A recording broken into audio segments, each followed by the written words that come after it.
In his prime, Douglas Ford was a legend, a master magician who could turn entire monster hordes into ash with a single word. Back in those days, he commanded the flames of wrath to decimate anything that stood in his way. His signature move, Salamander, was a massive wall of fire that left nothing but scorched earth behind. People called him the strongest, a man whose power was as terrifying as it was awe-inspiring. Most of his glory days were spent in Balzac, the bustling capital where every adventurer dreamed of making it big. He clawed his way to the top of the ranks, earning a title that everyone in the city recognized. He spent his youth taking down massive dragons, fully expecting to spend the rest of his life as a hero. But things change. 10 years later, that legendary strength is nothing but a distant memory. Now, a cat working the guild counter casually tells him that his license is being revoked. Douglas can only stare in shock as the car that defined his entire life is declared invalid. At 37, the once great magician is officially unemployed and stripped of his identity. He stands outside the guild in Balzac, realizing just how much he's lost over the last decade. He tries to plead his case with Dean, the guild clerk, begging for the revocation to be canceled. Dean just looks at him like he's lost his mind, unable to believe he's actually trying to argue. The guild's stance is firm. The former hero has failed too many quests recently, and they can't afford to back him anymore. It all comes down to a point system where every failure drags down the reputation of the entire organization. While success brings benefits, failing a mission puts the guild master's own position at risk. Douglas bows his head, forced to accept that his presence has become a liability to his peers. On top of that, his body is failing him, plagued by constant aches and chronic pain from decades of fighting. A year ago, he caught a strange disease that permanently lowers his max HP every time he casts a spell. The doctors were blunt about it. If he keeps using his skills, he's eventually going to die. He spends his nights alone, weighing the choice between giving up his life's work or dying for it. With no family and no other skills to his name, the prospect of retirement is a complete nightmare. He watches other adventurers head out to glory, feeling completely left behind by the world he helped build. In a last-ditch effort, he slams a massive bag of recovery potions onto the guild counter. He tries to convince the clerk that he can compensate for his lack of stamina if they just give him one more chance. Dean sighs and breaks down the stats. Despite being level 68, the magician has the health pool of a complete rookie. His HP is stuck in the single digits, meaning even a minor scratch would probably kill him instantly. He finally gives up, walking away from the counter with nothing but his pride in tatters. He spots the guild master and thinks maybe his old boss will show him some compassion. But the man just gives him a cold, hard stare that says everything his voice won't.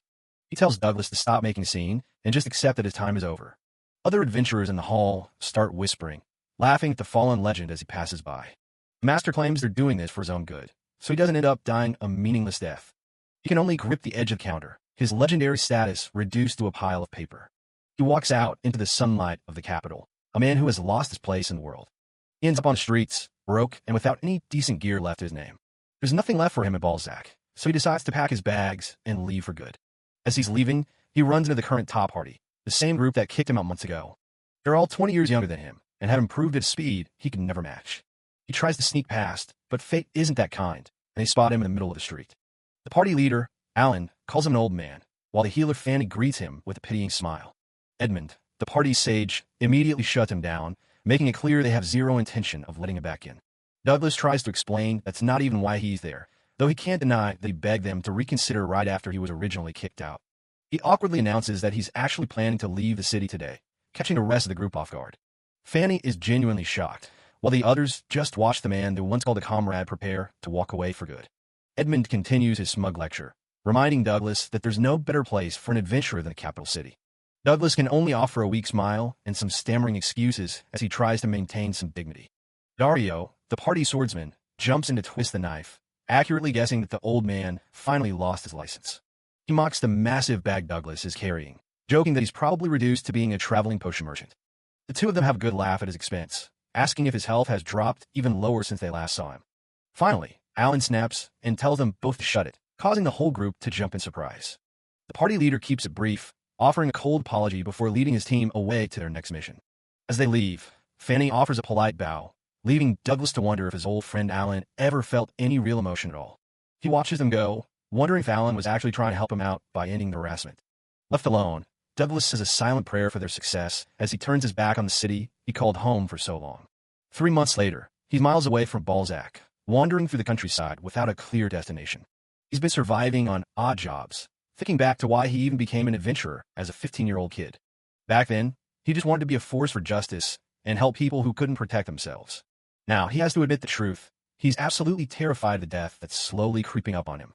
Every step he takes is a reminder of how far he's fallen, and the shame of his current situation weighs on him like lead. The sun is setting as he pushes through a dark forest, hoping to reach the next checkpoint before the gates close for the night. Suddenly, the smell of blood hits him, a thick stench that makes his stomach turn. He pushes through the brush and comes face to face with a massive, white-furred Fenrir. The legendary beast is wounded and huffing in pain, its massive eyes fixed on the lone traveler. Douglas is stunned. Creatures like this almost never wander into human territory unless something has gone horribly wrong. He tries to stay calm, telling the beast that he has no intention of attacking it if he can avoid it. The Fenrir doesn't seem to care about his peaceful intentions, letting out a roar that echoes through the trees.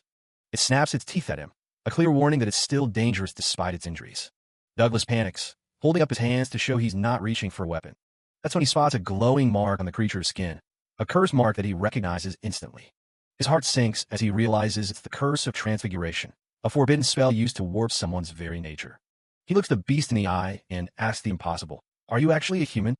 The realization hits him like a physical blow, leaving him sweating and breathless. He knows he can't just walk away. Leaving this person trapped in a monster's body would be a death sentence. He decides to use his remaining strength to break the spell, relying on the knowledge he spent decades mastering. The doctor's voice rings in his head, reminding him that using any more magic will likely cost him his life. But as he looks at the suffering creature, he decides that dying for a just cause wouldn't be such a bad way to go. He tells the beast to stay still, promising to undo the curse right here and now. Standing before the giant wolf, the middle-aged adventurer prepares to cast one final, life-threatening spell. He begins the incantation, calling upon the spirits to help him save this person's life. He'd much rather burn out his last spark of life, doing something that actually matters than waste away in some backwater village. With everything he's left, he unleashes the Dispel curse. A blinding light fills the forest, and he can feel his life force draining away as his health bar begins to drop toward zero. After the massive explosion of light, Douglas Ford finds himself slumped against a massive tree in the middle of the dark forest. He gasps for air, his eyes wide with disbelief as he realizes the impossible. He's still breathing and very much alive. Looking over at the wounded Fenrir, he noticed that the glowing curse mark on its head hasn't faded one bit. Confused and desperate, he summons his status screen, and a blue interface flickers into existence before him. He nearly falls over in shock. His HP has jumped from measly 2,500 back to a staggering 60900. It starts to click. The Dispel curse didn't work on the beast because the spell must have been deflected right back at him. It's pure speculation, but the way his strength has suddenly surged back suggests the spell hit its mark on his own body instead. He flexes his healthy hands, feeling a vigor and clarity he hasn't known in 20 years. The truth hits him like a lightning bolt. He wasn't just sick or aging. He had been carrying a hidden curse of his own. Every ailment he attributed to the passage of time was actually a symptom of dark magic eating away at him from inside. He hangs his head, feeling like a fool for not seeing the signs of magical sabotage during all those years of decline. He wonders how a curse could remain invisible even to his status screen, and more importantly, who would want to ruin him. But he quickly shakes those thoughts away, knowing he has a more pressing matter right in front of him. The Fenrir is still suffering, its breath coming in ragged, painful gasps as it continues to bleed out on grass. He realizes that if a forbidden curse is at play, only the original caster has the power to undo it. Without that caster present, he's normally helpless to turn his creature back into the human it once was. Then, a desperate plan begins to form. If he can't find the caster, he'll just have to use a skill to become them. The beast lets out a low, guttural growl, its large eye fixed on the man who is its only hope. Douglas thinks back to the years he spent obsessively studying ancient skills, searching for any way to fix his failing body. He remembers the trace skill, a high-level magic that allows a user to mimic the appearance and voice of someone they've identified.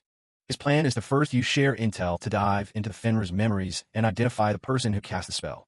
Once he has their identity, he can use trace to transform and cast the counter curse as if he were the original spellcaster.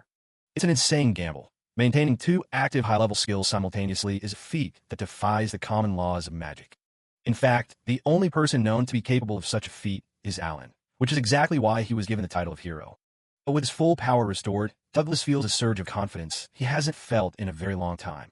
He reaches out toward the beast, shouting the incantation for his first skill, Share Intel. A dark vision flashes before his eyes, a hooded man with sunken, malicious eyes and a twisted, confident smile. Having found his target, Douglas immediately shifts his focus, chanting the command to reconstruct his own form. Trace. Transformed into the image of the villain, he pours every ounce of his renewed power into a single, specialized dispel. A pillar of blinding light erupts from the Fenrir, illuminating the entire dark forest as the curse is finally torn away. The ground trembles under the weight of the released energy as the beast's massive form begins to collapse and change. As the smoke and light fade, Douglas struggles to stay on his feet, his gaze fixed on the small, silver-haired figure of Robbie left behind in the clearing. The smoke clears, and in place of a massive beast sits a small girl with long, silver hair. Douglas Ford is just as stunned as she is, but he's relieved she's all right and asks if she can speak. She gives a tiny nod. They sit there in the silence of the clearing for a moment, both trying to process what just happened. Douglas realizes he's way out of his league here. He has no idea how to talk to kids, so he decides to start with some basic healing magic to be safe. A soft glow surrounds her as the spell takes hold, mending whatever injuries she had left. He asks if she's still in any pain, and she quietly shakes her head. She looks at him with wide, curious eyes, wondering if he's some kind of legendary mage for saving her like that. Douglas just brushes it off. He tells her he's just some random old guy. As night falls, they set up camp and build a fire. Douglas introduces himself properly, and the girl finally gives him a name, Robbie.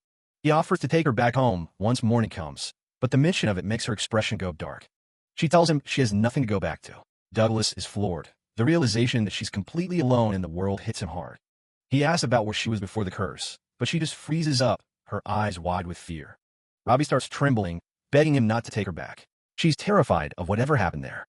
Seeing her like this, Douglas immediately backs off. He promises he won't force her to go anywhere she doesn't want to. He gives her his word, even though he knows keeping her safe is going to be a lot of work. He can't just ditch her, but he doesn't know anyone who could take her in, either. The closest city is Balzac, and that's a long trek. He suggests they head to the city together to find someone to care for her. He warns her it's a long trip, and she tentatively asks if it's really okay for her to go with him. Douglas gives her a warm grin and tells her of course it is. With the travel plan set, Douglas moves on to the next priority, dinner. Robbie watches curiously as he starts prepping another dish. He starts chopping up some ingredients while Robbie waits by the fire. He slices some apples with expert precision, making quick work of it. He explains that he's going to grill them until they're soft, making sure not to overlap the pieces. A few minutes later, he hands her a steaming plate. It's a simple feast, apple on toast, and a warm bowl of roaring pig soup. Robbie takes a sniff, and her eyes light up. Douglas warns her it's still hot. She takes a big bite.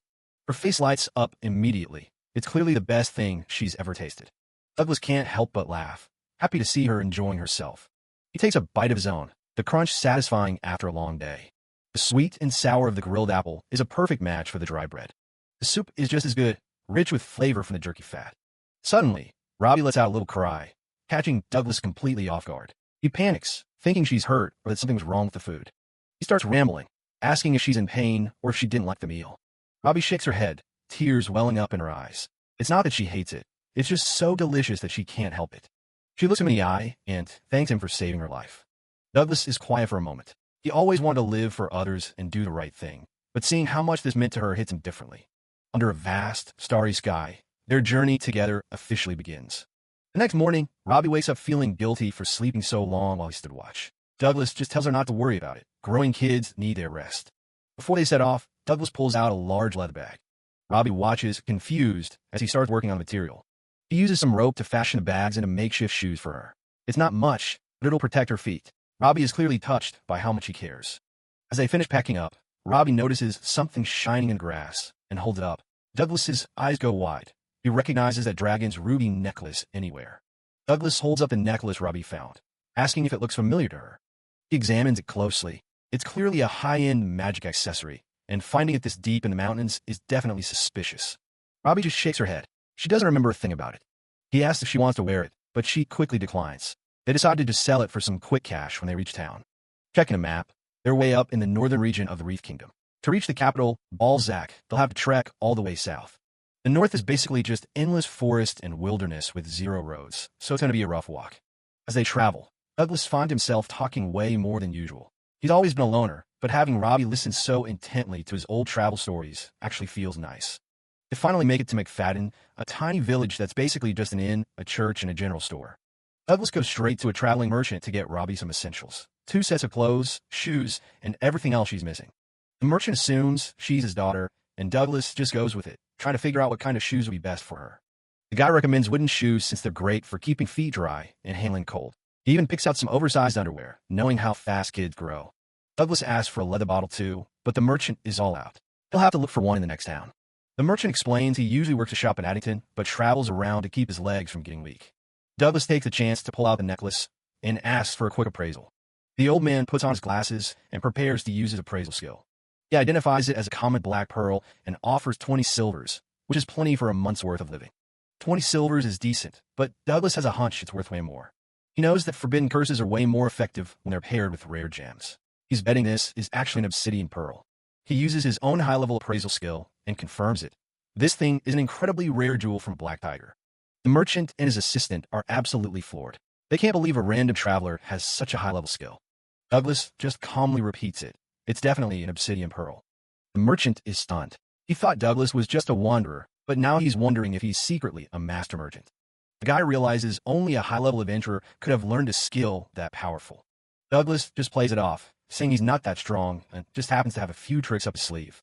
The merchant laughs and slaps his knee, impressed by how humble Douglas is being. He introduces himself as Theo and tells Douglas that if he ever visits his shop in Addington, he'll buy the pearl for way above market value. Douglas and Robbie head out, both feeling a lot better about their journey. They arrive at a cozy building that serves as the village inn. The lady recognizes Douglas from a previous stay. She's surprised to see a kid with him this time around. She's not one to pry, but she makes it clear that if the kid is taking up a bed, she's charging the adult rate. She takes one look at Robbie and points out how filthy she is. There's no way she's letting her in the room in that state. She tells Douglas to take her to the backyard and use the wash basin to clean her up. Douglas agrees. He realizes he doesn't even need to go fetch water now that he has his magic back.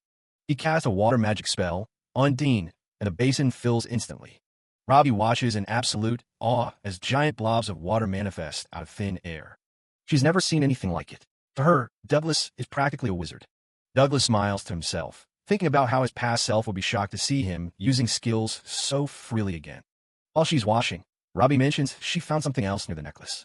She holds out a ring and asks if it's worth anything. Douglas takes one look at the ring and his heart skips a beat. Memories of a tragic past come flooding back. The day demons killed his parents right in front of him. He remembers Alan sitting on a ledge, swearing to get revenge for his family. Alan had vowed it on this very ring, a keepsake from his mother. Douglas is paralyzed by the realization. Is this Alan's?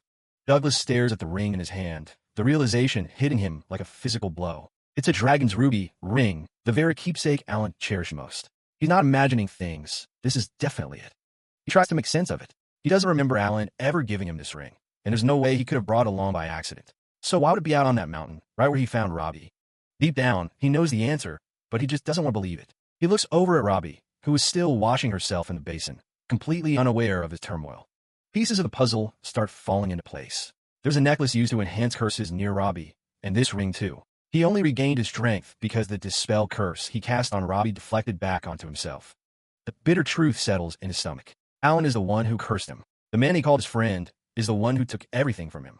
He remembers the look on Alan's face when he left, the way he seemed to enjoy Douglas's misery. Why would he help him back then just to condemn him to such a wretched fate? It's even worse than just being terrible. It's sadistic. He can't believe an old friend made him lose his adventurer's license and practically turned him into a living corpse. Robbie suddenly splashes water, snapping him out of his dark thoughts. He wonders what he could have possibly done to make him so angry. He has no idea. He guesses he's just insensitive, unable to even tell when someone genuinely hates him.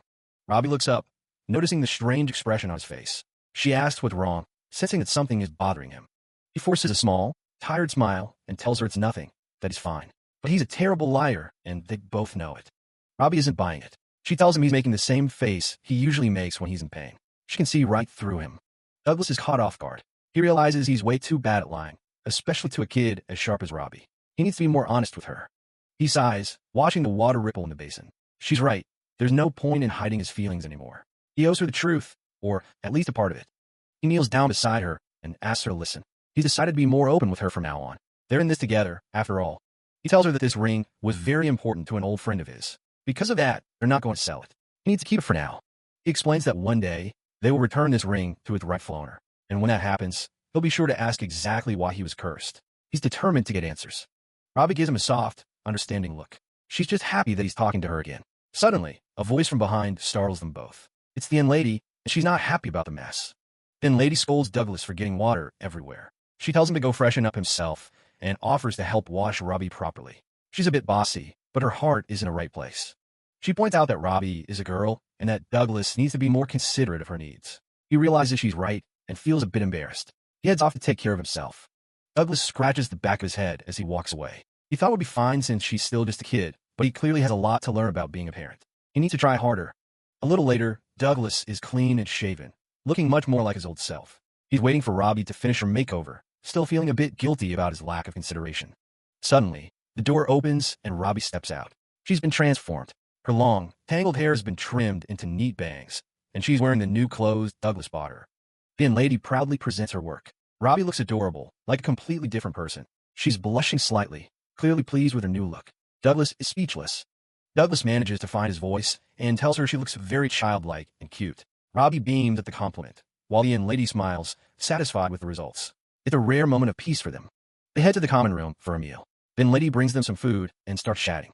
She was wondering why Douglas was staying in such a small village again, but now she thinks she knows the reason. She assumes he was traveling to pick up his daughter. Douglas doesn't correct her, just listening to the chatter of the other guests. He's starting to get used to the idea of being a father figure. Then Lady tells Robbie it must be fun traveling with her dad. Robbie looks up, a bit surprised by the word dad. She hasn't had any family for a long time, so it's a strange but nice feeling. Douglas watches her, wondering what she's thinking. Robbie had told him she didn't have any family before. He wonders if she misses her real father or if he's already gone. He realizes he still hasn't properly asked her about her past. He didn't want to prod at the wound, knowing how painful it can be. He'll wait until she's ready to talk about it. He takes a sip of his drink, his thoughts drifting. They'll be traveling together for a few months still, even if they'll be parting ways once they reach Balzac. That's the plan, anyway. But he feels like completely distancing himself from her would be a little cruel. She's been through so much, and she's finally started to trust him. He's not sure how he should treat her, but he wants to do right by her. He looks at Robbie's blushing, happy face and makes a decision. He'll take it one step at a time. He'll be there for her as long as she needs him. That's the least he can do. He guesses it should be fine if he slowly gets close to her. He looks at their feet under the table, her new shoes next to his worn boots. They're a strange pair, but maybe that's exactly what they both need right now. Douglas lies on the bed, staring at the ceiling and trying to figure out how he's going to make a living now. He looks over at Robbie, who's sound asleep beside him, and realizes he has a lot more than just himself to worry about now. Later, down in the common area, he pulls out a few coins, the very last of his savings. He tells Robbie they can head back to the room once she's done eating, and she thanks him for the meal. They spend the next few days traveling south until a massive estate comes into view.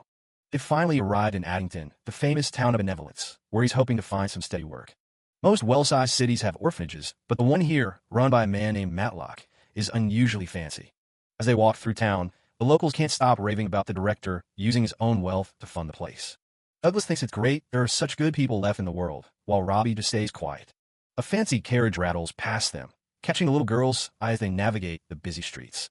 Douglas notices her staring and promises she'll get to ride in one eventually. Just then, they spot a group of kids running toward a large man standing at Garden Gate. It's the director himself, Matlock, and he seems to be a hit with all the orphans. Douglas is surprised to see the kids dressed like little nobles, and he immediately starts feeling self-conscious about Robbie's plain clothes. He catches her looking at them and worries she's feeling jealous of their fancy outfits. Suddenly, one of the kids comes running toward Robbie, and she barely has time to react. Matlock steps in to keep the kids from crashing into her, moving with surprising speed for a guy his size. He apologizes profusely, saying his children are a bit over-energetic today. Douglas asks Robbie if she's okay as the director keeps up his saintly act. But the conversation takes a sharp turn when Matlock realizes something. The two of them aren't actually related. Douglas is caught off guard, wondering how the hell this guy figured it out so fast.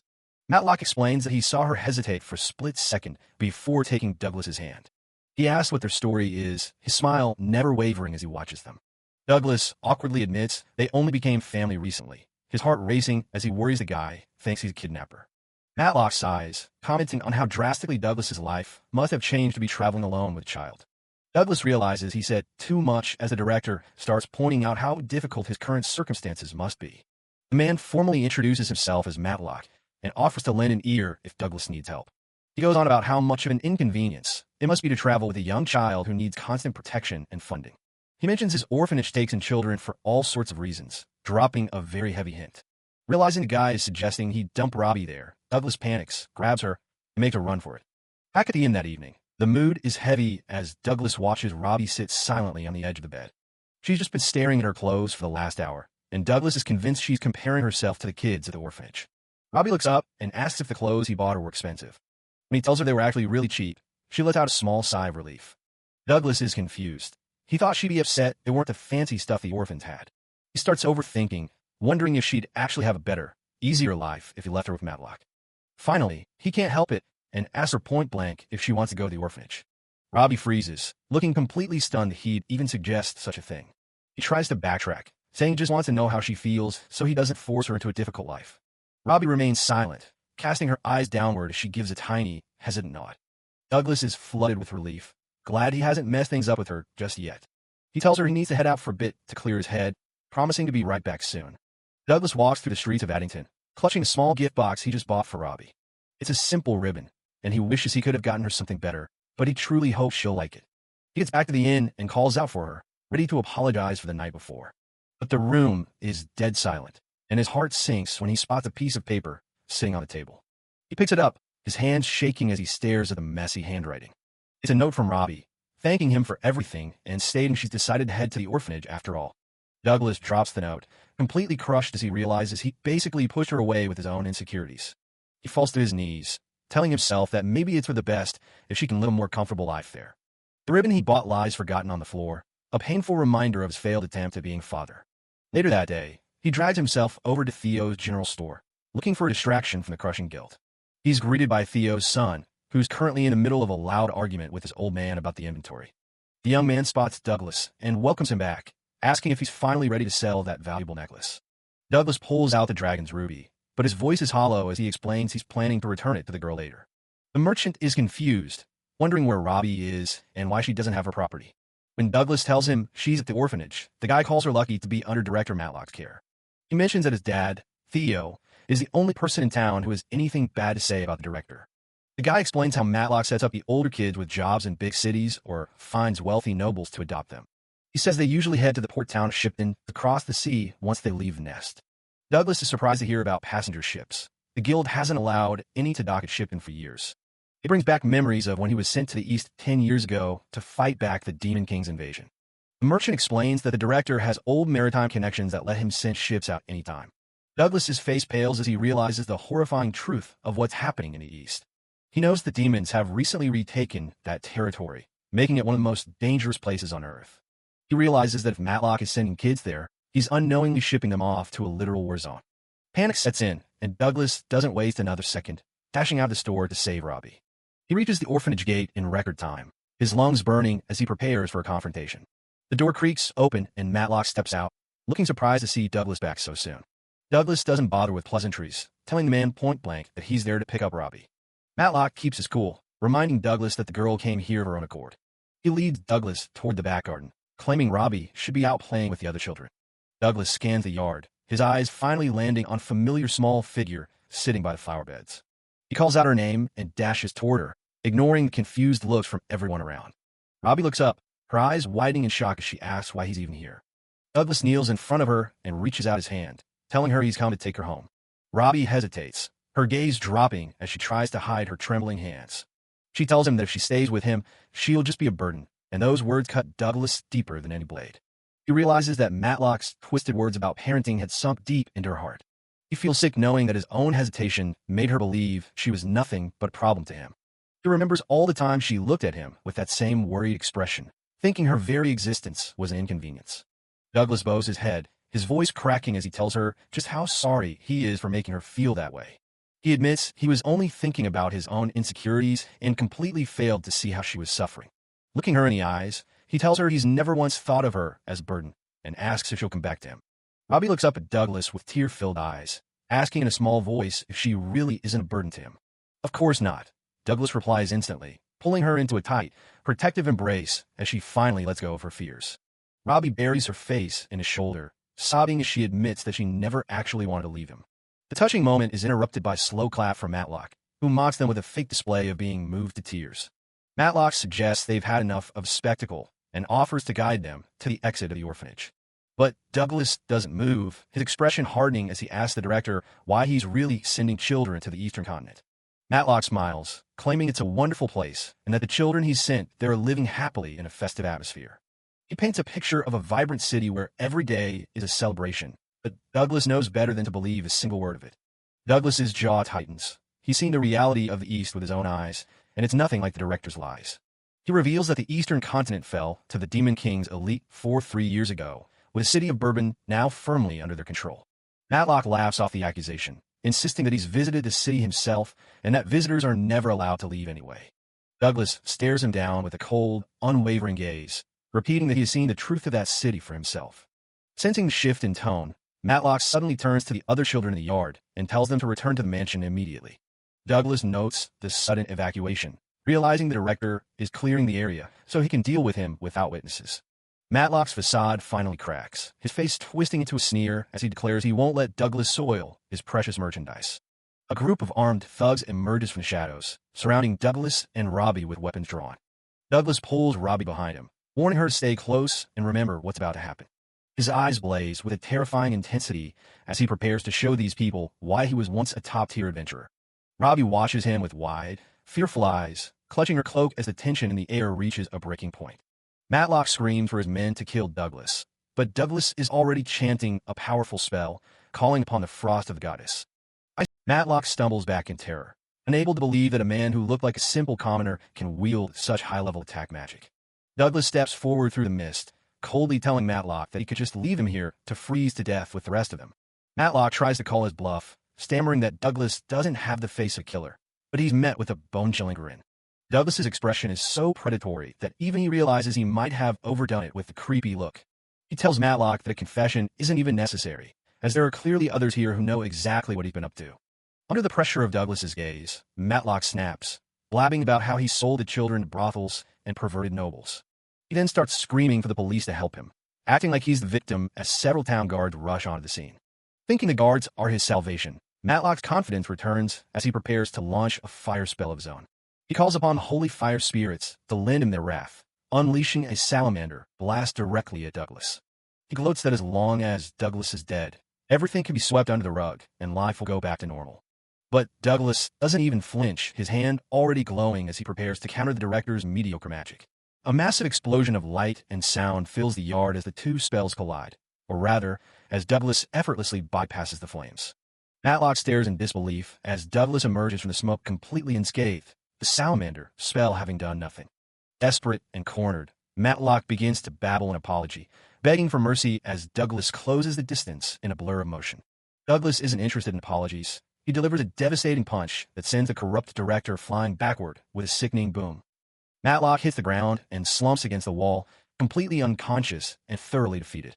Robbie runs to Douglas's side, calling him dad for the first time as she asks if he's okay. He gives her a soft, reassuring smile in return. They look over at the frozen thugs and the unconscious director, the threat finally neutralized for good.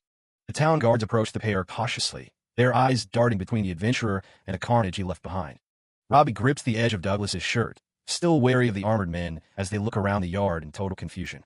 One of the guards asks what on earth happened here, signaling the end of Matlock's reign of terror over the orphanage. The military police manage to find Matlock's secret ledger, which includes a full list of his clients. Thanks to that, they finally decide to take Douglas's word for what happened. Volunteers are stepping up to care for the orphans for now. Douglas is just glad the kids ended up in a town that actually cares enough to look out for them. Back at the inn, Robbie is acting a bit hesitant as they settle into their room for the night. Douglas hands her a squished-looking box, telling her it's a present he picked out just for her. She opens it to find a brand-new ribbon. Douglas explains he felt bad for her having to wear such plain clothes, so he went out and bought it after he left her earlier. They both start apologizing at the same time, Douglas for strange behavior, and Robbie for leaving without saying a word. Robbie shyly asks if she can put it on right now, and Douglas agrees to help her. He carefully ties the ribbon into her hair while she sits at the desk. It suits her perfectly, and Robbie can't stop smiling as she thanks him.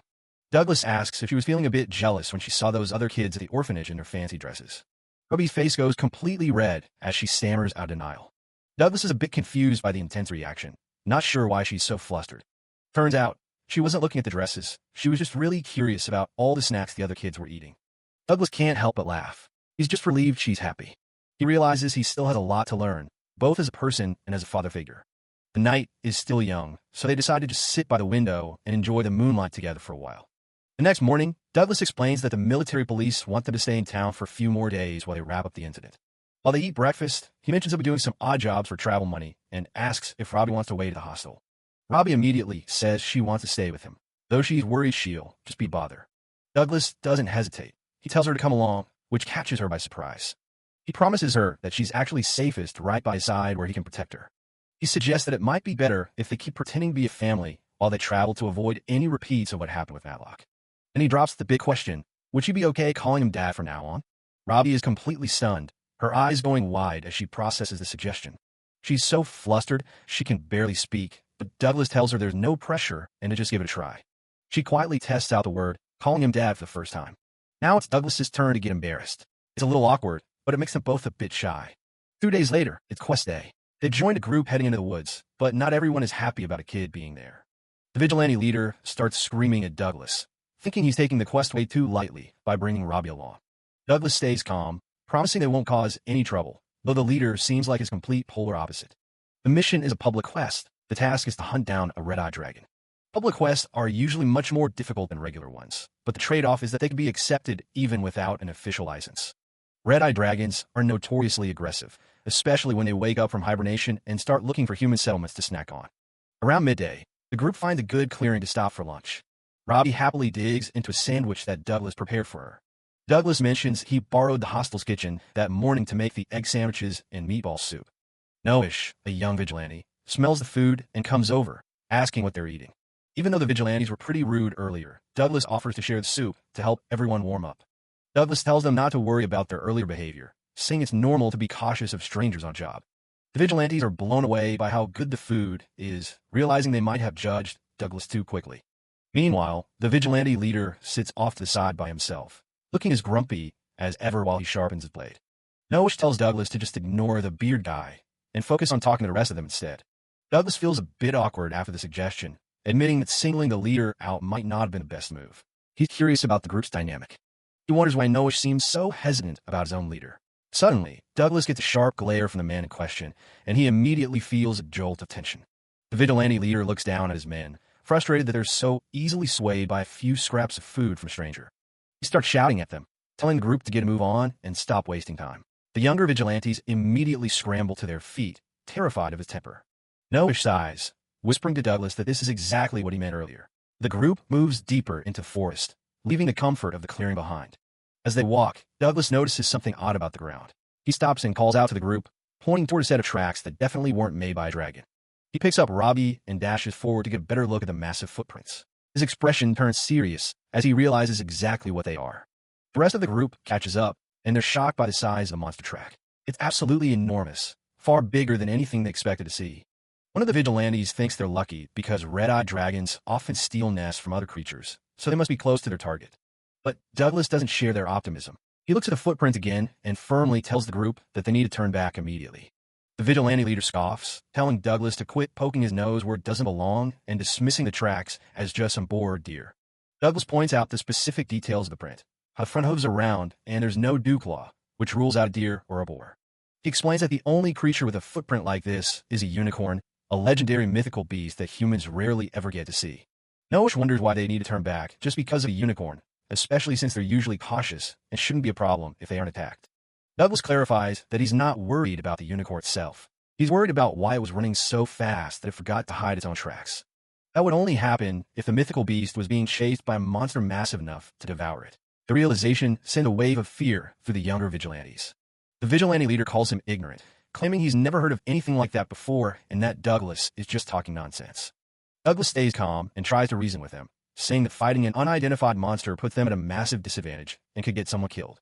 The leader loses his temper completely and tells Douglas to shut the hell up. He's done listening to what he thinks are just cowardly excuses. He accuses Douglas of chickening out and just wanted to save face before he runs away alone. The younger guys are stuck in the middle, looking terrified. The leader tells him to just run home if he wants, stomping away deeper into the woods without a second look. Douglas can only watch and go.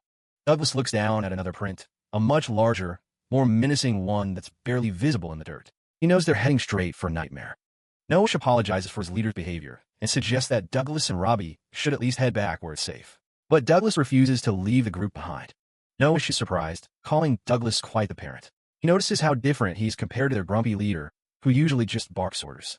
He explains that even though they aren't blood-related, everyone in the group looks up to the leader because he saved their lives countless times. To them, he's like a father. But after years in the Corps, Noish feels like he'll never get along with the guy and is even considering quitting. Douglas listens quietly to his story. He realizes that even if the leader is gruff, he's acting that way because he feels a deep responsibility to protect the younger members. It's a dynamic Douglas now understands. Douglas calls out to Noish, wanting to share what he's realized. He's starting to see the leader in a different light, despite his hostility. He tells Noah that the leader probably seems so awkward because he's constantly focused on everyone's safety above all else. Douglas points out that the man was keeping watch while they ate and immediately led from the front once they hit the mountain path. He's not a hater, he's just protective. Noah is a bit stunned by the explanation, looking away and reflecting on his own role in the group. He feels like he's just a burden who can't even do his part. He looks at Robbie and wonders if there's really any difference between them. He's searching for his own sense of purpose within the vigilante corps. Robbie looks back at him, her expression soft, as if she understands exactly what he's feeling. But before anything else can be said, a scream pierces the air. The group jolts at the sound of the shout coming from the path ahead. There's a sudden rustling in the tall grass as something moves nearby. They rush forward to see what's wrong and find the path littered with the bloodied remains of several monsters. The carnage is absolute. Douglas pulls Robbie close and tells her not to look. Even the battle-hardened vigilantes are frozen in shock by what they've found. The corpses aren't just any monsters, they're the red-eye dragons they were supposed to be hunting, and they've all been slaughtered. Red-eye dragons are rank B monsters, so if something here can hunt them this easily, it's a level of power that shouldn't exist in these woods. Douglas's expression hardens. He knows exactly what this means. A monster this strong with no dungeon nearby is almost unheard of. The group looks toward a nearby grove of trees, the blood splattered high up on the trunks. The situation just went from a standard hunt to a desperate fight for survival. Douglas notices the blood was smeared by something long and heavy, like a tail. He realizes the predator used the red charcoal trees to mask its scent from them. He gasps as the terrifying truth hits him. It's not a rank B threat. They're dealing with something far, far worse. A sudden silence falls over the mountain, broken only by the frantic flapping of birds fleeing the area. Something massive is approaching. From the shadows above, the diabolic black dragon descends, its presence alone enough to make the air feel heavy. Douglas pulls Robbie close, shielding her from the terrifying sight. Douglas identifies the beast with dread. It's an SS-rank diabolic black dragon, a legendary king among dragons capable of destroying an entire village in an hour. The vigilantes realize this beast has been preying on the red-eyed dragons they were hunting. Panic sets in, and they begin to flee in terror, knowing they're no match for such a monster. Douglas yells for them to stop, warning that this dragon specifically targets those who run away first. But his warnings fall on deaf ears as the group scatters. The dragon lands with a thunderous impact, the force of its arrival sending shockwaves through the forest and leveling trees in an instant. Dust and debris fill the air as the mountain itself seems to tremble under the dragon's weight. Douglas huddles low, keeping Robbie safe from the blast. The vigilante leader, though injured and on the ground, immediately shouts out to check if his men are okay, his protective instincts still sharp. Douglas confirms that he and Robbie are safe, but the situation is desperate. The dragon looms over them, its eyes glowing with predatory intent. In a selfless act of courage, the leader tells everyone to leave their gear and run. He intends to stay behind and act as bait to buy them time. Douglas tells him it's a crazy plan because there's no way he can escape a dragon on foot, especially with an injured leg. The monster is already preparing its next move. Douglas decides he can't stand by and watch. He starts to channel his mana, calling upon a deep well of strength as he prepares a high-level enhancement spell. Using the acceleration skill, Douglas's body becomes a blur of motion. He grips Robbie tightly, ensuring she's secure before he makes his move. In an instant, he is gone, leaving nothing but a trail of dust behind. The speed is so immense that the others can barely track his movement. Noish is stunned, realizing that Douglas must be a high-level enhancement spellcaster to move at such incredible speeds while carrying another person. Douglas warns the vigilantes to jump to the side. He senses the dragon is about to unleash its devastating fire breath. The dragon roars, its maw glowing with intense heat. Douglas continues his chant, focusing every ounce of his power for the coming clash. A massive torrent of fire erupts from the dragon, incinerating everything in its path. The leader can only watch in horror as the flames consume the forest. Douglas uses the flight skill to soar high above the flames. He carries Robbie effortlessly as he repositions himself for a counterattack. He knows he has to aim for a vital spot, like the dragon's throat, to end this quickly before more damage is done. He dives back toward the beast. However, he hesitates, realizing that a direct attack from this angle might catch the fleeing vigilantes in a crossfire. He has to find a safer way. He lands nearby with a heavy thud, just as Noish rushes toward the injured leader, refusing to leave his side any longer. Noish tells the leader to stand up, admitting that he always felt like he was being baited by the group and hated being the one who was always protected. The vigilante leader looks at the young man in surprise, seeing a new fire in his eyes that wasn't there before. Noish exclaims that seeing his senior struggle made him realize he wants to be the one providing help for once. He stands ready to face the dragon. Douglas and Robbie share a quiet moment of resolve as they watch the vigilantes find their courage. The dragon roars again, preparing another strike. The beast's roar echoes across the mountain, a sound of pure ancient fury. But Douglas isn't backing down. He's ready to end this. Noish and Robbie both cheer for their respective father figures. "You got this, old man." Noish yells as Robbie adds, "You got this, Dad." Douglas gives a confident smirk and tells them to leave all to him. He begins the final part of his magical sequence. He first uses wind magic to scatter the dragon's flames, clearing the area and protecting everyone from the heat. Then, he prepares his main assault. In an incredible display of skill, Douglas activates a second skill simultaneously, Ice Magic Hell. He blasts the dragon with a freezing vortex. The dragon is caught in a massive surge of ice and wind, its movements slowing as frost begins to encase its massive black scales. After the battle is over, the vigilante leader bows deeply to Douglas, apologizing for his arrogance and for nearly getting everyone killed. Douglas is a bit flustered, telling the leader it's fine and to please raise his head. He offers to heal the man's leg with his magic skills. Noish looks on as the leader is treated. The tension from before has completely evaporated, replaced by a sense of profound relief. Noish offers to help carry the leader, blushing slightly as he steps up to take on more responsibility within the group. The vigilantes joke around as they prepare to leave, commenting on how heavy their gear is compared to Douglas, who seems unfazed by the day's events. They decide to head home quickly to report the presence of the diabolic black dragon to the local authorities, but they don't want to leave the carcass behind. The leader worries they don't have the equipment to move such a massive beast. Douglas just smiles, knowing he has a solution for that too. Douglas creates a massive wind vortex that lifts the entire dragon carcass off the ground. The vigilantes can only stare in open-mouthed wonder. He explains that by focusing wind magic on the dragon's center of gravity, you can lift it easily. Noish and the others are convinced that Douglas is some kind of legend. As they walk back toward the village, Robbie smiles brightly, proud of her dad adventurer for being the strongest and kindest person she knows. Back at the town hall, the massive dragon carcass sits as a reminder of the absolute unit of a beast they just took down. Douglas Ford stands before the local vigilantes, thanking them for their hard work on the front lines. The Addington Guildmaster steps up with the loot bags, ready to hand over the reward for saving the town from certain doom. He explains it's for hunting the red-eyed dragons and the surprise black dragon, though they wish they could give even more.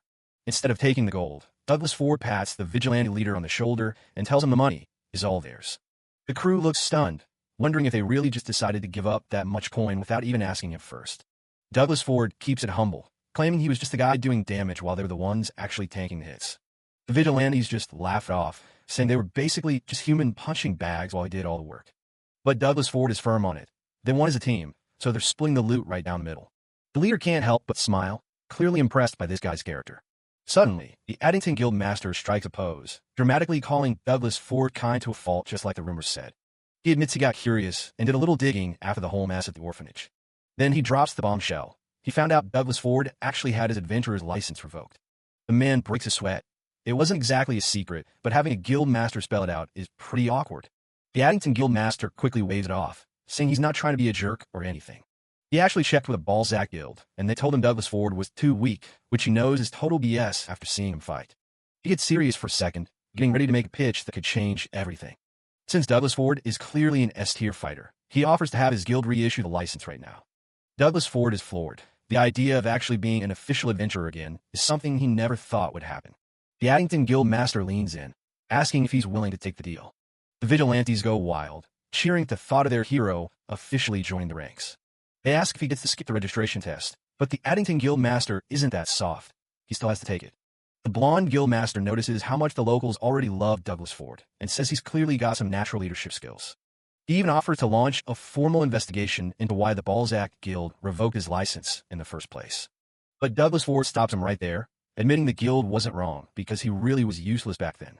He realizes he's going to have to be honest about the curse if he wants to move forward. The vigilante leader is shocked when the man mentions being cursed, finally understanding why he was kicked out. The Addington Guild Master promises not to pry for more details, but thinks the tragic backstory will actually help him get the license back. Even Noish pipes up, saying he's just glad everything is finally looking up for the guy. Douglas Ford stares off, thinking about his old life and a friend who used to look down on him back in Balzac. He looks at his hand, realizing that with his powers back, he could finally ditch the crappy day jobs and go back to his peak. But then he looks over at the girl who's been following him this whole time and wonders if that's what he actually wants. Robbie is standing there, quietly gripping his cloak like she's afraid he might disappear. The Addington Guild Master is already hyped to go sign the paperwork, but Douglas Ford cuts him off with a hard no thanks. Everyone stops dead. They can't believe he's actually turning down a chance at his old life. The guild master tries to talk sense into him, saying this is a once-in-a-lifetime opportunity. Douglas Ford just bows politely and apologizes, saying it just doesn't feel right for him anymore. Seeing he won't budge, the Addington Guildmaster lets it go, joking that the strongest guildless wanderer has a nice ring to it anyway. With the formal stuff out of the way, the vigilante leader calls for the booze, decided that today is for celebrating. Douglas Ford watches them all partying, realizing his priorities have shifted completely. He puts a hand on Robbie's head, thinking about how he never could have imagined just sharing a laugh like this in his old life. He's finally having fun, and for now, that's more than enough. For days after the dust settled, the military police finally gave the green light for the group to head out, while Matlock and his goons were prepped for a trip to the Royal Capital Jail. Douglas Ford decided to keep just enough gold for their travel expenses and donated the rest of the dragon-slaying loot to the orphanage. The townspeople even renamed the place the Addington Orphanage, deciding to fund it themselves so the kids could finally live happy lives. Before hitting the road, Douglas Ford took Robbie to a shop to find her something new to wear, and she was already eyeing a brown hooded coat in the window. He worried the coat might be a bit too plain for a kid and pointed out some cuter, frilly options, but Robbie was set on the one she chose. She blushed as she put it on, admitting she just wanted something that matched her dad's style. As they were leaving, they ran into old Theo, who was surprised to see them taking off so soon. Douglas Ford wanted to talk to the merchant about the rare necklace he'd found after breaking a curse, thinking the guy might want to buy it. Theo immediately backed away, shouting that there was no way he could buy something with that kind of dark history. Douglas Ford was confused, since he'd already cleared the curse, but Theo explained that regular folks still wouldn't want anything to do with it. Theo called him a good guy, but way too insensitive before offering a better lead for the item. He mentioned an acquaintance in Milton, a rich collector named Baron Morius, who specifically looks for items related to curses. Douglas Ford was genuinely grateful for the help, while Theo joked that he was just doing his job as a merchant to keep a good customer around. But as they finished their chat, Douglas Ford noticed a massive crowd had gathered, and they were all murmuring his name. A young kid ran up, asking if he was the legendary adventurer who travels around with a little girl. He was completely caught off guard by the sudden fame, especially when people started thanking him for exposing Matlock's human trafficking ring. The townspeople cheered, calling him the hero of Addington and saying they'd never forget how he saved their kids. Douglas Ford turned red, completely flustered as everyone crowded around to praise his humility. He leaned down to tell Robbie to hold on tight, realizing he was absolutely terrible at handling large crowds. Just as he was getting overwhelmed, the local vigilantes pushed through the crowd to clear a path for them. The vigilante leader barked at everyone to back off, saying they were there to give their hero a proper send-off. They saluted him, promising to keep the town safe while he was gone and telling him to come visit again someday. Robbie waved goodbye to her new friends, and even Douglas Ford had to admit he was glad he met them. The man looked back at the town one last time as they walked away, knowing he'd probably never forget this kind of departure.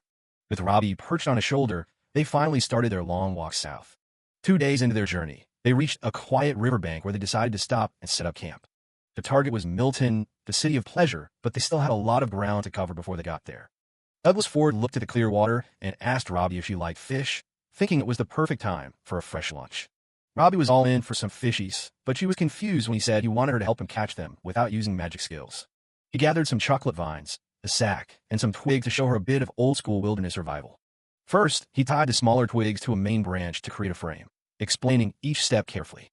After making a hole in the sack and attaching it to the frame, he held up a brand-new, homemade fishing net. He waded into the water and asked Robbie to help chase the fish toward him, though she wasn't exactly sure how to do that. He laughed and told her to just go for it, promising he'd dry her clothes once they were done. Robbie jumped right into the water, splashing around as the silver-cherry trout darted past her. Douglas Ford tried to guide her, but they both just ended up making a huge mess in the river. Eventually, he managed to scoop a massive trout right out of the air with his net. Robbie cheered for their success, completely soaked but absolutely loving the experience. They got a fire going and roasted the fish right there on the riverbank, the smell filling the air. Douglas Ford explained that these trout were in season and tasted great with just a little salt, while Robbie happily dug into her meal. Douglas and Robbie are enjoying their meal by the fire. He gave her a shout-out for doing a great job catching dinner. He looks up at the sky, predicting it's going to rain later today. Robbie wonders if it's a magic skill, but Douglas says he's just reading the signs in the sky. He points out a thick thunderhead cloud and explains they usually bring sudden, heavy showers. The prediction comes true fast, and it's absolutely pouring on them in no time. They huddle together under their coats, but Douglas realizes this rain isn't letting up. They need to find real shelter soon. That's when he spots a carriage struggling on the road ahead. A hooded figure is desperately trying to move a heavy wagon stuck deep in the mud. Douglas calls out to offer a hand, but the driver is instantly on guard. An elf pulls a bow on him, flat out refusing to accept help from any human. Douglas is stunned. He didn't expect to run into an entire elf family out in the middle of nowhere. Most elves never leave their home forests and are famously cautious around outsiders. He keeps his distance and apologizes for scaring them, insisting he just wants to help. He mentions he's traveling with a kid too, hoping to build a little trust between them. The elf starts to lower his guard, admitting the luggage is way too heavy for them to lift alone. Douglas tells him to back up a bit so he can get to work on the carriage. The little elf boy asks if this is safe, while Douglas begins to channel his mana. He activates a strengthening spell, and his muscles immediately start to bulk up. With a massive grunt of muscle power, he single-handedly hoists the heavy carriage out of the muck. Everyone just stares in total disbelief at the sheer display of strength. The elf driver, Rui, apologizes for being rude and introduces himself and his son, Nikki. To show his thanks, Rui invites Douglas and Robbie back to their village for shelter. He admits that while they're usually cautious, elves still know how to show gratitude. Nikki wastes no time and pulls Robbie into the back of the wagon with him. The boy is super energetic, which is a bit much for the quiet Robbie to handle. Nikki gets all flustered, trying to be friendly, while the adults watch the kids bond. As they head off, Nikki keeps rambling about how amazing Douglas is. Douglas watches them with a smile, happy to see Robbie finally interacting with another child. He remembers how she was always alone at the orphanage and knows how hard it is for her to be social. The horses pull them through the rain as they approach the hidden settlement. They've arrived at Floria, a breathtaking village built directly into the massive forest trees. Rui's wife welcomes them, offering a place to stay since the rain is still heavy. The elves use wind magic to instantly dry their soaked clothes. Rui tells them not to worry about being a burden, since parents should look out for one another. Douglas is humble about the praise, just glad they could help out. They're invited inside to rest and share a warm meal with the family. A massive, delicious spread is laid out for their unexpected guests. Over dinner, Nikki is dying for adventure stories and asks if Douglas has ever seen a mermaid. He describes a time he reinforced the Navy and heard the beautiful voices of mermaids. Nikki is absolutely hooked and immediately starts asking about dragons next. The boy is having the time of his life listening to these legendary tales. Rui has to tell him to calm down while the rain continues to hammer the forest village outside. Rui thanks Douglas, saying they've all learned quite a bit from him today. He pours another round, admitting that maybe elves have been missing out by staying so isolated. Rui then puts Douglas on the spot, asking how he feels about their people avoiding the outside world. Douglas isn't really sure how to answer such a deep question. Meanwhile, Nikki starts a magical chant. The little guy shows off, conjuring a bright ball of light with a simple shine spell. Robbie is absolutely mesmerized by the glowing orb floating right in front of her. Douglas is impressed, thinking to himself how specialized elves are to learn such practical magic at Nikki's age. Inspired, Robbie asks if she could do it too with enough practice. Douglas is happy to let her try. Nikki jumps in to be the teacher, telling her to memorize the chant and visualize squeezing her energy into her hands. Rui and Douglas watch as the kids get to work. Robbie focuses hard, chanting the holy words as a tiny spark begins to flicker between her palms. But the spark fizzles out instantly. Robbie slumps, feeling like she just can't do it. Douglas feels for her, while Rui tries to reassure them that magic usually takes much longer to master. Nikki chimes in, saying it took him a whole month just to get that far, and offers to help her practice. Douglas worries he's a bad teacher and wonders why Robbie is suddenly so interested in learning skills. Even so, the little girl doesn't look like she's ready to give up just yet. Nikki then suggests they go see his grandpa to have her magical aptitude officially checked. He explains that without natural talent, no amount of practice will matter, until Rui tells him to hush. They head over to the elder, who is fast asleep, and Rui tries to get him to wake up. The old elf cracks open one terrifying eye and gives Robbie a soul-piercing glare. He delivers a cryptic verdict, "This is terrible," before immediately drifting back to sleep. The blunt statement leaves Douglas sweating, worried that Robbie's spirit will be completely crushed. As the elder starts snoring again, Robbie looks down at her hands, clearly troubled. Douglas is panicking internally, trying to figure out how to fix the mood. Rui's wife suggests he show Robbie how he performs skills to give her a better idea of how it works. He agrees, deciding to demonstrate a basic shine spell for her to watch closely. He starts to gather his mana, but he hasn't quite adjusted to how much his power has grown. A blinding explosion of light erupts from his hands, completely whiting out the entire room. The flash is so intense, it leaves everyone dazed and disoriented. Douglas is mortified, realizing he put way too much juice into what was supposed to be a tiny light. As the spots clear from their eyes, the elder groggily asks if the sun just came up. Nikki thinks it was the coolest thing ever, but their moment is cut short by a violent crack of thunder. A massive bolt of lightning strikes a nearby treehouse with a deafening boom. The whole village shakes as the sound of a tree falling echoes through the forest. Douglas is shocked to learn the village doesn't have any lightning rods installed. Rui stands firm, stating that elves refuse to rely on the technology of other species. He insists their traditional protection rituals are enough, but Douglas looks pretty skeptical. Their debate is interrupted when an elf bursts in, shouting that they're in major trouble. He reports that Moro's house took a direct hit and is now completely engulfed in flames. The fire is spreading fast, and it won't be long before the entire area is caught in a blaze. If they don't do something fast, this whole forest is going up in smoke. Douglas, Ford, and Robbie can only watch as the fire spreads toward the village. Douglas can't just sit there. He tells Rui he's heading out to help, even though the elf warns him how dangerous it is. The host tries to stop him. It's a long drop from the treehouse, but the man is already halfway out. He scoops up the girl and leaps, calling on a spell to surge through his muscles and prepare for the impact. Down they go. He hits the flight spell mid-air to slow their descent. Rui is just standing there at the window, completely blown away by what he's seeing. On the ground, things are desperate. An elf is literally on his knees begging for someone to save his family. His wife and kids are pinned under a burning tree near the edge of the inferno. It's a total nightmare. The rest of the village is doing their best with buckets, but the fire is way too much for them to handle. Nikki and the others are about to give up and just cut a fire break, essentially leaving those trapped behind. That's when Douglas yells for them to get back. He lands right in front of them, his daughter still on his back. The elves are stunned. Seeing humans here is the last thing they expected. The young elf Nikki is confused, but our protagonist is already starting a chant to summon the water spirits. He puts every bit of mana he's got into the ancient words. A massive sphere of water manifests over his head. Water magic, Undine. He hurls the whole thing. It's like a massive splash from the heavens, dousing the flames in an instant. He knows they're suspicious of humans, but he makes it clear he's not leaving while people are still in trouble. Saving lives comes first, and the man tells them they need to prioritize getting everyone to safety. The elder elf steps in and tells his people to shut up and work with the human. There are more important things at stake right now. Rui finally makes it down, and Douglas hands Robbie off to the safety of the group so he can get to work. One of the elf women takes her hand, thanking him as he prepares to dive back into the chaos. The girl looks a bit worried, but her dad gives her a confident nod before turning away. The whole village starts moving. While the elves handle what they can, the former adventurer takes on the heavy lifting. Suddenly, another scream for help pierces through the noise. A bunch of guys are struggling to move a massive trunk. There's a family trapped under there, and it's not moving an inch. The hero runs over and tells everyone to clear out of the way. He activates a muscle power spell and just lifts the whole thing with one hand. The elves are staring at him like he's some kind of monster. That is definitely not normal human strength. They pull the survivors out, but they're in rough shape. The villagers start shouting for a doctor. Douglas says there's no need and casts a full recovery spell on them instead.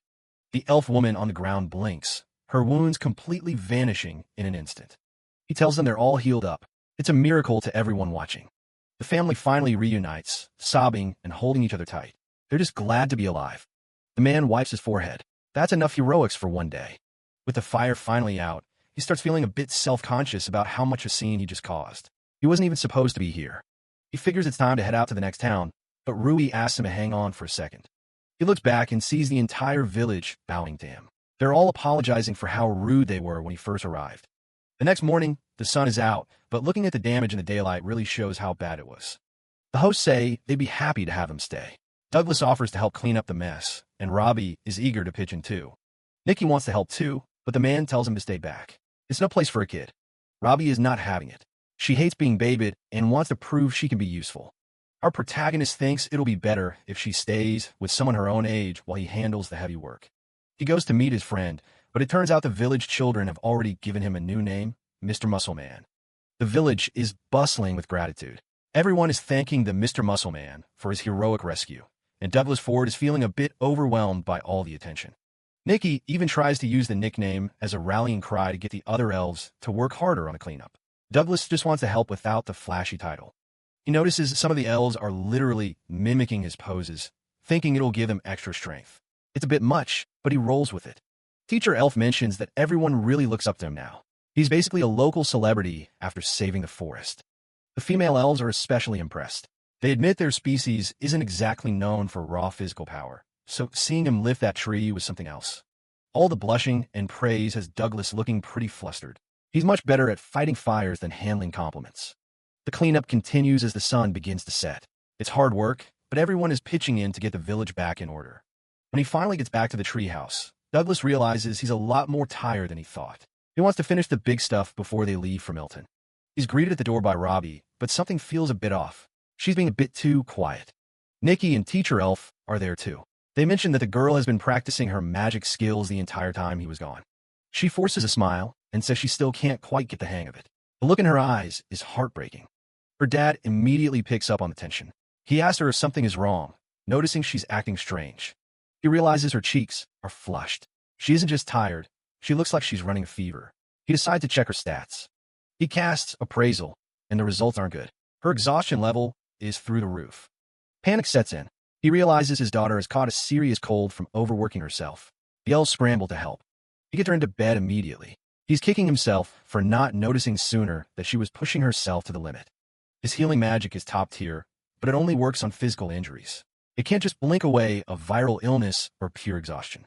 He sits by her side, wondering why on earth she felt the need to go so hard in the magic training.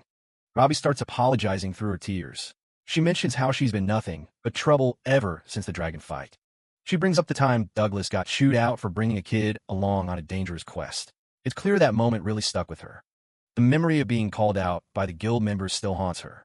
She feels like she's holding him back from being a real hero. She's sobbing now, saying she's just a burden. She wanted to learn magic, so she could actually contribute and stay by his side without being a nuisance. Douglas is stunned. He had no idea she was carrying all this guilt. He tells her firmly that he has never once thought of her as a burden. He realizes he completely misread the situation this morning. He thought she just wanted to play with kids her own age, but she was actually trying to stay out of his way. He thinks back to all the danger he's dragged her through. Maybe keeping her so close for safety was actually hurting her more than he realized. Parenting is turning out to be way harder than any S-rank quest. He tells her that from now on, they'll make decisions together. He asks her to do the same for him. Be honest about her feelings so he doesn't have to guess. They need to find a way to work through this as a team. Robbie nods, still looking a bit down, but she promises to keep trying her best to stop being a burden as soon as she can. He tells her to just focus on getting better for now. Pushing herself like this is only going to make him worry more. Teacher Elf comes back with news that a doctor is on the way. Douglas thanks her, finally able to breathe a little easier. He asks the girl if there's anything she wants to eat. He's willing to cook anything she can name. She asks for the soup he made on the day they first met. It's her ultimate comfort food. He gives her a gentle smile and heads to the kitchen. While he's working, the elf woman brings over a plate of apples carved into the shape of little rabbits. It's a nice touch for a sick kid. Douglas is genuinely impressed by the detail. He asks her if she can teach him how to do it. He knows Robbie would love them. She agrees, telling him he's a wonderful father. He insists he still has a lot to learn and keeps making mistakes. They both agree that raising a child is no easy task, but it's definitely the most rewarding thing a person can do. He starts practicing the apple carving while the soup simmers. It's a lot harder than it looks to get those ears just right. The elf watches him with a smile. It's a quiet, domestic moment after all the chaos of the fire. When the food is ready, he brings it back to the bedroom. He's even got his first attempt at the Mr. Rabbit apples ready. He asks the girl if she's got an appetite. She sits up, looking a little more like her usual self now that her dad is back. He shows her the plate, explaining that some of the apples are from Teacher Elf, but he made the messy ones himself. Robbie looks at the wonky little rabbit ears and can't help but smile. It's exactly what she needed to start feeling like herself again. Douglas Ford points out the poorly carved apples he made at the back of the plate, feeling a bit sheepish about his lack of craft skills. Robbie picks up one of the roughly carved rabbit apples and gives him a sweet, blushing smile, telling him she actually likes these ones more. Douglas Ford is completely floored by her kindness, feeling a surge of warmth in his chest as he watches her enjoy his clumsy attempt at a treat. Time passes as they finish cleaning the debris from the forest fire, and they stay in the village until Robbie is fully recovered from her exhaustion. On the day they are finally set to depart, the Elder Elf asks to perform a skill check on Robbie to see what her future holds. The Elder Elf's hand glows with a soft magical light as he reads Robbie's latent abilities, nodding to himself in discovery. He reassures them that she has a natural aptitude for skills, but notes that her true power is currently sleeping deep within her, waiting for a specific event to awaken it.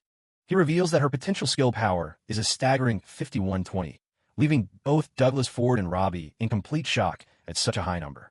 Douglas Ford explains that the average human potential is around 3,000, which makes Robbie's score incredible. Curious, Rui asks what Douglas's own score is. When Douglas Ford admits his potential is only about 900, Rui is flabbergasted, as that number is incredibly low for someone of his strength. After the Elder Elf confirms the reading, Rui can't understand how he's so powerful. The old elf concludes that Douglas Ford must have trained with an intensity far beyond human imagination. With deep respect, the elder elf bows to Douglas Ford, honoring the sheer willpower it took for him to overcome his lone natural potential through years of hard work. The duo stands at the village entrance, sharing a final moment of gratitude with the elves who took them in and cared for them. Little Nicky stands to the side, looking incredibly grumpy and upset about their departure. Douglas Ford thanks them for their hospitality, while Nicky asks if they really have to leave so soon. Robbie adds her own polite thanks. Rui chides Nicky for his behavior, pointing out that Robbie hasn't learned any magic yet, and her health is still fragile, using any excuse to get them to stay longer. Suddenly, Nicky blurts out a desperate confession, shouting at Robbie that he wants her to be his wife so they can stay together forever. The surrounding elves break into gossip and laughter, while mortified Douglas Ford wonders how he could have been so blind to the boy's crush. Nicky pleads with Robbie to stay in the village, but she remains calm and gives him a firm rejection, simply stating that she likes her dad too much. The poor boy is left standing there, completely stunned and heartbroken by the swiftness of her rejection. The elf women giggle and tease Robbie about her devotion to her father, reminiscing about how they felt the same way when they were young. Douglas Ford feels a bit embarrassed, but deeply moved by Robbie's public display of affection, cherishing the pure love she shows him. As he watches her, Douglas Ford can't help but wonder if he would feel even happier if he were actually her biological father. Nicky collapses into a heap of tears, while Rui tries to comfort him with some tough love advice about heartbreak being a necessary part of growing up. Rui hands Douglas Ford a large net filled with village harvests, a parting gift to sustain them on their journey ahead. Douglas Ford waved a final goodbye, noting that even though their stay was short, it was a truly fun and memorable experience for both of them. The entire village gathers to wave them off as they head out into the forest path. Rui takes a deep breath and prepares to lead the village in one final, loud farewell, counting down for the crowd. On the count of 3, all the elves raise their fists and shout, "Muscle power," in a hilarious and heartfelt tribute to their human savior. Douglas Ford and Robbie set off across the open landscape, the echoes of the elves' cheers still ringing in the distance as they start their next chapter. Back at the village gate, Rui finds Nicky still moping on the ground and tells him it's time to head back inside, but the boy has a new fire in his eyes. Nicky declares that when he grows up, he's going to leave the village to learn skills and go on adventures just like Douglas Ford did. Fueled by the stories Douglas Ford shared, Nicky is determined to see the world for himself and eventually find Robbie again. Rui places a proud hand on his son's head, supporting his newfound ambition and telling Nicky that he's his pride and joy. The travelers walk through the vast, open country under a bright sky, their bond stronger than ever after their time in the elf village. Douglas Ford looks back on their time in Floria with a smile, grateful for the warm welcome and the friends they made along the way. While checking the bag of gifts Rui gave him, Douglas Ford notices a small letter tucked away inside. He pulls out the neatly written note from Rui, which simply thanks him for everything he did for the village over the past few days. Douglas listens as the elves mention finally installing a lightning rod. They've decided to open up more to the outside world because of his kindness. An elf wishes them a wonderful journey as they prepare to head out. Robbie points up at the sky. Look, the clouds look exactly like a rabbit. They continue their walk under the bunny sky. They've even got a whole bag of apples for the long road ahead. Half a day later, they're riding in a proper passenger carriage for once. The plan is to head to Milton to sell that cursed necklace. It's a long trip, roughly 10 days if they were on foot. Robbie's glued to the window, taking in all the news sites. Some guys nearby are gossiping about Hero Allen's party. Apparently, the group is still in Balzac looking for new recruits. Douglas asks for more info, but the guys have run out of news. Suddenly, a woman sitting across from them butts in. She claims she's a seamstress from Balzac and knows plenty. The guy isn't buying it. She looks like she's just fishing for a scam. Another passenger calls her out for trying to sell tacky charms earlier. They threaten to report her to the military police if she doesn't stop. The lady huffs, calling it all stupid as Douglas ignores her. He thanks the guys for the heads up. He tells her that her backstory is a bit too fake to believe. She slams the table, refusing to say another word. The rest of the trip passes in total silence. 5 days later, they finally arrive at the city. Milton is massive, way bigger than any city they've seen yet. Their contact is away for a bit, so they decide to explore. Selling the necklace can wait a few days. Robbie tells him she's just happy to be traveling with him. Their peaceful stroll is cut short by someone shouting nearby. Douglas senses danger and tells Robbie to find a place to hide. A blonde guy named Carlos is leading a gang in an alleyway beatdown. The victim, Ted, is on the ground but refuses to give in. Carlos mocks him for not knowing when to quit. A hand reaches out and stops the next blow from landing. Douglas tells them to back off since the guy is already hurt. Carlos gets in his face and threatens to kill them both. He tries to get physical, but the former hero doesn't budge an inch. The thug realizes he's dealing with someone way out of his league. Douglas politely asks them to just leave. The gang takes the hint and scrambles out of the alley. Carlos leaves him with a watch your back gesture. The father calls Robbie out and checks on Ted's broken leg. Ted is blown away. The pain in his leg is completely gone. Douglas explains it's a weird side effect of magic. It takes the brain a minute to catch up with the body being healed. The guy is so grateful, he practically collapses in relief. Douglas offers to help him get home, which just makes the guy think he's even more of a saint. They start walking, and Douglas notices the change in atmosphere. They arrive at a massive gate leading into the red light district and a place called Maisie. Ted mentions he works there, but Douglas is starting to get a bad feeling about the neighborhood. When he hears it's a brothel, the former hero realizes this is no place for a little girl. The servant looks at him, wondering what's wrong. Douglas tries to tell himself it's fine since it's still daytime, and the shops should be closed. They head into the main building of the district. Inside, the hallways are eerily quiet. Ted says everyone is still asleep, and Douglas is surprised by how peaceful it seems. A woman rushes down the stairs, the madam of the house, and she's relieved to see Ted is okay. He tells her how Douglas saved him from Carlos, and she's impressed he managed it with a kid in tow. Douglas tries to make a quick exit, but she insists on serving them some cake first. She brings out tea and some snacks for the guests. The girls who work there all flock to Robbie, obsessed with her hair and pretty skin. Douglas feels incredibly out of place surrounded by all these scantily clad women. The madam thanks him again, explaining that Carlos has been a nightmare for them lately. He listens while trying to finish his tea as fast as possible. She eventually drops the question. She wants him to work as their new bouncer. She says it would only be for 5 days, and he'd be paid well for his time.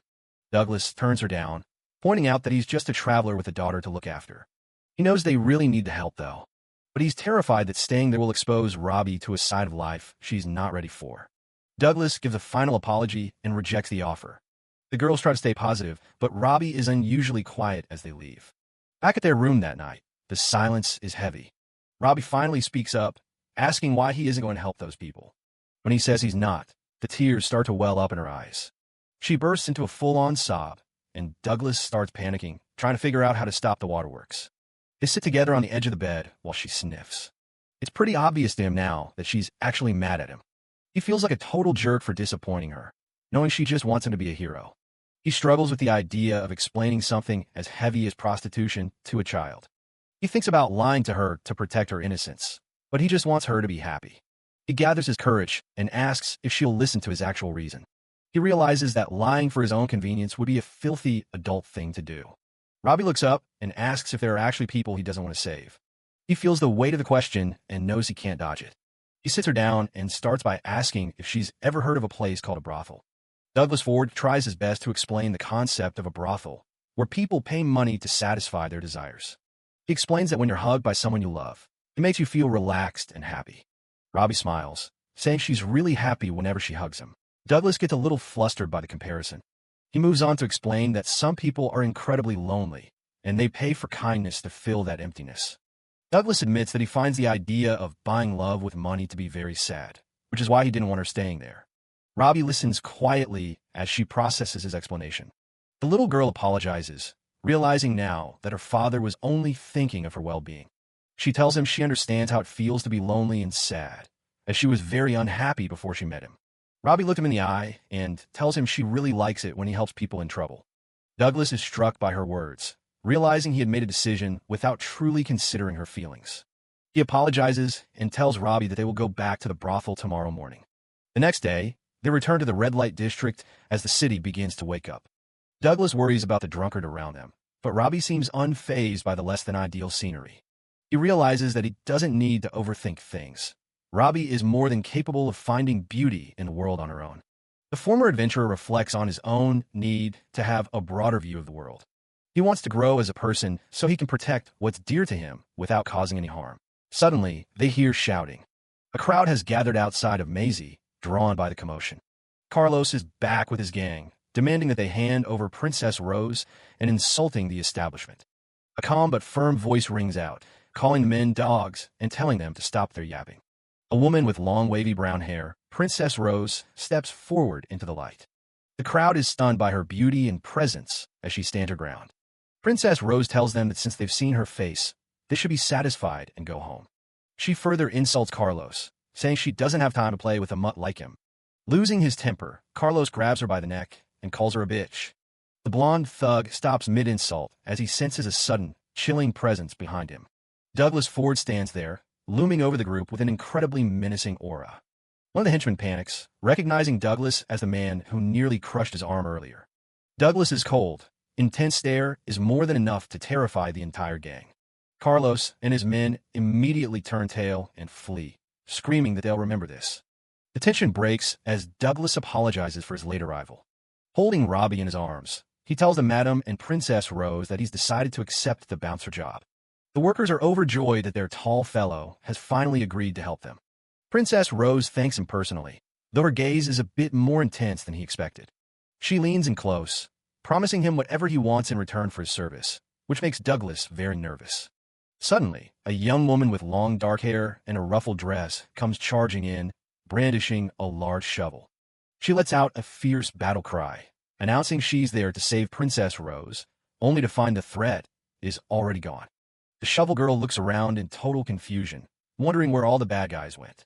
She remains puzzled as she stands there in her white and black outfit, shovel still at the ready. Just as Douglas arrives, a girl is busy working out front. She turns around and instantly recognizes him as the guy from the carriage. Turns out she's a worker here. Veronica immediately tries to play it cool, acting like they're barely even acquaintances. But then she grabs the man, insisting they need to have a little private chat. She drags the poor guy and Robbie away from the others, looking pretty desperate. Once they're alone, she gets aggressive, threatening him to keep his mouth shut about her trying to scam him before. Douglas Ford just stands there, unfazed by the sudden hostility. He asks why she's so worried, and she screams that she doesn't want anyone knowing she was a small-time scammer. He tells her he won't say a word, but she demands proof that he'll actually stay quiet. She yells that a man's word is the most unreliable thing in the world.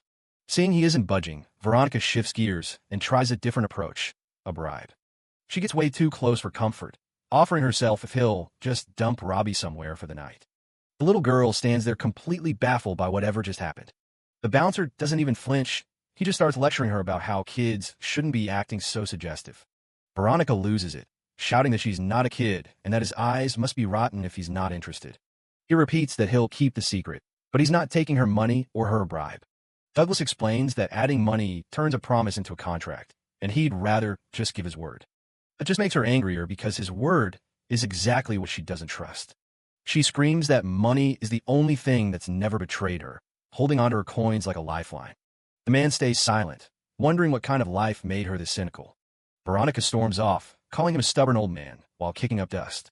But Madam is right there to catch her, demanding to know what all the shouting is about. Princess Rose steps in too, telling the girl she's acting like a total brat. Seeing the elegant woman makes Veronica turn bright red in an instant. The owner apologizes for the chaos and officially introduces Douglas as their new bouncer. With the drama settled for now, they head inside the large establishment. Sitting down for tea, Madam apologizes again for the scene their tomboy caused. The bouncer tells her not to worry about it, and tries to get back to discussing the job. She explains that a noble named Carlos has been obsessively harassing Princess Rose. Douglas listens intently as she describes how the harassment has been weighing on everyone. It's gotten so bad that the men they hired before were getting trash thrown at them and coming back injured. Robbie is busy snacking while her father asks if they can just stop pulling in customers from the street to stay safe.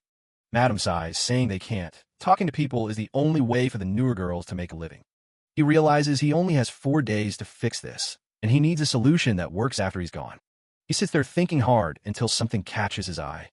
The man suddenly asks the owner about the handkerchief she's holding. Just then, someone upstairs drops something, briefly interrupting their serious talk. Douglas has a realization. If the streets are too dangerous, they should just attract customers from the windows instead. The woman points out that they'd have to yell to be heard, and there's no way to actually touch the customers that way. He holds up a lacy handkerchief, suggesting that physical touch isn't the only way to get a man's attention. Madam's eyes light up as she realizes he's talking about playing hard to get. While they're planning, the girl comes over with a flower she picked, and Douglas gives her a warm thanks. Douglas gets to work, sitting at the table with Robbie while he carefully cuts through stacks of old fabric. He tells Robbie she'll find out soon enough what he's planning, and the little girl watches in awe as the first shapes start to form. Robbie's eyes go wide as she holds up the finished product, a perfect little flower made entirely of cloth. Douglas explains the plan. They'll make a whole bunch of these and shower them from the windows to catch everyone's eye. Madam wants to wake up the other girls to help, but Douglas insists on letting them sleep while they handle the sewing themselves. The owner is genuinely touched by his kindness, but Douglas just focuses on his work, comparing his fake flower to the real one Robbie found. Robbie is more than happy to pitch in, eagerly crumpling up the cloth to give the flowers a more natural, wrinkled look. The two of them spend hours together, snip-snapping away until the table is buried in colorful fabric blossoms. As the sun begins to set over the establishment, the massive project is finally nearing completion. Robbie is practically glowing as she looks over the mountain of flowers, amazed that they actually managed to make so many. She imagines how happy people will be when they see all these beautiful flowers floating down from the sky. Seeing her so excited makes Douglas smile, hoping her wish for a little more happiness in the city comes true. The next morning, a group of girls from the house come rushing down the stairs, completely blown away by the sight. They can't believe how real the cloth flowers look and start peppering Douglas with questions about who made them. He introduces Robbie as his daughter, but the girls seem to recognize him from somewhere else entirely. One of them suddenly screams in realization, asking if he's actually the famous dad adventurer. The man is caught off guard, wondering how on earth word of his nickname from Addington reached this city. That's when one of the girls slams a newspaper onto the table, proving that his reputation is officially preceding him. The headline is hard to miss. It's a whole story about his great feats in Addington, complete with a drawing of a dragon. The girls are all over him now, amazed that the guy who defeated a legendary dragon is standing right in their living room. Madam joins in, mentioning that she knows he's the one who took down Matlock and freed all those orphans. Douglas tries to play it down, looking a bit bashful about all the sudden attention and praise. But the mood shifts instantly when Veronica appears on the stairs, looking down at them with pure venom in her eyes. She mocks him for gloating over his good deeds, calling him a fake and absolutely disgusting for pushing his help on people. Madam tries to step in and defend him, but Veronica isn't listening to anyone anymore. The girl screams that she'll never thank him as long as she lives, and she doesn't want to feel like he saved her. She bolts out of the room before anyone can say another word, leaving a heavy silence behind her. Princess Rose just sighs and gestures, commenting that Douglas really got bitten by that one. The adventurer looks pretty somber as the group breaks up, and he suggests taking a quick walk to clear his head. Princess Rose offers to go with him, telling Madam not to worry because it was just a kid having a tantrum. While they're walking, Douglas asks the question that's been on his mind. Was Veronica one of the girls sold by that orphanage? Princess Rose doesn't give a straight answer at first, instead asking him what he'd even do if she was. He apologizes if he's being nosy, but he feels like he needs to know the truth about what she's been through. Princess Rose reveals a personal secret. She has a 4-year-old daughter she's been raising since she was 15. She tells him that humans can't be gods, and he shouldn't jump into things blindly trying to save everyone. A gust of wind blows through the garden, and Douglas admits she's right, even if he can't ignore suffering. The woman looks at him as he explains that even if there's only a tiny chance he can help, he has to reach out. He catches a single petal, stating that helping those in need is the whole reason he became an adventurer in the first place. Seeing the look in his eyes, Princess Rose realizes he's just too stubborn for his own good. She finally relents and confirms his suspicion. Veronica really was one of the children sold off by that terrible orphanage. It all started 6 years ago, back when Veronica was only 9 years old. Douglas Ford is completely floored to hear she was just a child when it happened. Princess Rose explains that the manager back then was a piece of trash hooved by kids without a second thought. In a flashback, a young Veronica is hiding in a dark stable, sobbing until a light suddenly breaks through the darkness. It's Princess Rose looking down at the terrified girl and asking who she is. Instead of being cruel, Rose steps in as her new mentor and checks the bruises from where the previous manager hit her. She gives her a cold dose of reality, telling her that for kids who are bought and sold, there really isn't anywhere left to run. Holding the girl close, Rose tells her that if she ever wants to be truly free, her only choice is to keep living here and survive. From that day on, something inside Veronica snapped. She stopped running and started working like she was possessed, saving every single coin she earned to buy back her freedom. But 6 years later, a letter arrived from the military police. She was free because her sale had been illegal all along. Rose tells Douglas that even though they all celebrated her freedom, Veronica showed up at their door again just a few days later. She came back broken, feeling like she was already too far gone to ever live a normal life in the outside world. Hearing this, Douglas clenches his fist in frustration, feeling the weight of being 6 years too late to help. Rose apologizes for dumping such a heavy story on him, but she's surprised to see he still wants to reach out to her. He says he just wants to talk to her, thinking back to when Veronica questioned why anyone would bother being nice to someone like her. Seeing his sincerity, a soft smile finally touches Rose's face. Later that night, Veronica is sitting alone on the edge of a roof, looking out over the city lights. Her quiet moment is interrupted when a voice calls out her name. It triggers a flash of the nightmare she lived through, full of faceless people and the lies she was told as a child. She jolts back to reality, realizing Douglas has actually come to find her. She immediately puts her guard back up, telling him not to bother if he's here for an apology. When he says he isn't looking for one, she gets even more defensive, telling him that just looking at him makes her sick. She screams at him, lashing out at all the adults who never showed up when kids like her were being discarded. Instead of arguing back, Douglas simply bows his head in a deep, silent apology. He tells her he's sorry on behalf of all the adults who failed to save her and the other children 6 years ago. Veronica is stunned, asking him why on earth he's apologizing when she's just taking her anger out on him. He gives her a look that's filled with genuine regret. For him, it's not about who's at fault. He just feels the pain of not being there to stop their suffering. He looks her in the eye and says it again. He's sorry he wasn't able to save her back then. The walls she built up for years finally start to crumble as she struggles to hold back her tears. She tries to fight it, claiming she's already ruined, but Douglas shuts that down, telling her he got a second chance at his age, so she definitely can too. He reminds her that the world is massive, and she still has all the potential in the world to become whoever she wants to be. He reaches out and gives her a gentle pat on the head. Robbie jumps in to help, patting her too, which sends Veronica into a blushing mess as she yells at them to stop treating her like a kid. But she can't hold the act up anymore and collapses into him, sobbing her heart out. She just lets it all go, finally crying the tears she's been holding back since she was 9 years old. Her cries echo out over the quiet rooftops as the long night finally starts to come to an end. A few days later, the city is buzzing with excitement for a special festival. It's the flower scattering ceremony, where the women of the district throw roses down to the crowds below. Princess Rose stands on the balcony, teasing the crowd that a special service awaits anyone lucky enough to catch one. The crowd goes wild, trying to grab a flower, while Veronica watches the chaos from a distance. With a rose in hand, Veronica finally feels free to start over, while Douglas and Robbie cheer her on from the festival below. Veronica takes a moment to herself, reflecting on who she really wants to be.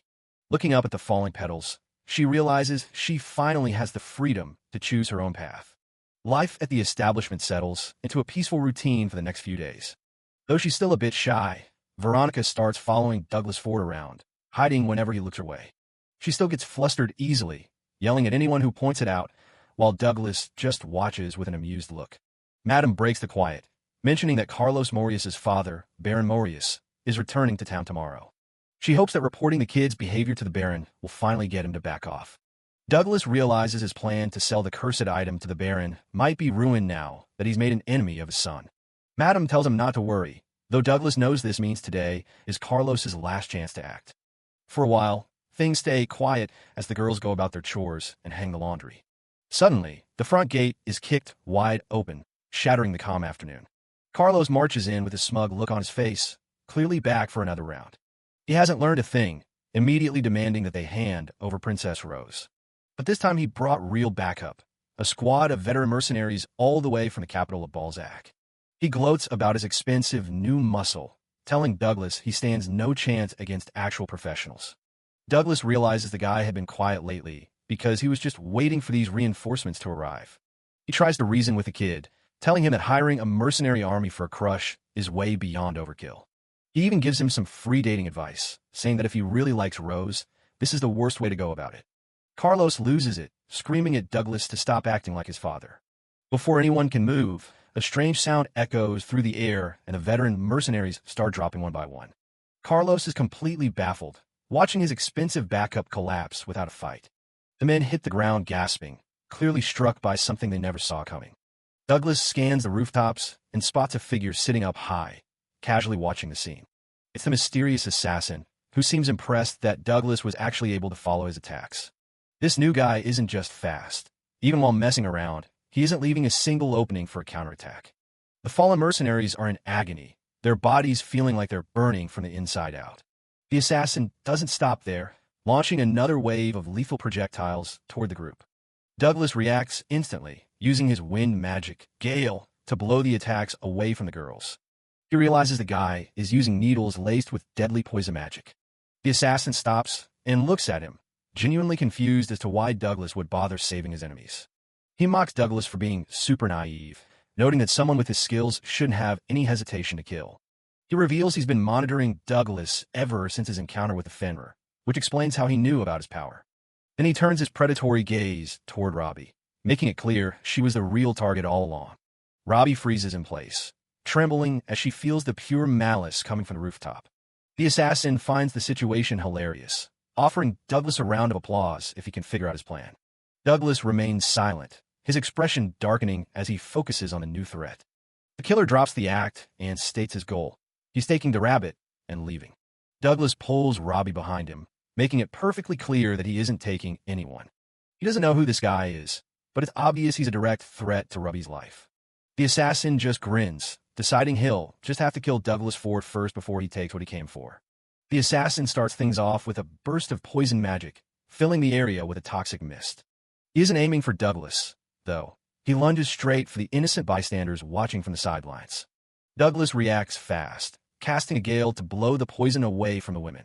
But the mist has already hit the thugs on the ground, and they're definitely not looking too good. He has to switch gears immediately, activating a second skill to dispel the poison before it's too late. The assassin just laughs, mocking him for trying to save everyone while his own guard is down. Before Douglas can even reset, the killer is right in his face, landing a solid hit. He's forced to block, barely keeping up with the sheer speed of the man's movements. Douglas grits his teeth, realizing this guy is a total pro who doesn't make a single sound when he moves. He manages to push the guy back, but the constant casting is starting to take a serious toll on him. The killer points out that he can't keep both defensive spells running and fight at the same time. He mocks Douglas for playing the hero, but Douglas just doubles down on his wind magic to keep the poison at bay. A creepy grin spreads across the assassin's face as he talks about how much he loves watching people betray each other. "That's not what I want to show her," Douglas yells, throwing himself back into the fight with everything he's got. The assassin just laughs it off, his movements becoming even more frantic and dangerous. He launches a massive wave of knives into the air, aiming them right at the brothel and the terrified Robbie. Douglas is stuck with an impossible choice: keep the poison field up or save the kid from the rain of steel. The killer doesn't wait, diving in toward Robbie, while Douglas is still looking at the sky. Douglas sees the opening and knows he's the only thing standing between the blade and the girl. A heavy thud echoes as the knives hit their mark and clatter onto the pavement a second later. He threw his own body into the line of fire, taking every single hit to keep Robbie safe. He hisses in pain as the wounds start to sizzle, the poison already starting to seep into his system. Robbie can only watch in shock, her voice trembling as she calls out to the man protecting her. The assassin isn't moved at all, calling the whole heroic sacrifice move boring. He keeps up the pressure, laughing as Douglas struggles to keep his footing on the bloody ground. Douglas coughs up blood, a knife buried deep in his side as he fights just to stay conscious. Robbie is completely losing it, convinced that her protector is about to die right in front of her. But Douglas isn't done yet. He starts glowing with a massive surge of power that cracks the ground. Even the assassin is surprised he's still moving with a blade stuck in his stomach. He lunges in for a finishing blow, aiming to put Douglas down once and for all. Douglas just ignores the pain and starts a new chant, drawing on his final reserves of mana. The assassin's eyes widen as he realizes the old man is actually pulling off another high-tier spell. A massive blast of lightning slams down, catching the killer in a full-on explosion of raw energy. Douglas tells Robbie to stay back while he uses what's left of his magic to purge the poison from his own blood.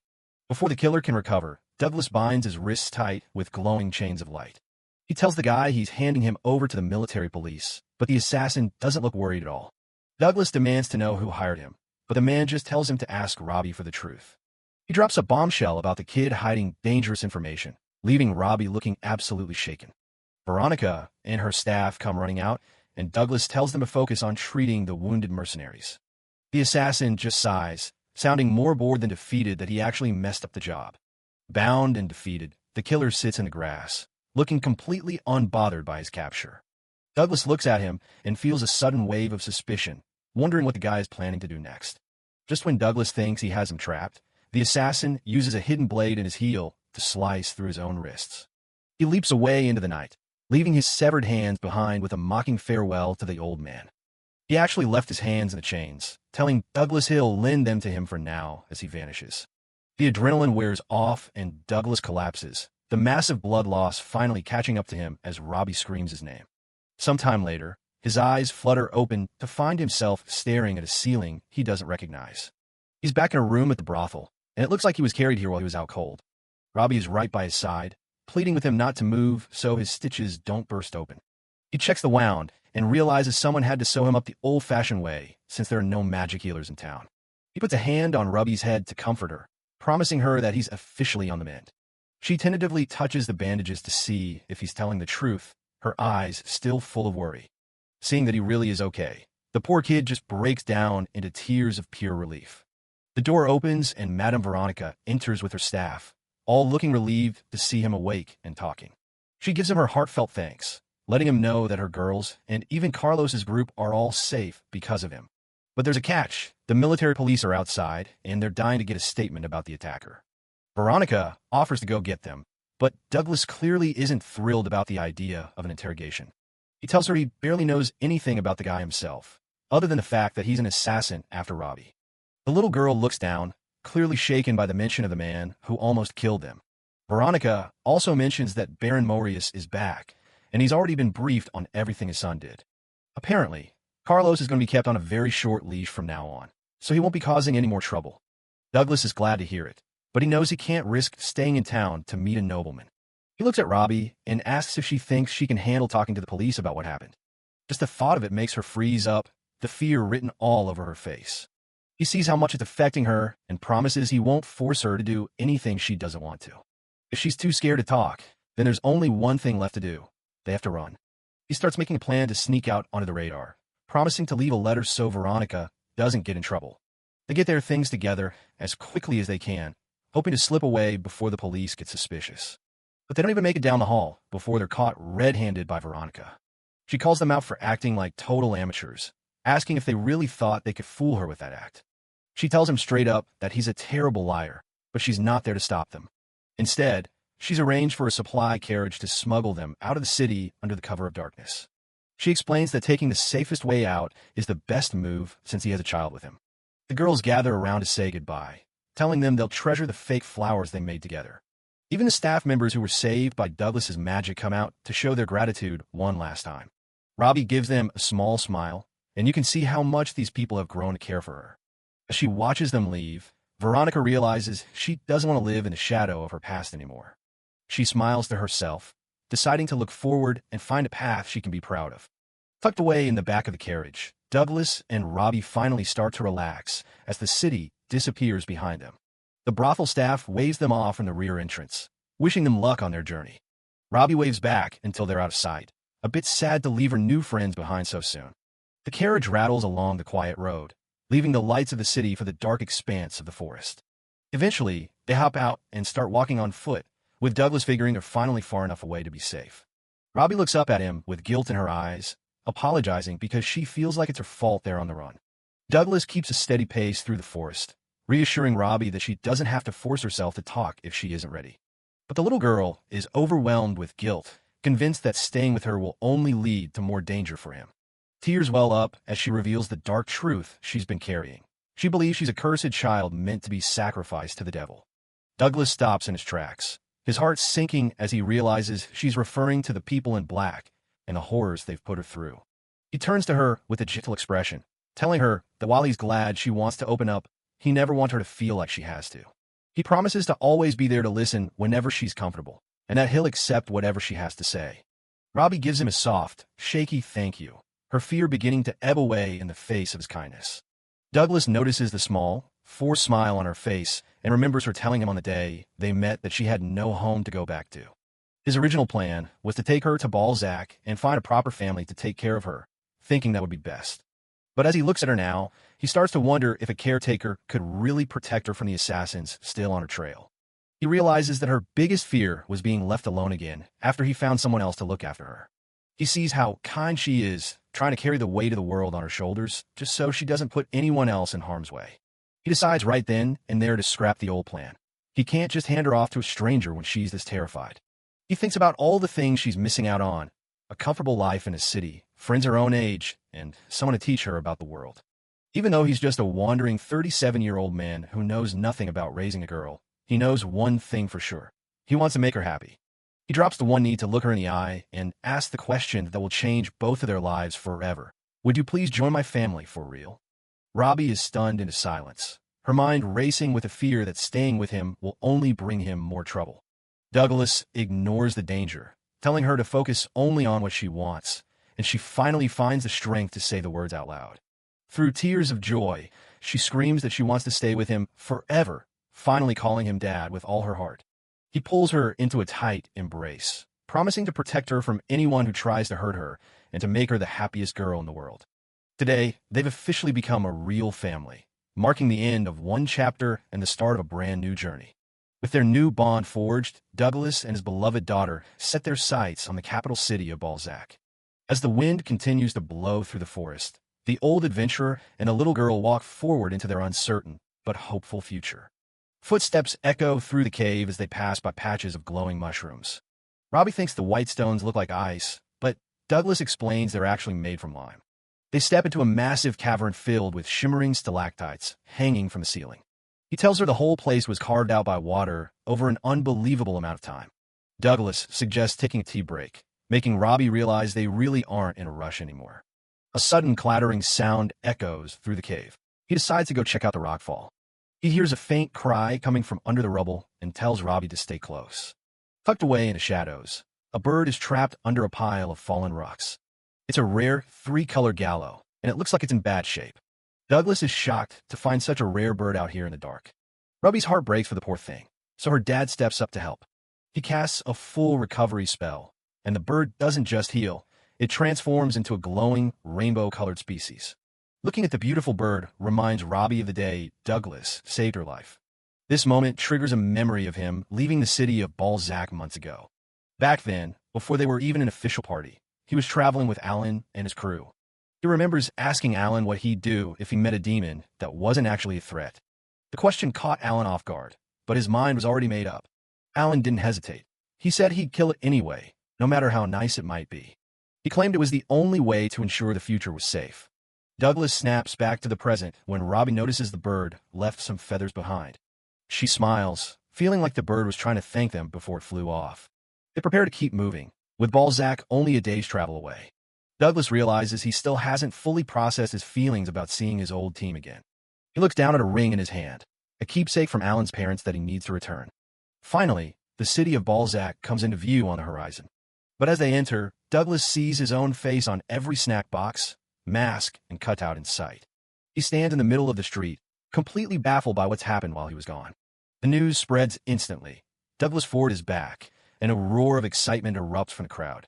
A newspaper headline screams about the return of the strongest dad adventurer, leaving him stunned. Suddenly, a loud journalist named Mira jumps into his face, desperate for a headline. She's hyped up, telling him he's the hottest topic in the city right now. The crowd starts pushing and shoving to get a better look at Robbie, overwhelming the little girl. People swarm them, claiming to be his best friends just to get an autograph. Seeing how terrified Robbie is, Douglas knows they have to bail fast. He casts a mirage spell, filling the entire street with thick, white smoke. By the time the smoke clears, the two of them are nowhere to be found, leaving the crowd in awe. They sprint through the back alleys as the fans scramble to find them. They finally reach a quiet corner, and he explains he just used an illusion so they could hide. He apologizes for the scare, but he's relieved to see she's doing okay. Surprisingly, Robbie's just happy that her dad is so popular, even if it's a bit much for him. Douglas realizes that if they want to get anywhere without a riot, they're going to need a disguise. They head to a local shop where a bell chiming welcomes them, and an old friend looks up from the counter. Laura, the storekeeper, is deep in thought behind her counter when she hears a familiar voice. Douglas announces their arrival, accidentally scaring the daylights out of her. After she recovers from the shock, she's thrilled to see him again after all this time. Douglas introduces Robbie as his daughter, and the little girl shyly greets the red-haired merchant. Laura cuts straight to the chase, asking what they need from her shop today. She immediately understands the situation, He needs a way to move through the city undetected. They start browsing through wigs and hats, trying to find something that doesn't scream strongest mage. Robbie picks out a flamboyant outfit that makes Douglas look more like a traveling musician than a legendary hero. Laura presents a jar of magical sprinkle powder that can temporarily change a person's hair color. She suggests Robbie use it too, since her silver hair is pretty distinctive. Douglas worries about people chasing down a child, though he hopes it won't come to that. Robbie wonders if the powder will give her the same hair color as her dad. Douglas decides to buy the powder along with the rest of their disguises. While they pack up, he asks if she knows where Alan and the rest of his old party are. He quickly clarifies that he has zero interest in joining them again. He's just curious. Laura notices he seems a lot happier now than when he first left the city. She tells him that he just missed them, as they disappeared from the city a few days ago. Rumor has it they fled a major quest at the last second, and Laura is glad they're gone. She explains that ever since he left, the hero party has been a nightmare for local merchants. Apparently, they've been failing every single quest they take on, which is a shock to Douglas. He's stunned to hear the team is on the brink of a total collapse. Laura blames it all on Dario, who thinks he's the new leader and keeps pushing for an all-out attack style. The worst part was him trying to convince Alan to kick out Fanny because she only focuses on healing. Douglas remembers how the party used to be balanced, with him acting as the support.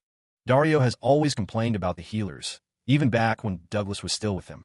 Things finally boiled over when a drunk Dario started berating Fanny, and Alan had to kick him out.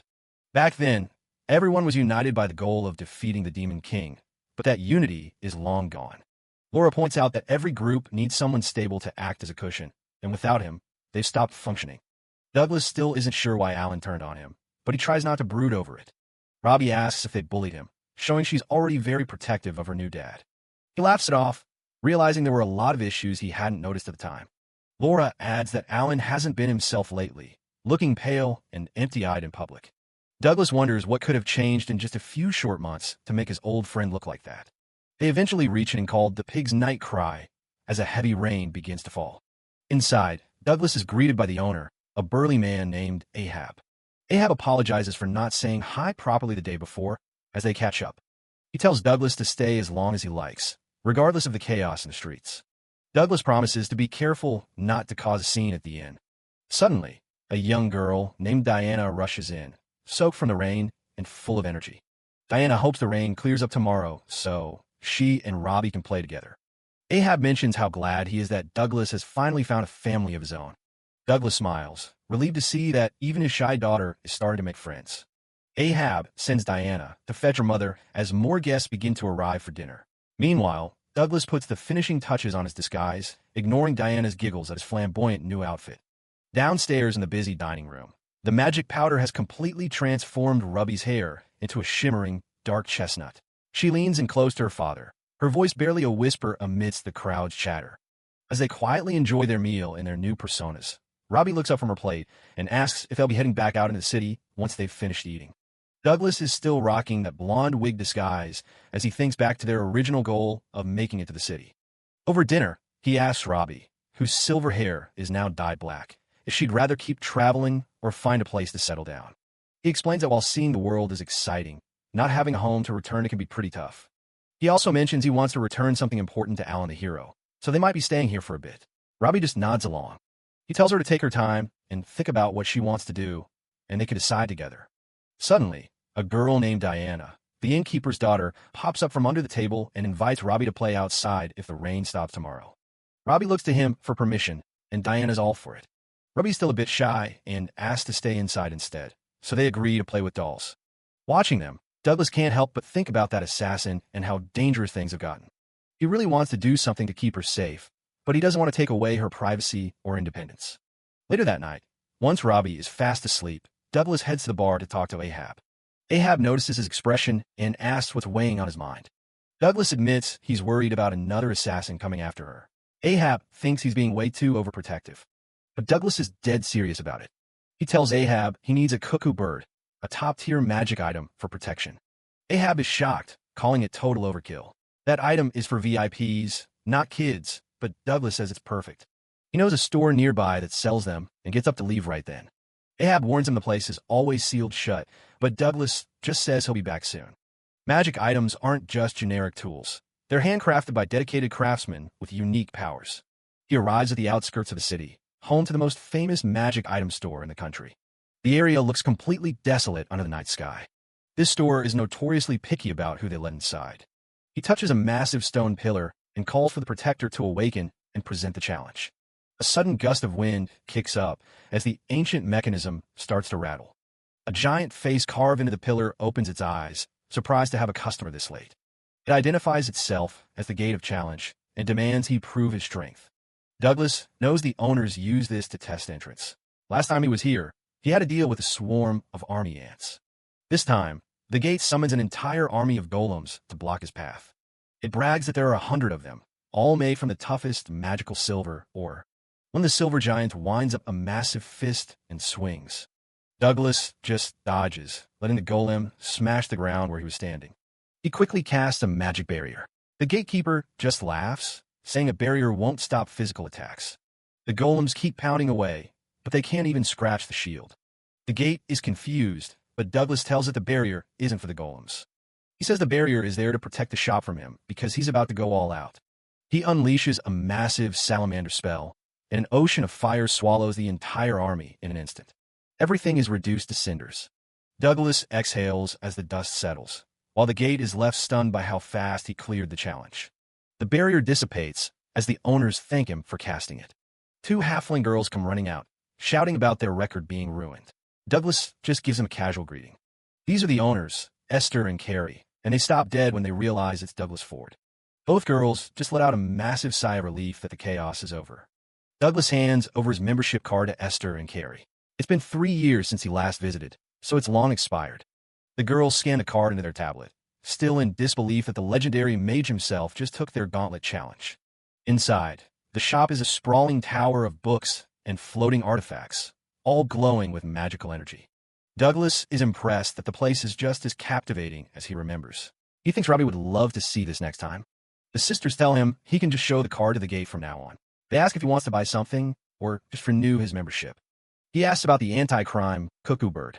Carrie says it's a back order, and Esther warns him it costs 100 gold, enough to buy a mansion.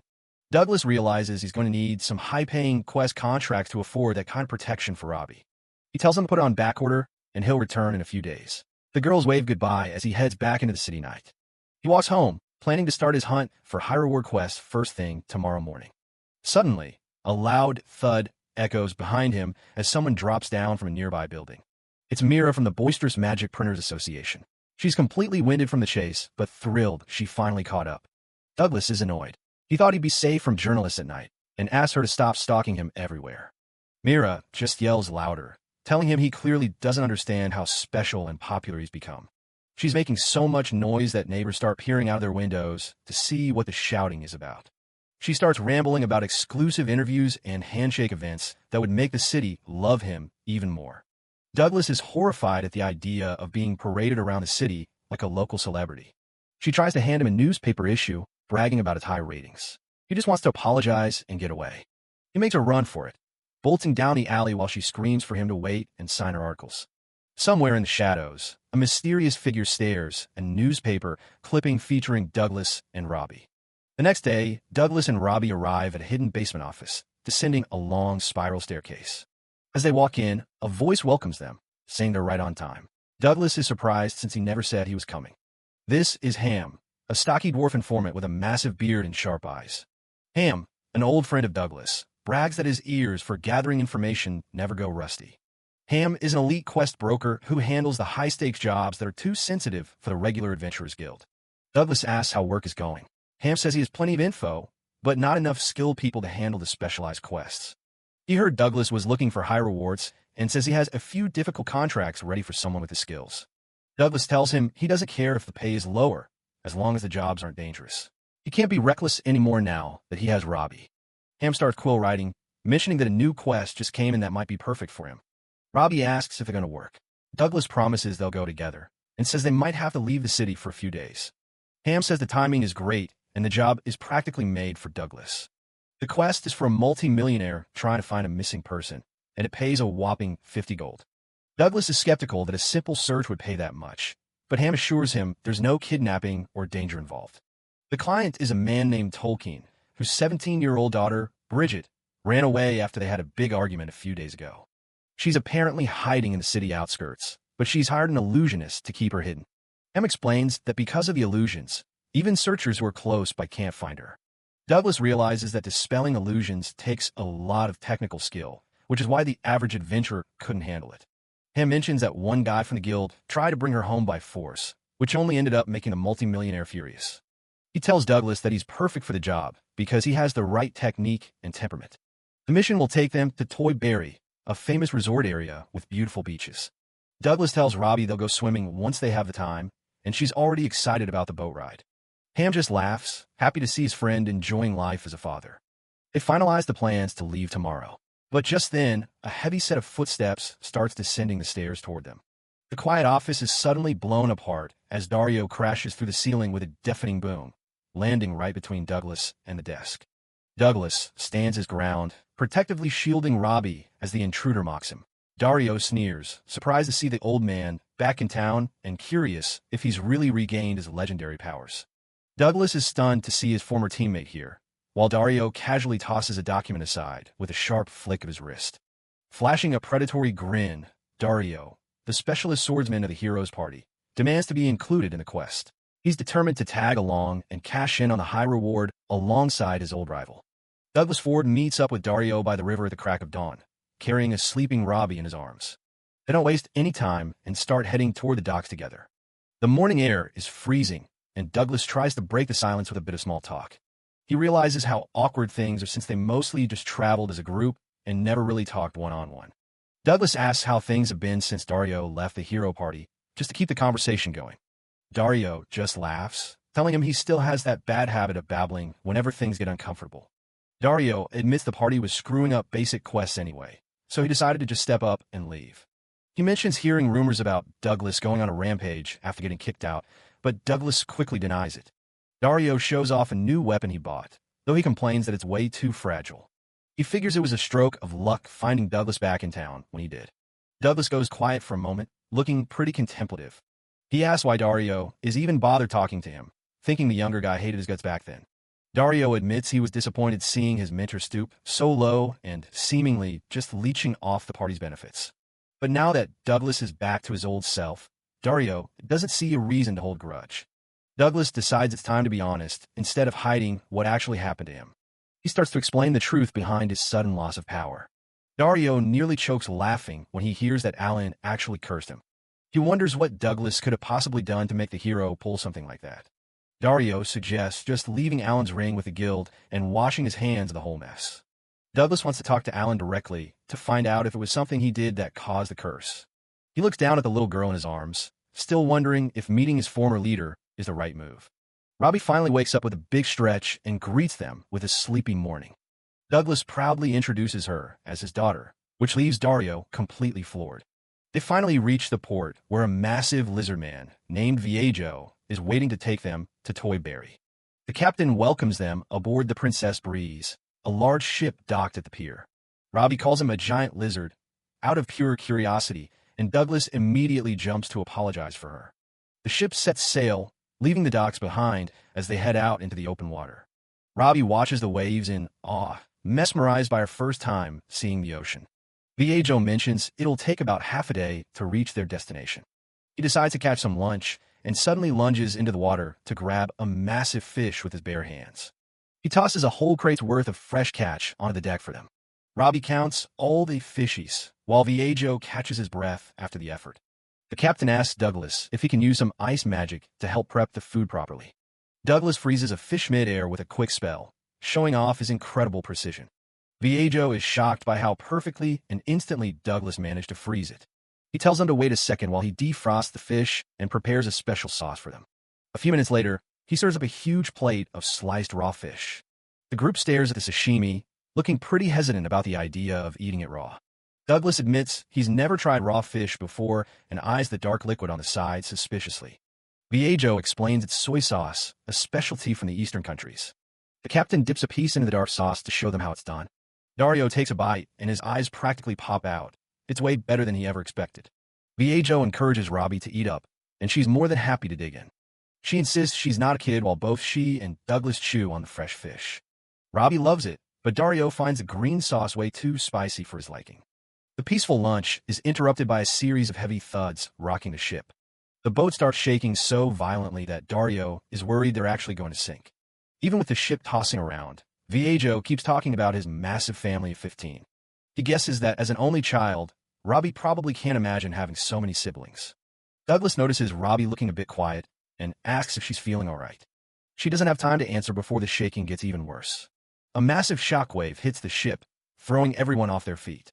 Douglas is stunned by the impact, and Viejo realizes they're in deep trouble.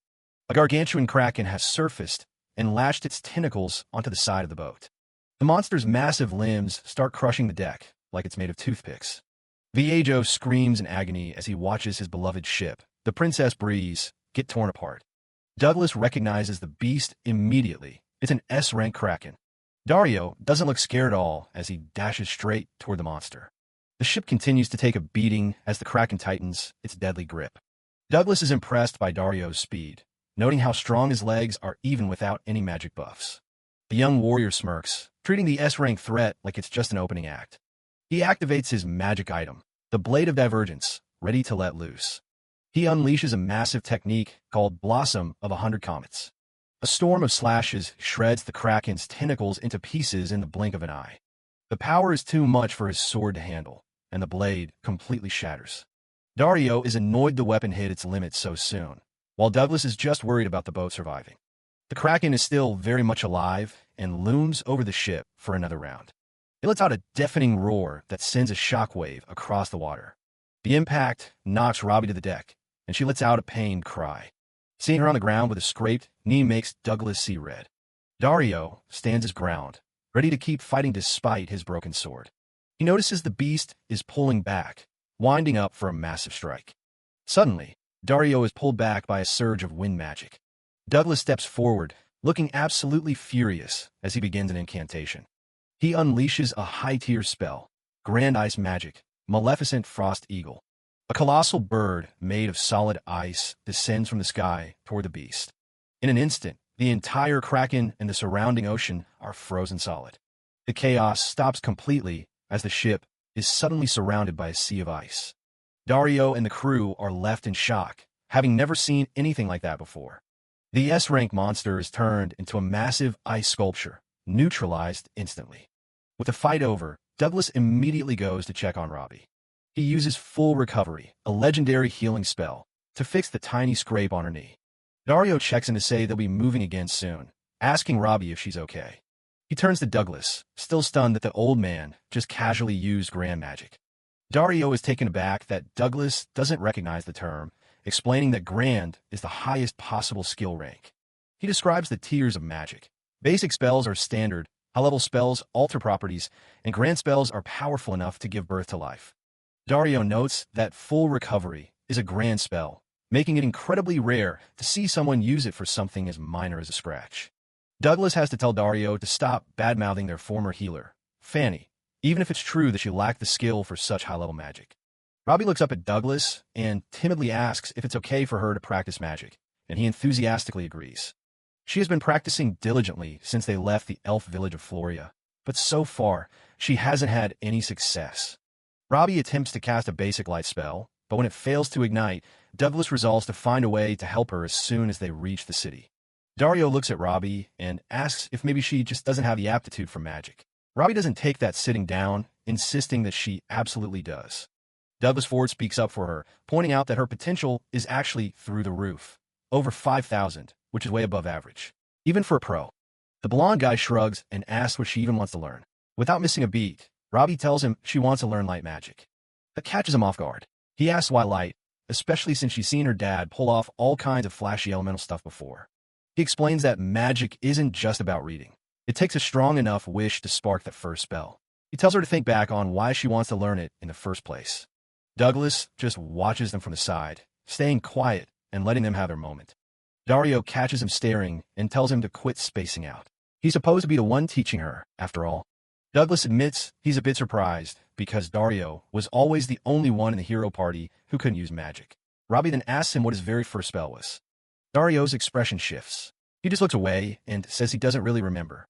He brushes it off and says he's going to get some sleep, telling the old man to take over the rest of the lesson. Douglas thanks him for the help, feeling a bit confused by the sudden exit. As Dario walks off, Douglas realizes he's actually a pretty decent teacher. Back in the day, he never would have guessed the kid had this side to him. Douglas follows him out, mentioning that he seemed pretty shaken up back there. He's worried they accidentally brought up some bad memories. Dario just stays silent, his eyes looking heavier than usual. He tries to joke his way out of it, wondering if Alan only got pissed because Douglas is so nosy all the time. Then he gets serious, asking if Douglas and the kid are actually related. Douglas confirms they don't share any blood, but she's family regardless. Dario says he understands perfectly. He mentions that he used to have a family just like that once. No blood, just a bond. The memory takes him back 10 years. He was only 12 then, just another kid being called in for dinner. He grew up in a nameless little village. It was a place where nobody had parents, just a group of kids looking out for one another.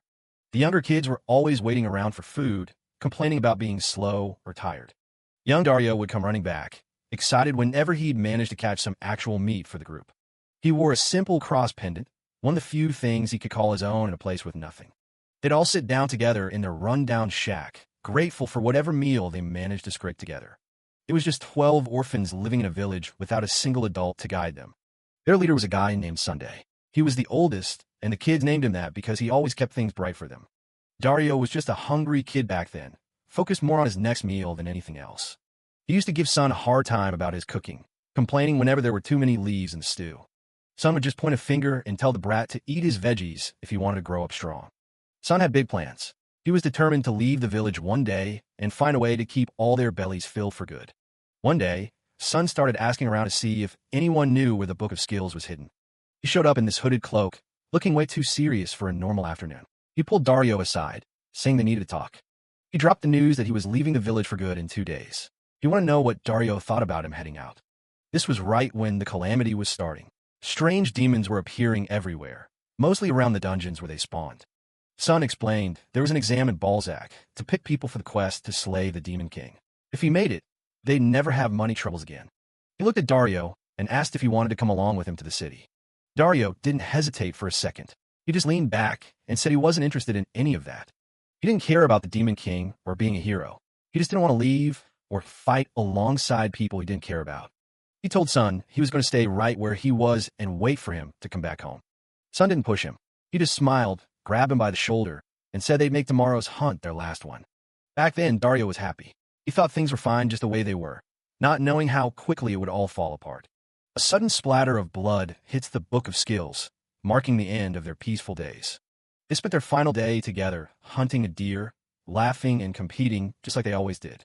Young Dario realizes he's in over his head, struggling just to carry the meat he'd caught back home. Sun catches up to him, wondering what the heck he's doing. Dario just grumbles that Sun needs to help him carry the load. The memory of those happy hunting days is cut short by a dark, jagged blur. The day everything changed. They came back to find the village in ruins. Sun shouts for Dario to stay back as they rush toward the smoke and rubble. Dario freezes, his mind racing as he looks at the devastation. Sun grabs him by the shoulder, his voice urgent as he says they have to find the others. Sun points toward a collapsed building, shouting that there's something over there. A long, snake-like neck with human hands emerging from its mouth slithers out from the shadows. It's a grotesque, unnatural sight. The creature stands tall, a massive, muscular demon with a hide like stone, sniffing the air for its next meal. Dario hides behind a tree, trembling as he asks what that thing even is. Sun stays low, watching the monster loom over the wreckage of their home. Sun's eyes go wide as he realizes the horror. The demon is eating someone's arm. He whispers that it's not just a monster, it's demon folk. Sun remembers reading about them.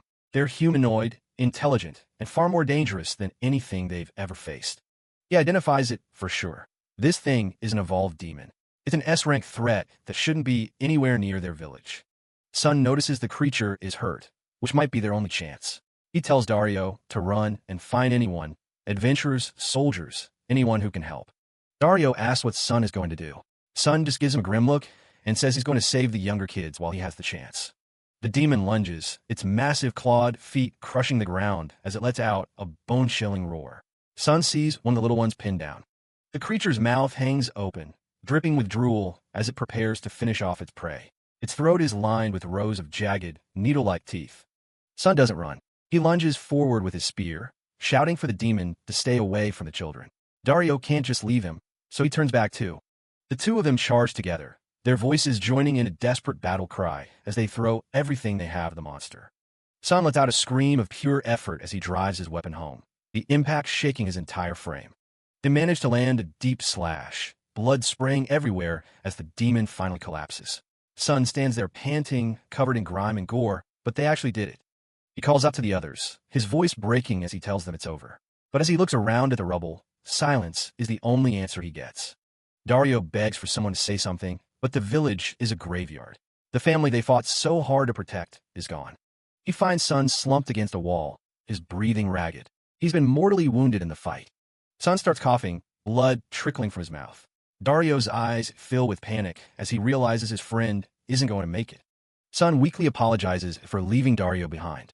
Dario just shakes his head, telling him to hold on while he looks for help. He remembers how he felt then, just a lonely, abandoned kid in the middle of a forest with nobody left to turn to. Sun tells him he really just wanted to be with someone, and that finding Dario was the best thing that ever happened to him. Dario tries to argue, but his voice fails him. Sun just looks at him with those kind, dying eyes. He gives one final smile, telling Dario he's afraid he'll be leaving him all alone from here on out. Sun's last words are a blessing. He says Dario doesn't have to take care of the little ones anymore. He can finally just live for himself. The rain starts pouring down, washing away the blood as Dario realizes Sun's hand has gone cold. He's holding the book of skills they were looking for earlier. He just sits there in the mud, crying out Sun's name over and over, but the only sound is the rain hitting the ruins. He tells himself he has to survive. He has to live on, even if it feels like his heart has been ripped out. He thinks back to what Sun said about being lonely without him. Even with the younger kids around, Sun was the one who truly anchored him. He stands over the grave he dug, clutching his cross pendant. He promises to leave something behind to take Sun's place. The scene shifts to the dark forest. He claims he didn't cry that day. He just says his throat was really dry from all the shouting. He remembers trying to scream for help, but the recovery magic he practiced just wouldn't activate when he needed it most. He decided then that if he didn't have the aptitude for magic, he'd just kill every last demon with his own 2 hands instead. That was his new reason for living. He looks out over a massive, shining city on the coast. He's thinking about the selection exam and wondering if he's ready to follow in Sun's footsteps. Back in the present, Dario is walking down the hull of the ship, looking like he's trying to shake off the weight of the past. He stops and looks back at Douglas, asking again if Robbie is really his kid. He tells the old man to spend as much time with her as he can. He heads up the stairs to the deck, leaving Douglas standing there with a thoughtful look on his face. He's starting to understand why Dario is the way he is. Douglas Ford stays quiet, still thinking about the look on Dario's face. He's never seen that side of the younger adventurer before, and it's clearly left an impression on him. Villaggio announces their arrival at the port. He's got goods to sell, and tells them he'll be back in 3 days if they need a ride back to Toyberry. Douglas Ford thanks Villaggio for the trip as they step off the ship. Robbie waves a cheerful goodbye, and the crocodile-headed merchant heads off to do his business. Dario is back to his usual self, though he's still looking a bit somber. Robbie, on the other hand, is already rushing ahead, excited to see the sights. Robbie is absolutely enchanted by the view. The sun-drenched coast and the sparkling water are unlike anything she's ever seen, and she can't help but gawk at how pretty it is. They walk through the bustling town square. Robbie is amazed by the crowds, but Douglas Ford just smiles, telling her this is actually pretty quiet compared to the big cities. Douglas Ford suggests a little reward for after the quest, a trip to the beach for a swim. Dario immediately starts to protest, but Douglas Ford isn't taking no for an answer. He cuts Dario off with a shout, insisting that they're all going together whether Dario likes it or not. His sudden enthusiasm is a bit overwhelming. Seeing Douglas Ford's big, relieved grin, Dario finally gives in and agrees to go along with it. It's hard to stay grumpy when the old man is that determined. With the plan set, Douglas Ford leads the way to their client's place. They've got a job to do, finding the missing daughter of a man named Tolkien. They arrive at a massive, ornate estate. It's the kind of place that screams wealth and power, far grander than anything they expected from a simple search quest. Inside, they meet the client. Tolkien sits like a mob boss, his sunglasses hiding his eyes, while his secretary, Alfred_Kane, stands tall and professional at his side. The trio sits on the fancy couch, looking incredibly out of place. The pressure in the room is palpable, and even Robbie looks a bit nervous as they wait for the client to speak. Douglas Ford can feel it. Tolkien has an incredibly menacing aura. This isn't just some rich merchant. There's something much more dangerous about this man. Tolkien's silent glare is enough to make Douglas Ford sweat. He wonders what kind of businessman lives in a house this fancy and carries himself like a king. Alfred_Kane finally breaks the silence, confirming their identities. Alfred_Kane introduces himself and explains that he was the one who posted the quest under Tolkien's orders. Douglas Ford, Dario, and Robbie are frozen, completely intimidated by the sheer intensity of the man sitting across from them. Douglas and his crew arrive at a massive estate. They've taken a quest to track down a runaway, so they can finally afford a decent birdhouse. Inside, the reception isn't exactly warm. Tolkien, a legendary millionaire, is yelling at his secretary Alfred for bringing in more brash men. Tolkien isn't impressed. He complains that the last guys the guild sent were useless and assumes this group will be exactly the same. Alfred tries to vouch for them, mentioning that Douglas is the famous dad adventurer who's been making headlines lately. The meeting gets even more heated when Tolkien goes to light a cigar. Dario pulls a knife, threatening to kill him if he touches a flame to it. Dario doesn't care about the guy's money. He just hates smoke and wants the merchant to be more considerate of his guests. Douglas can only sweat as he watches his partner threaten their employer. Tolkien freezes with a cigar in his hand. Robbie just sits there, completely unbothered as she eats a cupcake. Douglas quickly steps in to apologize for Dario's tone. He explains that Dario was just looking out for Robbie. He suggests they keep talking outside to avoid more tension, but Tolkien's face suddenly changes. The big, tough merchant goes quiet. Douglas thinks they've blown it and starts preparing to walk away from the quest. But then, Tolkien bursts into tears. He's overjoyed to finally meet people who actually care about others instead of just chasing his wealth. He admits he was testing them, worried that Douglas was just another greedy guy pretending to be a hero for the cash. But seeing how much Robbie trusts her father was the real proof. He can see how much Douglas treasures her. The merchant bows his head, apologizing for his disrespectful behavior during the test. He finally introduces himself properly as Tolkien, a simple merchant with a massive problem. With his pride out of the way, he begs the party to accept the quest and find his daughter. He explains that the trouble started 10 days ago. His daughter Bridget had just come back from magic school and said she wanted to go somewhere. He offered her money, and she threw it right back. Ever since his wife passed away, he's worked himself to the bone to make sure she'd always have a good life. They ended up arguing, and she left home right after. He regrets the things he said and asks Douglas to find her. Later, the group heads out to investigate. Dario is still grumbling, thinking the old man is just blinded by his own money. Douglas agrees that it's a mess, but he knows only Tolkien can actually fix the relationship with his daughter. As they walk, Douglas notices they have a tail. Tolkien is hiding behind a tree to keep an eye on them. Tolkien owns 3 massive hotels, and he's sure Bridget is hiding in one of them with the help of an illusionist. Checking every room would take too long, so Douglas gets ready to use his own magic. He casts Appraisal, sending out a massive pulse of light to scan the entire building. But the spell doesn't find anything. Dario starts to get annoyed as they strike out yet again. Douglas explains that the spell is just checking for any illusion magic in the area. While the adults talk, Robbie looks like she's just had a sudden realization. Dario finally snaps and tells Tolkien to just come out from behind the trees already. Tolkien jumps, caught red-handed. He stammers about just checking on his hotels. He eventually admits that they were right and that he shouldn't be worrying about work while his daughter is missing. He clenches his fist, begging to join the search party. Douglas asks if there are any other places she might be. Tolkien mentions he has 6 villas. He dismisses one of them immediately, thinking she'd never go to a little house like that. It's a tiny forest villa he bought before his business took off.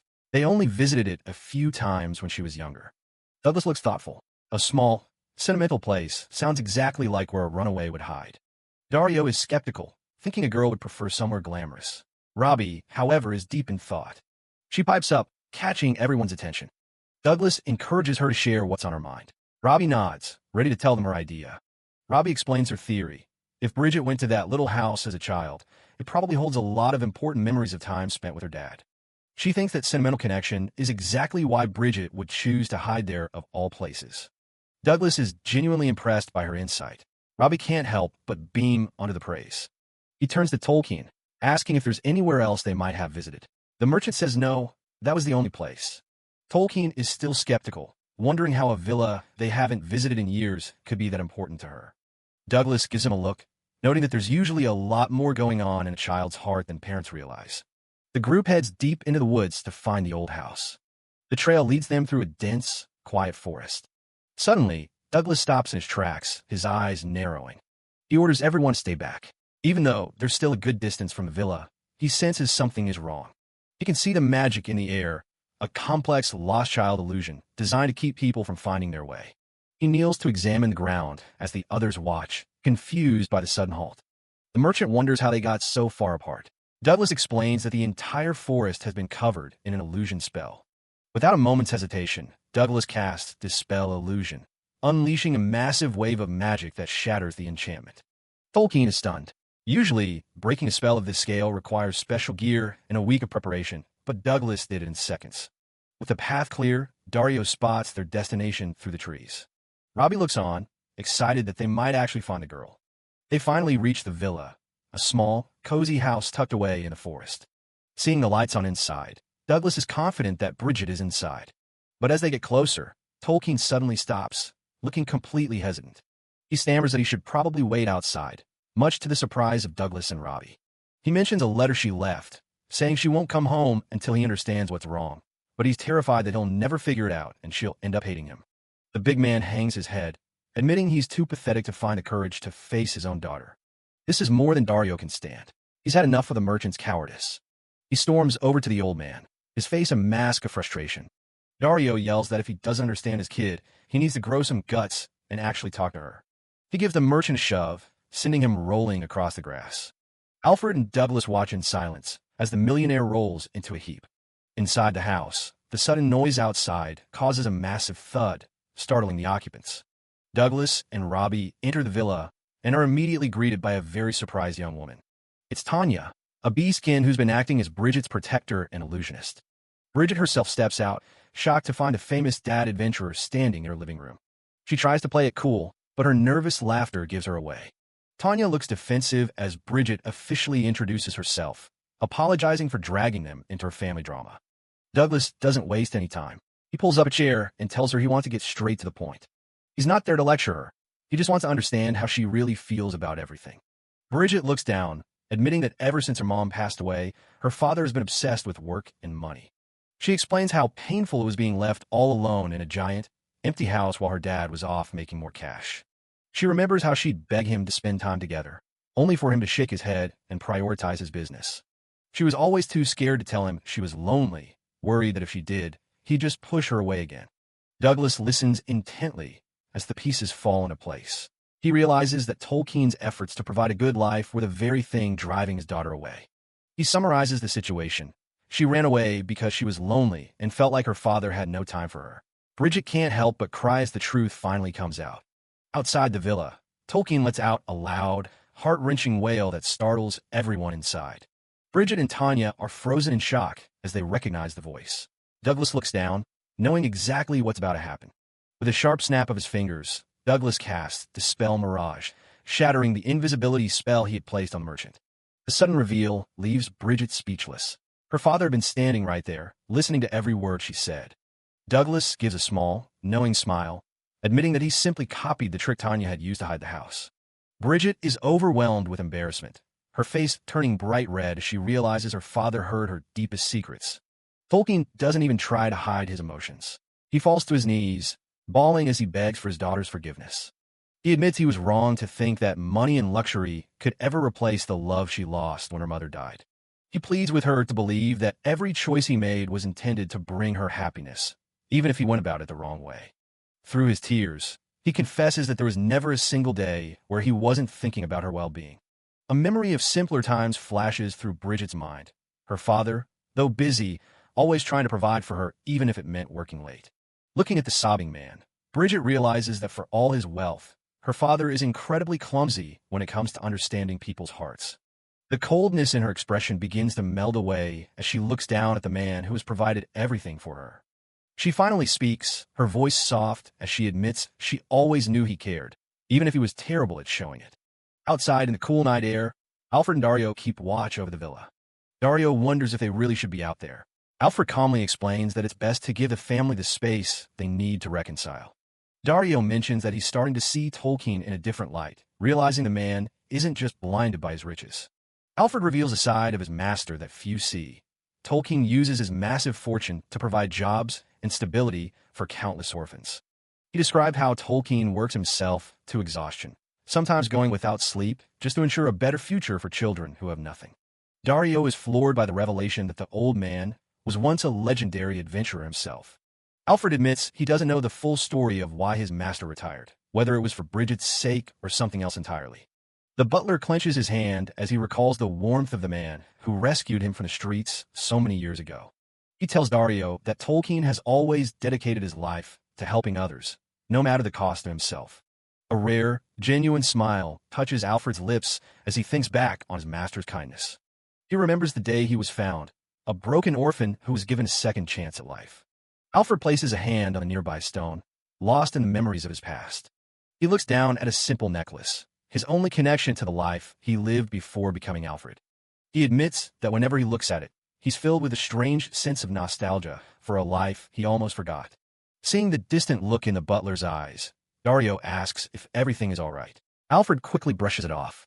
Dario tries to hide his growing emotions, telling Alfred to shut up as the weight of the truth hits him. To his own surprise, Dario finds himself moved to tears by the butler's story. He looks at the man known as Alfred and whispers a name from the past. Son. He's overcome with relief that his old friend is still alive. Dario sits down, trying to process the fact that the person he's been traveling with is someone he once knew so well. He quietly apologizes for being so rough with Alfred's master earlier, now understanding the kind of man Tolkien truly is. Inside the house, Douglas and Robbie watch the reunion with quiet satisfaction, knowing they've helped mend a broken family. Alfred reflects on the irony of it all. How confronting someone face-to-face can be the most difficult and embarrassing thing in the world. As the sun begins to set over the horizon, a sense of peace finally settles over the forest villa. Tolkien's finally deciding to step back from the grind and spend some actual time with his daughter. He realized that while he was showering her with luxury, he was really just drowning in work and leaving her lonely. Tolkien's dead serious when he thanks Douglas. Without that quest, he never would have gotten this chance to bond with Bridget. Dario's not about the mushy talk and tells them to wrap it up just as the girls arrive. Robbie steps out in her new swimsuit looking a bit shy, while Bridget and Tanya encourage her to join in. Douglas is basically a puddle on the floor at this point, convinced his daughter is the cutest thing in the universe. They've landed at Tolkien's private beach, and it's a total paradise. Bridget thinks the swimsuit is adorable, but Robbie is more obsessed with the ribbon her dad picked out for her. She's loved ribbons ever since Douglas gave her that first one. Douglas is actually tearing up from the cuteness, and Dario isn't passing up the chance to call him an emotional old man. Alfred Kane offers to handle the gear so they can relax, while Robbie excitedly heads for the water. Tanya is staying fully covered despite the heat, admitting she's just not great with people staring at her or the sun. She hides under her hood, looking pretty overwhelmed. She gets curious and asks Douglas if he's secretly an illusion caster like her. She gets way too hyped, telling him his skills from the other day were way beyond what any normal adventurer could do. She backs off when she realizes she's in his personal space, while Robbie keeps drifting further out on a floatai. Douglas and Tolkien are just chilling, completely oblivious for a second. Robbie calls out to her dad as she hits deeper water, but Douglas just gives her a happy wave back. Tolkien's the first to notice the danger and shouts that she's caught in a rip current. The water's pulling Robbie away fast, and she starts panicking as she calls for help. The waves are picking up, and Robbie's looking pretty scared out there. Douglas is losing it, shouting for her as Dario tells the old man to buff him up so he can swim out. Douglas starts a standard chant, but gets frustrated. There's no time for that ritual stuff. He slams his hand down and unleashes Undine magic with raw power. Everyone on shore is completely stunned as the water starts to react. Robbie looks down and realizes the sea is literally splitting apart around her. She's just sitting there on her floatai at the bottom of a massive water canyon. Douglas doesn't waste a second, sprinting down the dry path to get to his daughter. He scoops her up just as the massive walls of water come crashing back together. They make it back, and Douglas is completely winded, but Robbie's just glad to be safe. He tells her it's fine as long as she's okay, while Robbie feels bad for causing such a scene. It turns out the legendary mage is a total disaster in the water without his magic. He actually can't swim at all. Later that night, Tolkien raises a glass to the adventurers and the safe return of his daughter. The whole banquet hall erupts in a massive cheer. Douglas and Robbie walk through the crowd, feeling a bit out of place with all the attention. Tolkien didn't hold back, throwing a massive banquet just to say thanks. Douglas takes a moment to appreciate the peace, seeing Alfred and Dario finally getting to enjoy some good food. Robbie's eyes light up when she sees the spread. She goes straight for the giant grilled shrimp and takes a massive bite. Douglas is just happy she's eating well, asking if she wants him to grab some more meat. Robbie stops him, wanting to make sure her dad gets to eat something delicious too. She offers him a bite with the biggest smile, and Douglas is totally caught off guard by how sweet she is. Robbie is determined to feed her dad, and honestly, the crowd is eating up how adorable they are. Douglas just goes with it and takes a massive chomp, even if he's dying of embarrassment. She asks him if it's yummy with a big grin, and he can't really say no with a face full of food. Robbie is just glad he's enjoying it, while Douglas looks like he might have bitten off more than he can chew.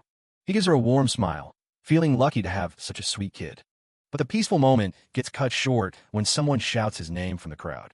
It's that persistent journalist, Mira. She's been tracking them ever since that Kraken mess in the harbor. She's already snapping photos, and Douglas is looking like he'd rather be anywhere else right now. Tolkien isn't having any of it. He storms over and starts tearing into her for bothering his guests. He screams that ruining a hero's banquet is inexcusable, especially when Douglas has done so much for them. The rest of the guests back him up, and Mira is quickly realizing she's not welcome here. Tolkien apologizes for the mess, though he's still looking pretty heated about the whole thing. He tells Douglas he's heard about the rough patch he's been through from one of his informants. Douglas is genuinely touched that someone of Tolkien's status would go out of his way to be so considerate. Douglas mentions he'll have to deal with the journalist back in the city, but he's still worried about the stalking. Tolkien just turns to Alfred_Kane and asks who the guy's boss is, telling him to make the arrangements. The way Tolkien and Alfred_Kane are grinning at each other. Let's just say that journalist's career might be over. With the trouble handled, the banquet goes on without another hitch, and everyone gets back to enjoying the night. The day finally comes to leave Toyberry, and a ship is prepped and ready in the harbor. On the deck, it's time for Douglas and Dario to head their separate ways. Dario's not one for small talk. He wants to know what Douglas is going to do about Alan Drummond once they're back. Douglas admits he's been torn about it, not sure if facing the guy who cursed him is actually a good idea. But he's realized that if he doesn't face Alan, he'll never truly understand why things ended the way they did. He looks back and remembers that, despite everything, he actually liked traveling with the guy back then. He's made up his mind. He's going to find Alan and get the truth out of him. Dario gives him a knowing smirk, clearly thinking that facing the past is the right call. As for Dario, he's sticking to solo quests for now, figuring their paths will probably cross again soon enough. They stand there for a moment, two old comrades finally finding some common ground. Dario reflects on the old days, admitting he barely even talked to the rest of the party back then. Even so, the group always seemed so tight-knit whenever they were out on a quest. They just had this bond that made them feel like they were going to stay close forever. Douglas gives a soft yeah, lost in the memory for a second. The ship starts moving, and everyone's gathered on the dock to see them off. Tolkien is shouting for them to visit again as Bridget, Tanya, and Alfred_Kane wave goodbye. Douglas and Robbie wave back, making sure to thank everyone for the hospitality. Dario gives a casual see ya as he heads off to his own next adventure. He walks away with a determined look, leaving the harbor behind as the ship sails. Douglas and Robbie keep waving until the shore starts to disappear into the horizon. A few days later, Dario finds himself walking through a graveyard in a ruined part of the country. He's carrying a heavy pack, his eyes fixed on the path ahead. He stands in front of the ruins, whispering that it's been way too long since he last visited. He sits down by the grave markers, apologizing to his fallen friends for taking so long to make up his mind.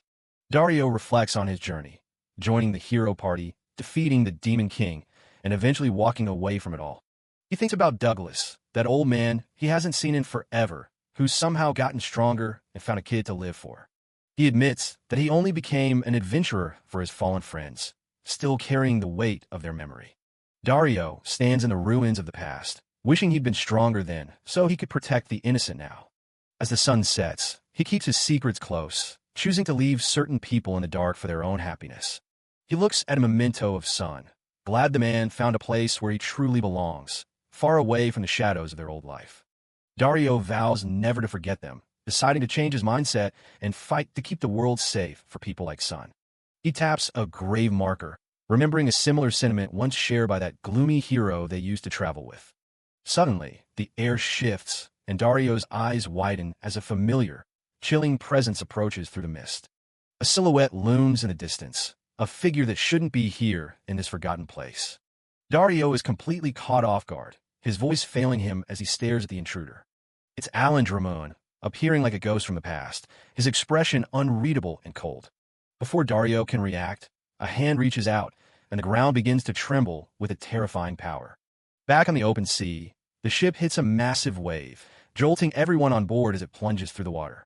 The Ajo nearly loses his balance, grumbling about more tentacles, while Douglas and Robbie hold on tight. Douglas looks back toward the horizon, his thoughts drifting to Dario and the path he's chosen to walk alone. Back at the ruined village, the wind whips around Dario as he stands at the edge of a sudden, violent change. A massive crater has opened up where the graveyard once stood, leaving nothing but a barren, smoking wasteland. The devastation is absolute, a giant black void carved into the earth by an incomprehensible force. Dario peers into the depths of the hole, his mind racing as he tries to make sense of the future Alan spoke of. He recalls the moment of impact, a flash of power that nearly wiped him out where he stood. The edge of the cliff is crumbling, a stark reminder of how close he came to joining his friends in the earth. He stares at the silent, empty pit, the weight of the destruction settling heavily in his chest. "What the hell just happened?" he whispers, the reality of the situation finally starting to sink in. He sits among the rubble, wondering how he's even still alive after being crushed by such a force. Dario pushes himself up, battered but determined to find his way out of the wreckage and track down that bastard Alan. Elsewhere, Alan Dramoon stands silent, his dark gaze fixed on some distant goal only he understands. His eyes are cold and hollow, a far cry from the hero he was once supposed to be. Dario looks back one last time, still struggling to believe that the man responsible for this was really his old comrade. Meanwhile, Douglas and Robbie arrive at the massive gates of Balzac, where even the stone pillars have a personality. The sentient pillar greets Douglas by name, informing him that his reward has been left at a nearby shop. Robbie is absolutely mesmerized by the talking stone, while Douglas just chuckles, promising her even bigger surprises inside. The shop doors creak open, revealing a world that looks like it was pulled straight out of a child's dream. Robbie gasps in awe as she steps into a wonderland of giant pancakes, cupcakes, and towering sweets. She's never seen anything like it. It's a magical item store that feels more like a candy-coated paradise. Douglas watches her excitement with a satisfied smile, glad he decided to bring her here despite the store's eccentric renovations. A cheerful voice welcomes them, explaining that they've gone a bit overboard with the new, special renovations. Two young shop owners approach, and a shy Robbie tries her best to be polite while surrounded by giant lollipops. Douglas introduces her to Esther and Carrie, the whimsical pair who run this magical sanctuary. Douglas explains that despite their youthful looks, the shopkeepers are actually quite a bit older than him. One of the girls jokingly takes offense at the age comment, while Douglas internally considers just letting the expensive bird he bought fly away. The shopkeepers are losing it, explaining that the cuckoo bird is a top-tier defensive item usually reserved for protecting actual princesses. Douglas is sweating, wishing he'd told them to keep their mouths shut about how pricey the thing was in front of his daughter. Robbie looks a bit worried about the cost, but Douglas tells her not to look at him like that. He did it because he wanted to. He kneels down, explaining that for a parent, nothing matters more than their child's safety. He thinks back to when he first became an adventurer and his mother bought him a shield, even though they weren't wealthy. Back then, he felt like a burden, but now that he's a father, he finally gets that she just wanted to support her son. He gently pats Robbie's head, reinforcing the bond they've built. He calls her his princess and promises that he's going to protect her. Robbie is absolutely beaming, her eyes full of happiness at hearing those words. The shopkeepers tease him for being such a doting parent before heading off to grab the item. They present the cuckoo bird with a loud ta-da, catching Douglas off guard. The little bird actually talks, introducing itself and shocking Robbie. The bird flies up and settles right on top of Robbie's head, declaring its intent to protect her. She's thrilled and shows off her new companion to Douglas, who gives a proud nod. They head outside so the shopkeepers can demonstrate exactly how the bird works.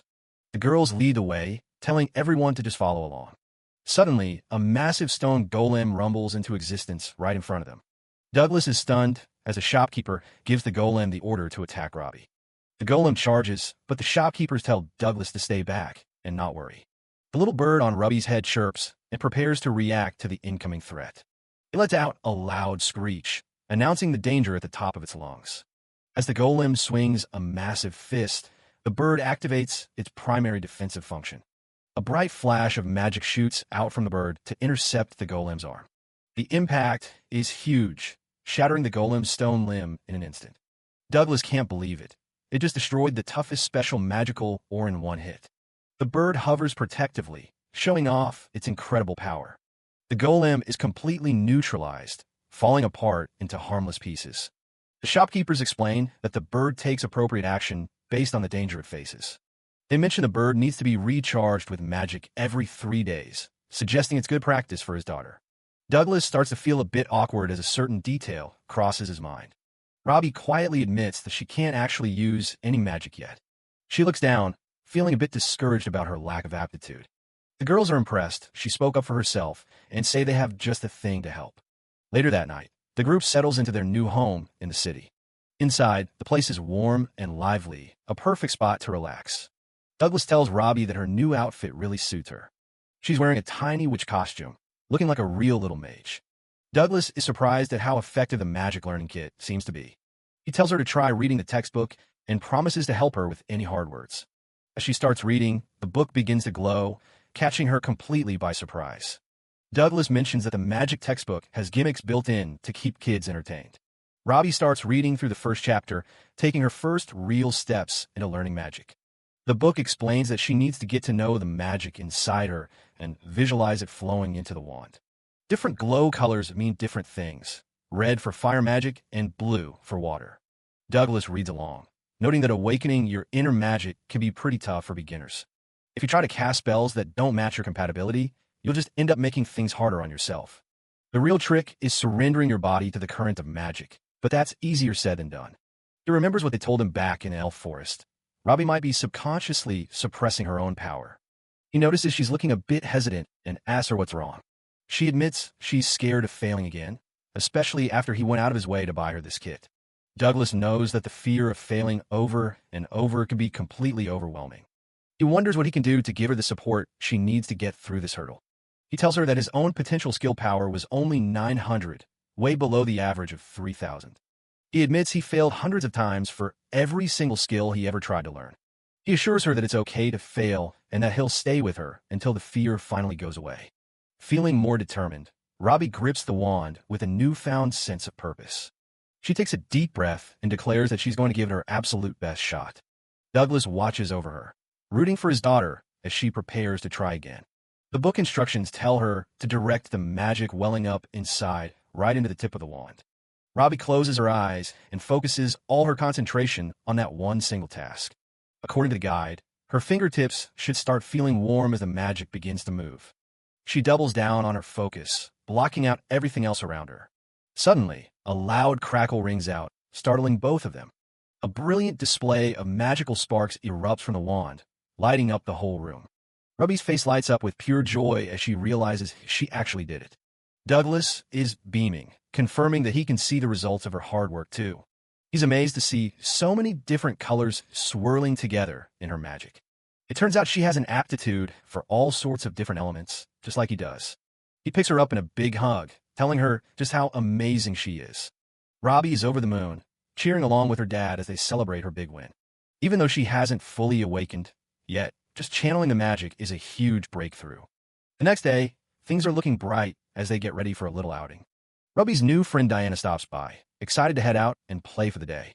Robbie is wearing a dark hair disguise to keep a low profile, though Ahab still can't believe Douglas spent so much on that protective bird. Ahab admits that if it buys him peace of mind, then maybe it was worth it after all. Then he notices Douglas is also wearing a ridiculous wig and fake beard and asks why he's in disguise too. Douglas insists he won't get in their way. He just wants to make sure they're safe without being spotted. He's taking no chances, planning to use illusion spells and high-range alert skills to track them from 300 meters away. He waves goodbye and slips away, leaving Ahab completely speechless. The city is as busy as ever, with people everywhere going about their day. The girls skip along through the market, totally unaware that they're being followed by an overprotective father. Douglas stays on high alert, still worried about the assassin and determined to keep them safe. Douglas realizes he's probably following too closely and decides he should start heading back before he gets spotted. Nearby, the girls are having a great time playing with some local cats, completely oblivious to him. Suddenly, he senses someone behind him and whips around with a terrifying expression, demanding to know what business they have with his daughter. It turns out to be Mira from Downtown Press, who is shocked to find Sir Douglas in such a ridiculous getup. Douglas is immediately annoyed, telling her to quit it already, while Mira is falling over herself to apologize for the scare. She tells him that a lot of changes happened at her company while she was away on her last assignment. She reveals that Sir Tolkien has taken over as the CEO of Boisterous Press, which comes as a huge surprise to Douglas. Because of the new management, Mira has been demoted and is being transferred far away from the city of Balzac.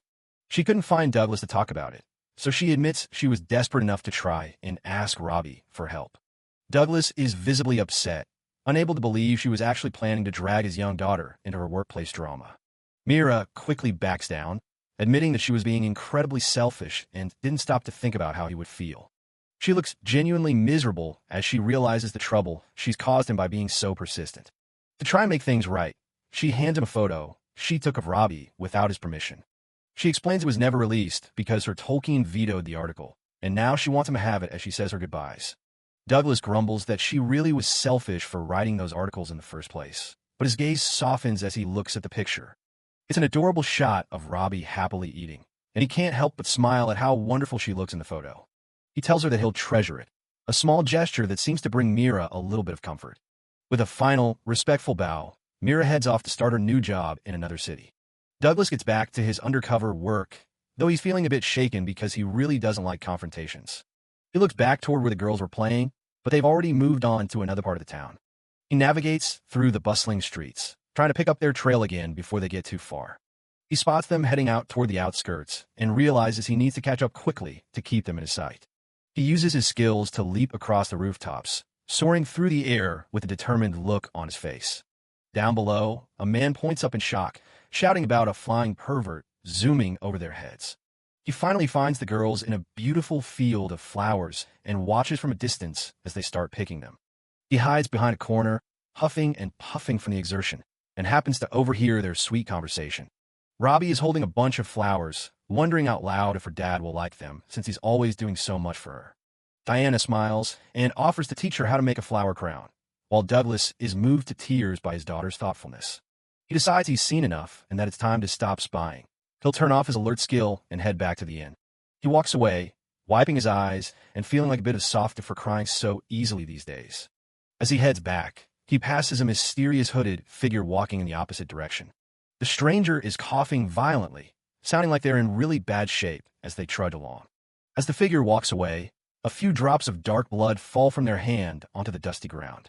Meanwhile, back in the field, Diana notices someone lying face down in the grass and calls out an alarm. Robbie walks over with a worried look, asking the person if they are okay and need any help. The man is sprawled out among the flowers, appearing to have completely fainted from exhaustion or injury. He slowly starts to push himself up on his hands and knees as the girls watch on with concern. It's Alan Drummond, the hero, warrior, and though he insists he's fine, the blood on his face tells a different story. Robbie heads out for some practice, waving goodbye to her dad as she leaves the inn. Douglas watches her go, noting that she's come a long way with her channeling, but her subconscious is still holding the actual magic back. Out in a field of flowers, Robbie points her wand and yells for sunshine magic, but absolutely nothing happens. Her friend Diana is lounging nearby and asks why she's so obsessed with learning magic in the first place. Robbie admits she just wants to be useful to her dad, making Diana wonder if her own parents would be happy if she helped out too. Robbie gives her a huge smile and promises that they definitely would. That's all the encouragement Diana needs to get hyped up. Back at his desk, Douglas is looking over a map, frustrated that his search for Alan isn't going anywhere. The reports are a mess. Alan was apparently spotted in 2 different cities at the exact same time. It doesn't make sense since there aren't any spells or tools that allow for instant travel like that. Douglas thinks Alan might be getting weaker, despite rumors of him being healthy. He suspects someone is impersonating Alan to hide his weakness, showing the hero fighting a giant bull monster. The hero makes a big show of his strength to keep the rumors of his weakness at bay. Whoever is behind the mask seems pretty satisfied with how the deception is playing out. Suddenly, Diana bursts out of the tavern doors, crying and calling her dad a jerk. She's heartbroken, sobbing about how she only wanted to do her best to help the business. Douglas finds Robbie and asks what happened to upset their friend so much. Robbie explains that Diana wanted to serve some customers, but her dad wouldn't let her. Cut to Ahab, who looks like he's just finished some heavy lifting and isn't in a great mood. Douglas realizes that Diana is strictly forbidden from being in the shop during business hours. He approaches the big guy and asks if Diana could at least help with something simple like cleaning. Ahab doesn't budge, reminding Douglas that this is a serious adventurer's inn, not a daycare. He explains that his customers are people who put their lives on the line every day. To him, bringing a kid into that environment would be disrespectful to his guests and his profession. Mocha pulls Douglas aside to apologize, explaining that while Ahab is stubborn, his heart is in the right place. She points out the practical issues, like the steep stairs and the fact that most customers wouldn't even see a kid that short. Douglas can see that Ahab's refusal comes from a mix of professional pride and a father's worry. Still, he knows Diana just wanted to follow in her parents' footsteps because she looks up to them so much. He hates seeing her good intentions get shot down like that and starts brainstorming a solution. He stares at his glass of water for a second before a new idea finally clicks. He points out that the tavern only opens in the evenings, meaning the space is empty all day. Mocha and Ahab listen as he lays out his plan and are actually willing to give it a shot. Diana is stunned when she hears the news, practically vibrating with excitement. Douglas turns to Robbie and asks if she'd like to join in on the fun as well. He asks the girls if they'd be interested in opening up their very own little shop. The two girls look at each other, their eyes lighting up at the possibility. Diana is ready to go, shouting that she definitely wants to try. 2 days later, the girls are hard at work, carefully hauling baskets filled with fresh lemons. They march down the path together, counting their steps as they head toward their new venture. Diana checks in on Robbie, worried that this new job might be cutting into her magic practice time. Robbie tells her not to worry about it, admitting she was just happy Diana stayed by her side while she was training. She gives a sweet smile, saying she really just wanted a chance to help her friend out for once. Robbie takes a tumble while carrying her basket, sending lemons rolling across the grass. A pale hand reaches down to retrieve one of the fallen fruits. The mysterious stranger looks down at them with a tired, sickly expression. He wordlessly hands the lemon back to the girls, who are caught off guard by the sudden help. Robbie starts to thank him, but the man just turns and starts to walk away without saying a single word. She calls out after him, inviting him to visit their lemonade stand when it officially opens tomorrow. The big day finally arrives, and the girls have set up their humble little shop right outside the tavern doors. Everything is in place, from the baskets of fresh lemons to the rows of clean glasses. Ahab is still a bit skeptical about the whole thing, but the traveler tells him it's actually a pretty good idea. Mocha is fully on board, pointing out that it won't disturb their business and might even attract some new faces. Even so, Ahab can't help but look on with worry, wondering if the girls will really be okay on their own. Behind the counter, Robbie and Diana are standing perfectly still, frozen stiff with opening day jitters. They try to pump each other up, even though they're both clearly nervous about what's to come. Diana stops Robbie from running back to her dad, insisting that they need to handle this by themselves if they want to truly help.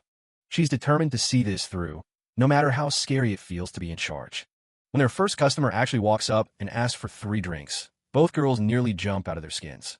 From the shadows of the tavern, Ahab's voice booms out, reminding them not to forget their manners and greet the guests properly. Diana starts panicking as she realizes she actually has to start squeezing the lemons now. They carefully start measuring the water, trying to remember the steps they practiced. In all the confusion, Robbie spots that Diana is reaching for the wrong cup. A loud splash echoes through the air as the drink slips and spills all over the customer's poncho. Both girls gasp in horror, staring at the mess they've made on their very first try. Robbie immediately starts apologizing, offering a towel to the man, while Diana starts to crumble. The stress finally breaks her, and Diana begins to sob right there behind the counter. She cries out about how she's just a burden who can't seem to do anything right. Ahab and Mocha watch from the window, their hearts sinking as they see their daughter in distress. Ahab can't stand it anymore and starts heading out to the stand to check on her. Robbie watches her friend cry, feeling just as helpless in the face of this disaster.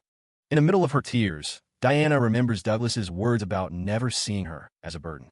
He had told her it was okay to fail and to just keep pushing until the fear finally dries up. Robbie gently pulls her back together, suggesting they apologize together and try one more time.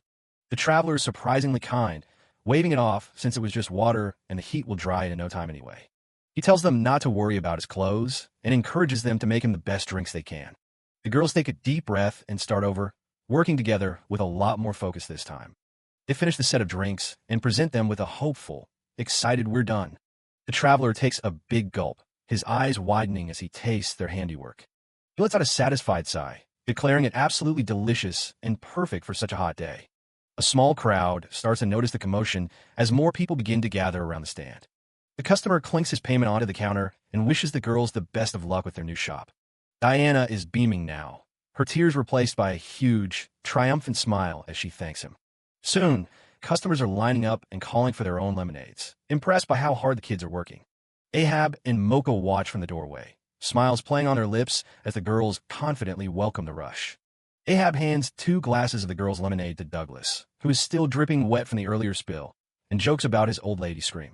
He tells the men to quit their complaining and just drink up, presenting the simple glasses with a flourish. Douglas and him both take a long, refreshing gulp of the tart, homemade drink.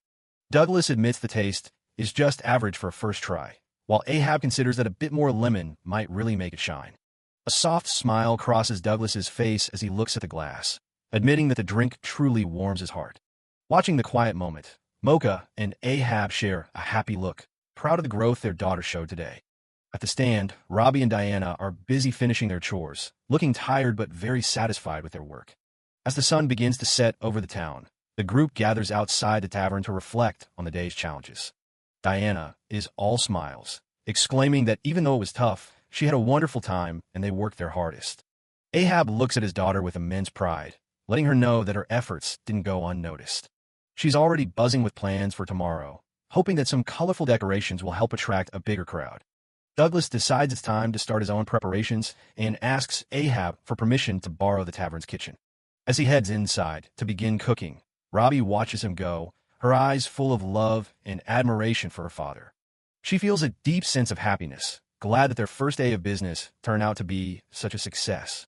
Soon, the tavern kitchen is filled with a wonderful, savory aroma of meat sizzling over a hot flame. Ahab presents a massive, steaming roast to the common room, sparking a raucous celebration among the hungry adventurers. Much later, a tired Mocha asks Douglas if he's seen where Diana and Robbie have disappeared to. Ham leans back and tells her not to worry, explaining that both of them fell fast asleep together in his room. He suggests they just let the girls be, since they're surely worn out after such a busy and emotional day.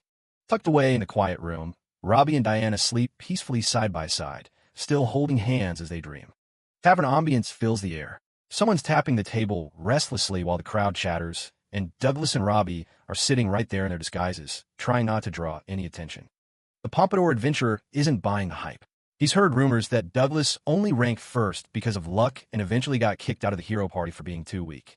Disguised Douglas just minds his own business and takes a drink. Robbie, on the other hand, is ready to defend her dad's honor, even if she has to stay quiet for now. The guy keeps rambling, saying it feels more natural to hear people bad-mouthing the legend than praising him. He's clearly trying to impress his buddies.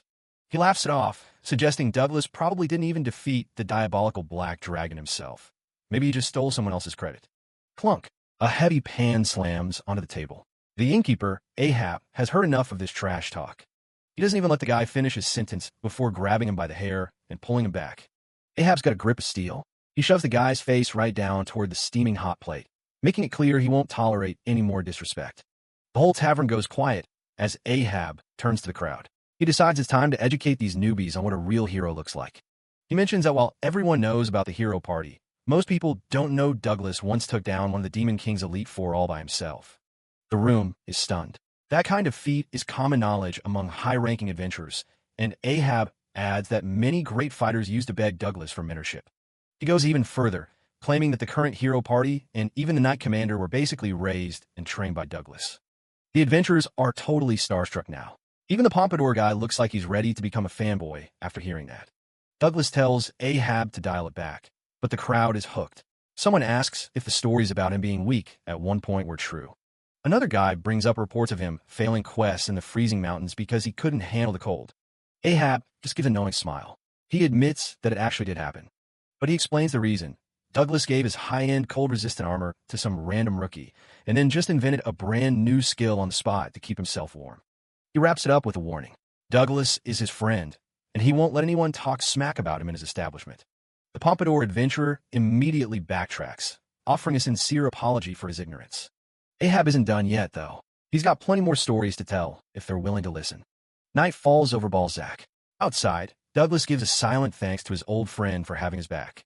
Later that night, they're settled in their room. Robbie is practicing her magic while Douglas works on some gear. He notices the time and tells her they should probably get to sleep soon. Robbie looks up at him and asks about the scar right above his eye. She wonders if it's an old injury from his adventuring days. He tells her it doesn't hurt anymore. She's curious why he hasn't just used his magic to heal it. Douglas goes quiet for a moment. He looks away, the memory clearly weighing on him. He tells her it isn't exactly a happy story. but he'll share it if she really wants to know. Robbie nods eagerly. The flashback begins. This was back when he was a young man, known to everyone as Red-Hair Douglas. He was young, reckless, and perhaps a bit too confident in his own strength. He had just arrived in a small village surrounded by steep mountains. A quest poster named Elapir is praising him, shocked that a lone adventurer could wipe out an entire orc village. Douglas just smiles and thanks him, trying to be modest despite the massive feat he just pulled off. Suddenly, a loud clatter and a scream echo through the street. Someone shouts that a demon has appeared. Douglas is on his feet in an instant. He tells Elapir to stay safe inside while he goes to investigate. He dashes out and sees a massive silhouette standing in the middle of the quiet street. It's a cyclops, but as he gets closer, he realizes it's small, about the size of a human child. He's genuinely confused. Cyclops are usually only found deep inside dungeons, so he wonders what one is doing out here. Then he sees something that stops him in his tracks. The creature is crying, tears dripping from its giant eye. It's not holding a club or a sword. It's clutching a severed orc's arm like it's a precious memento. The realization hits him like a truck. The orc village he destroyed yesterday, that was this child's home. The Cyclops starts sniffing the air, searching for the scent of the one who took everything from it. It catches the scent of the man standing right in front of it and lets out a roar of pure, agonizing grief. Back in a flashback, the child Cyclops lunges with everything it has, crashing through the town's simple structures. Douglas stands his ground, but the creature's strike is faster than expected, carving a deep wound right across his forehead. Frantic villagers rush out once the dust settles, desperate to see if their savior is still in one piece. Douglas doesn't say much. He just stands there, the weight of what he's just done finally starting to sink in. He looks down at the fallen Cyclops child, lying amidst the wreckage of a town it never should have visited. One of the men asks if he's okay, but Douglas just has one question for the person who posted the quest. He turns to them, his face splattered with blood and a look of deep regret in his eyes. He asks what kind of harm the orcs actually caused the town to make them want an entire village wiped out. The response is chilling. They didn't do anything. The villagers just happened to find their tracks and decided to strike first. Douglas looks at his own hand, realizing he committed a massacre for a group of people who weren't even in danger. Back in the present, he tells Robbie that he finally understood why people post those quests. They want threats gone before anyone gets hurt. But that day changed him. He started thinking about the demons who were just living in peace, not bothering anyone. He points to the scar on his forehead, explaining that wounds inflicted with that much hatred are basically curses. He sighs and tells Robbie it's time to call it a night, wanting to leave those dark memories behind. Robbie looks up at him, her eyes wide with worry. She asks if he's absolutely sure the injury doesn't hurt anymore. Douglas just smiles. He thinks about what a kind-hearted girl she is, worrying about a scar from years ago. He tells her that as an adventurer, you have to be prepared to get hurt if it means protecting someone else. Soon enough, they're both tucked into their beds, and the quiet of the night finally settles over the room. As he lies there, Douglas remembers the only other time he told that story, around a campfire with Fanny and Alan. His thoughts drift back to his old friend. He wonders where Alan is now and what he's currently caught up in. Across the city, heavy rain beats down on a silent church while the bells ring out a somber melody. Inside, a lone figure approaches a heavy wooden door, the sound of footsteps echoing through the hallway. Alan is there, looking frail and exhausted. Someone asks how he's feeling, but his expression says it all. The mysterious stranger in a white hooded cloak stands over the man who used to be the world's greatest hero. There's a full spread of food on the table, but it looks like Alan hasn't touched a single bite. Suddenly, the stranger snaps. He kicks the table over in a fit of rage, sending everything crashing to the floor. A lemon rolls across the ground amidst shards of broken glass and spilled liquid. The stranger is furious that Alan is wasting away without even trying to keep up his strength. Alan looks like a shell of his former self, staring blankly as the stranger looms over him. The stranger drops the news. Douglas Ford has returned to the city, and he's not alone. He asks Alan if he's planning to go confront his old mentor directly, but Alan just stays silent. He reminds Alan that no matter how strong a human is, every single one of them has a weakness.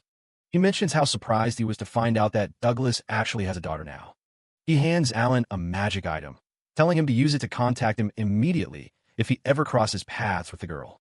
The stranger vanishes back into the shadows, leaving Alan alone with the weight of his own secrets. The next morning, the sun peeks over the rooftops of Balzac, bringing a deceptive sense of peace to the city. Out in a clearing, Robbie is practicing her magic by herself, trying to manifest even a spark of power.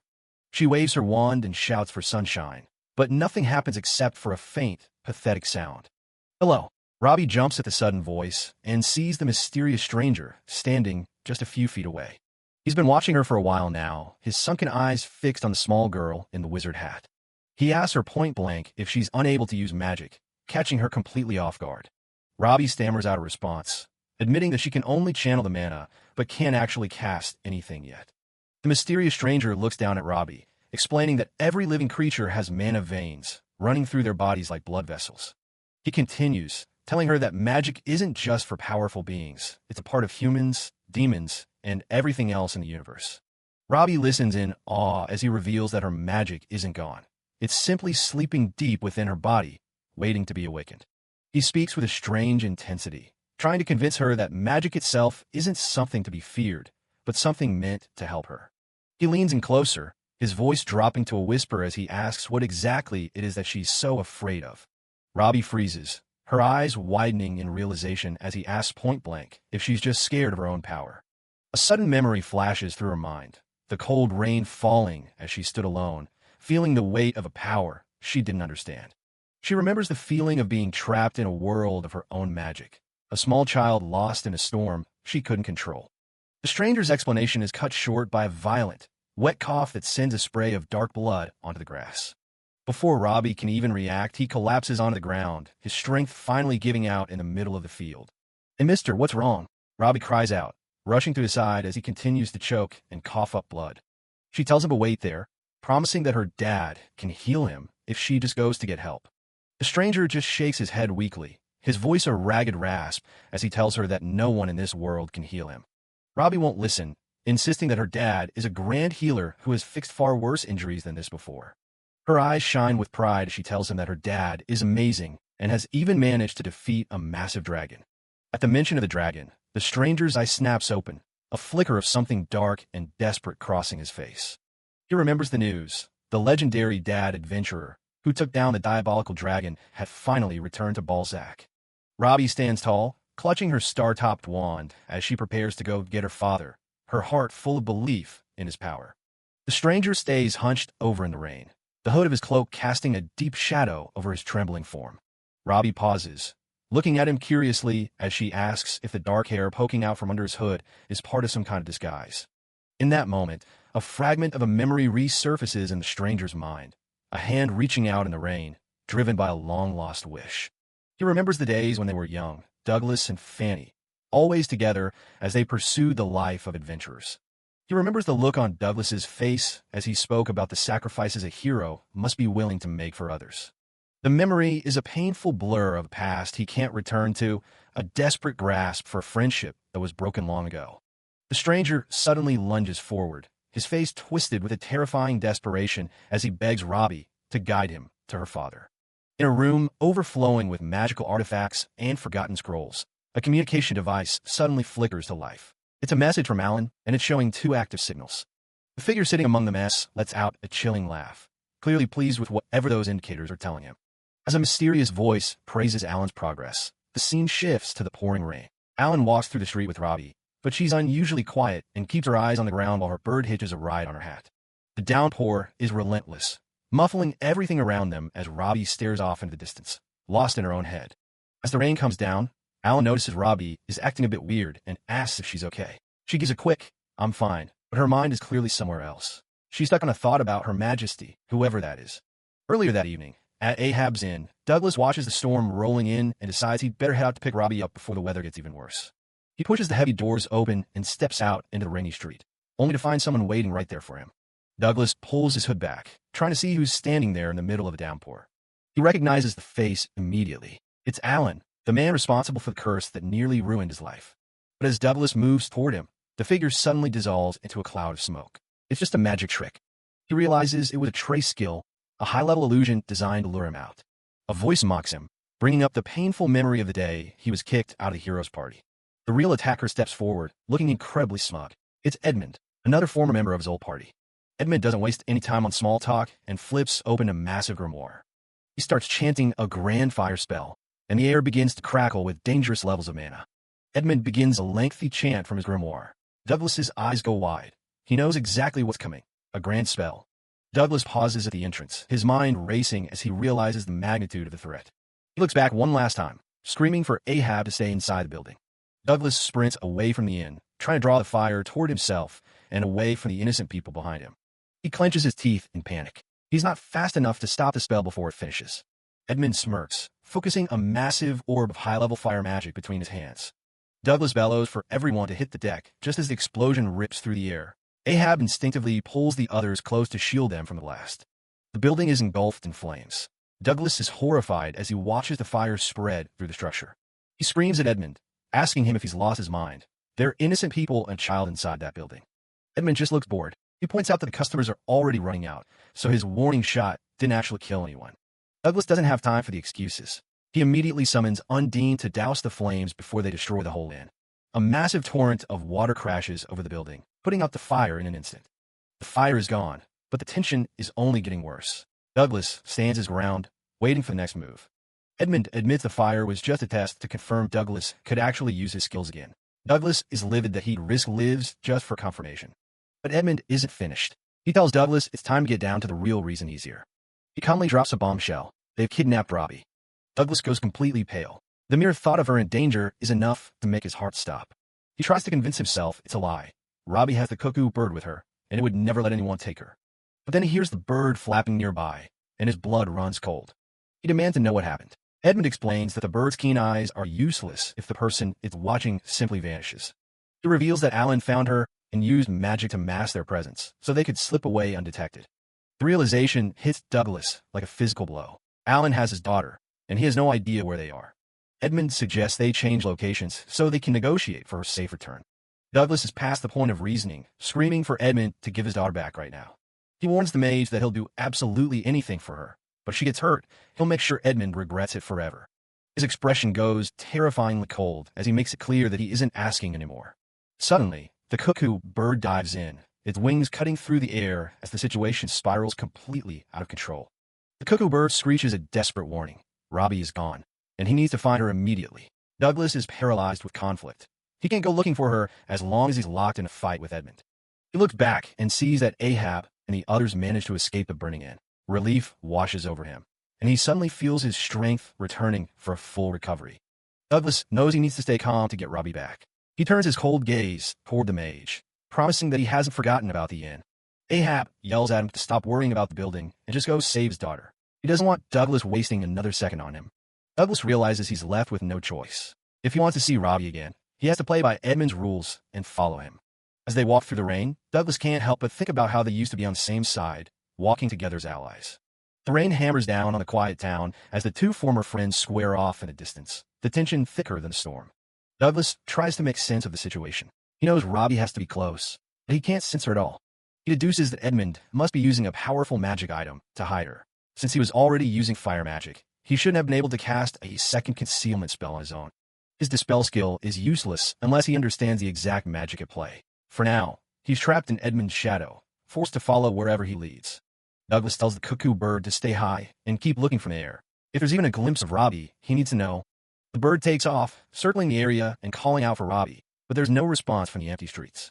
Douglas snaps, demanding to know where his daughter is and why Edmund had to burn down the inn. Edmund just sighs, saying he's doing this all for Alan. He explains that Alan is dying. Every time he uses his skills, his lifespan gets shorter, exactly like what happened to Douglas. Edmund reveals the dark truth. By forcefully dispelling the curse, Douglas caused it to bounce back to Alan with 10 times the power. It's now impossible to remove. The rebound has weakened Alan so much that he only has a few days left to live. The rumors that the legendary mage was falling apart were true. Edmund shows him the complex, magical script of the rebound. It's a terminal sentence, and he's here to bargain for a way out. Douglas is confused. What does a dying mage have to do with him or Robbie? Edmund makes it very clear he's here to negotiate. Douglas stands stunned in the pouring rain, his question cut short by the sheer audacity of the demand. Edmund just smirks, acting like he's got all the time in the world. He gets right to the point with a chilling ultimatum. If Douglas ever wants to see his daughter again, he has to take back the curse Alan cast on him. Douglas is horrified, but then he sees Robbie. She's trapped in some dark cave, being held by Alan himself. Edmund isn't bluffing. He really has no choice.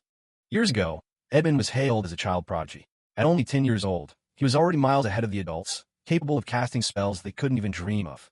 He was a member of the famous Heathmeroy family. He'd learned his first grand spell at 8, and by the time he turned 9, he was already looking down on his peers. He lived in a massive castle, but found his school life incredibly boring. None of the other students could even hold a candle to his talent, and he preferred to study alone. His mother, Mrs. Heathmeroy, was the only one who truly pushed him. She wanted him to graduate as the youngest student in history to bring honor to their name. She told him she knew what was best for his future and that he needed to devote himself entirely to his studies.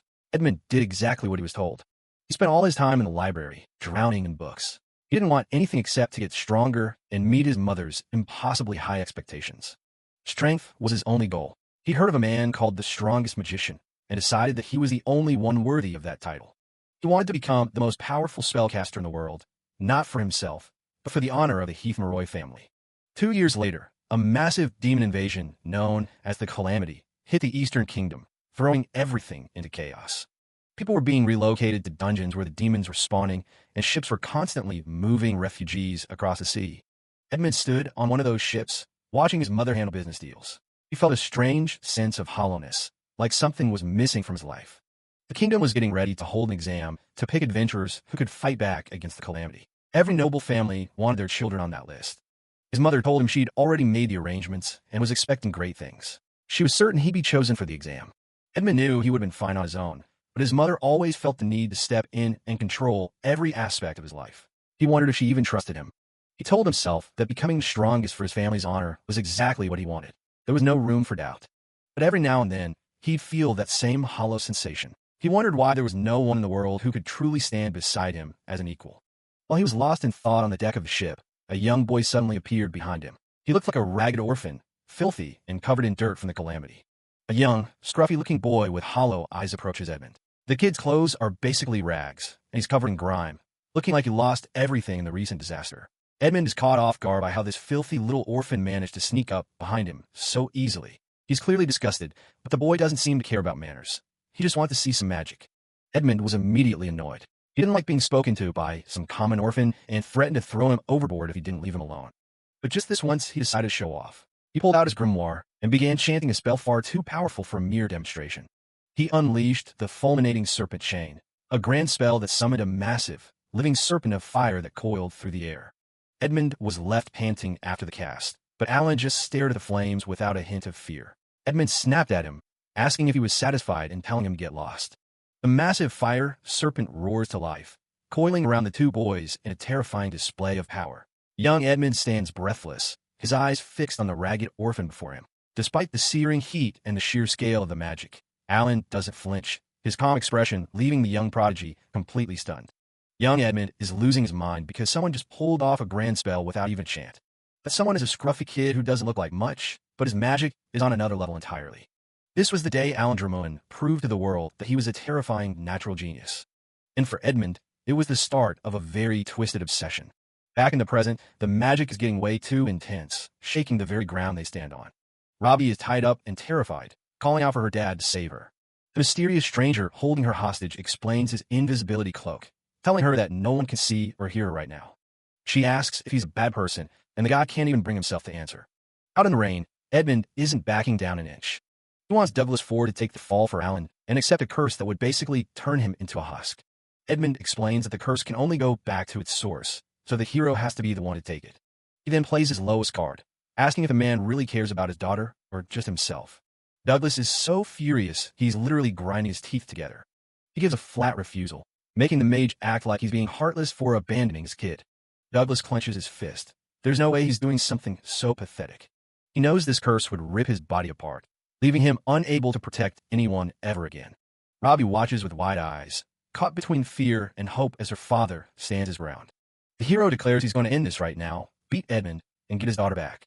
The antagonist expected a fight and summons a massive, flaming serpent to do his dirty work. He mocks his opponent for trying to play the hero when one life has to be weighed against another. The fire snake lunges with a roar, turning the rainy night into a furnace. Douglas is forced onto the defensive, narrowly dodging the searing heat. The battle is so big it's threatening the nearby town, with magic energy crackling through the air. Edmund smirks, thinking he's found the one weakness he can exploit, the man's need to protect others. He remembers Douglas being the kind of guy who'd get himself injured just to save a random demon. He tells him to take the curse now, or the whole city is going to burn with him. The hero isn't falling for the threats and kicks his magic into overdrive. He charges straight into the heart of the inferno. He calls on water magic to neutralize the heat. A massive clash of elements erupts as his water magic slams into the fire servant.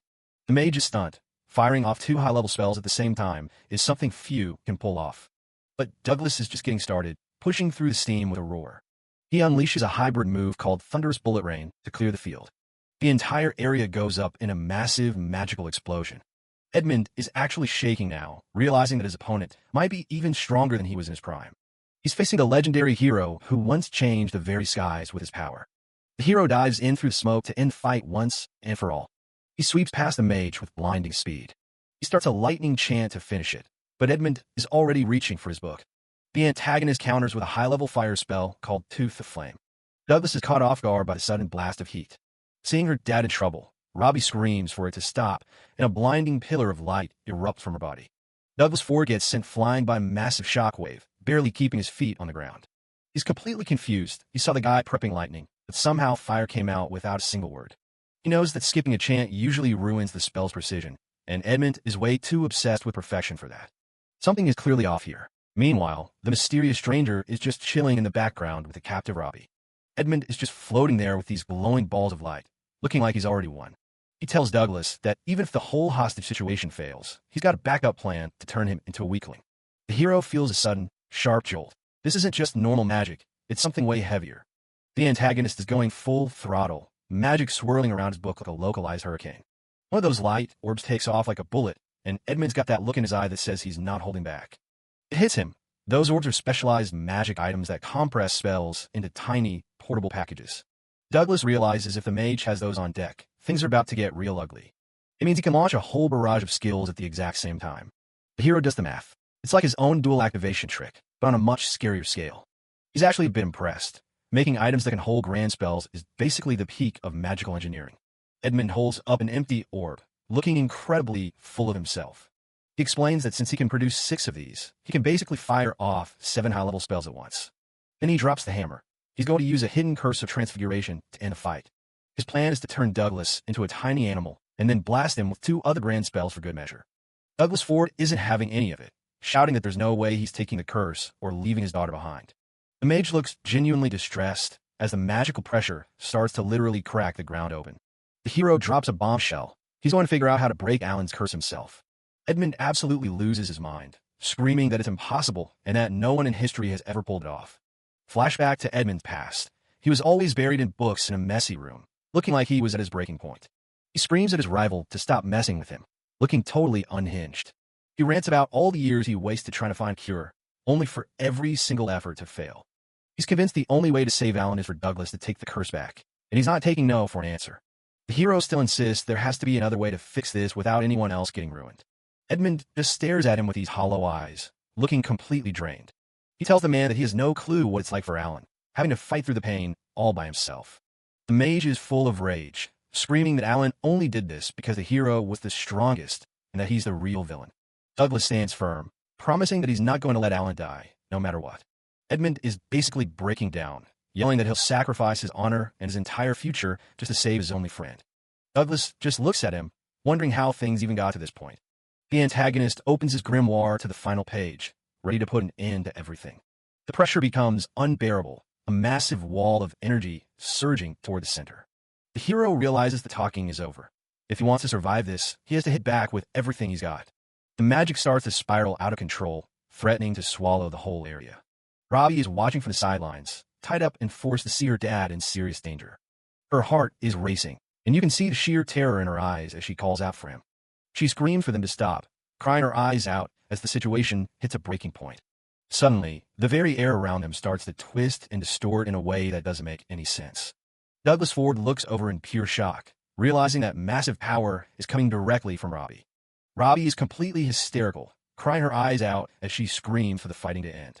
She lets out a final, desperate cry to stop bullying her dad, and a massive pillar of blinding light explodes from her, forcing everyone back. A massive explosion tears through the snow. Douglas looks back, frantic as he finds Robbie crying on the ground. We flash back to a gloomy palace, towering over a cold landscape. A crowd gathered below watches as a brilliant light spell illuminates the sky. The citizens are completely mesmerized by the show. From a high window, a younger Robbie watches the lights, whispering about how pretty they are. A maid brings her a meal, commenting that the crown princess's magic is always beautiful. Robbie looks down, saying she was specifically told not to practice magic herself. She wonders if learning it would mean she finally gets to leave this room. The maid smiles and pulls something out, telling Robbie to use it.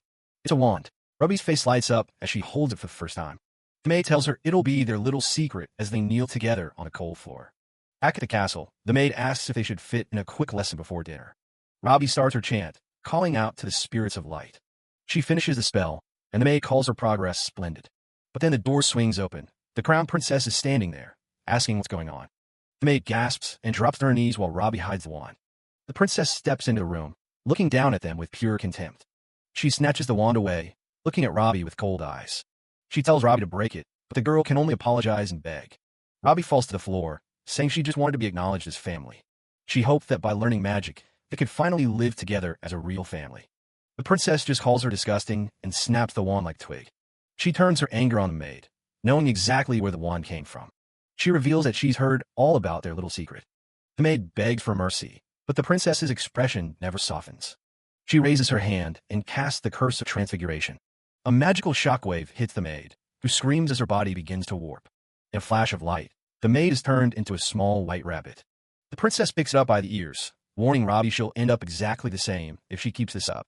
Robbie screams for her to stop as the princess tosses the rabbit out the window into the dark. Robbie is left staring into the void, completely shattered by what just happened. The princess leaves, telling Robbie she'll be locked in the dark forever. She claims she won't let Robbie steal her spot as the crown princess. She screams one last command for Robbie to live and die alone. The room goes pitch black as Robbie's screams echo through the halls. A montage of memories shows Douglas teaching her that magic exists to help people. Robbie thinks about how she can't stand the thought of anyone getting hurt because of her. Back in the present, she snaps and screams for them to stop bullying her dad. Alan Edmund counters with forced removal, stripping away Douglas's cloak of invisibility. Douglas and Alan Edmund yell across the battlefield as their spells prime. A massive magical boom rocks the area as they finally clash head-on. Their eyes lock in a clash of pure will. Alan Edmund yells for the unleash of all empty orbs, desperate to keep Douglas away from his goal. Edmund screams that Douglas has no right to save his friend.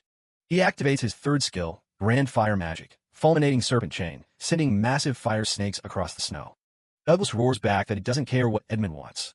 Nothing justifies making Robbie cry. He starts his own chant, calling upon wings that protect the frozen lands. Grand Ice Magic, Maleficent Frost Eagle manifests, its cold aura instantly chilling the battlefield. The giant frost bird screeches as it takes form above Douglas. The bird swoops in, its icy claws clashing against Edmund's fire. It snatches one of the fire serpents right out of the air. A massive boom echoes through the valley as the opposing magics explode against each other. Edmund is thrown back, grunting as he struggles against the overwhelming pressure. Fire and ice continue to clash, but Edmund's flames are visibly losing ground. Douglas notes that Edmund must be nearly out of mana after casting so many spells and crafting items. Edmund reaches for a potion, determined to stay in the fight.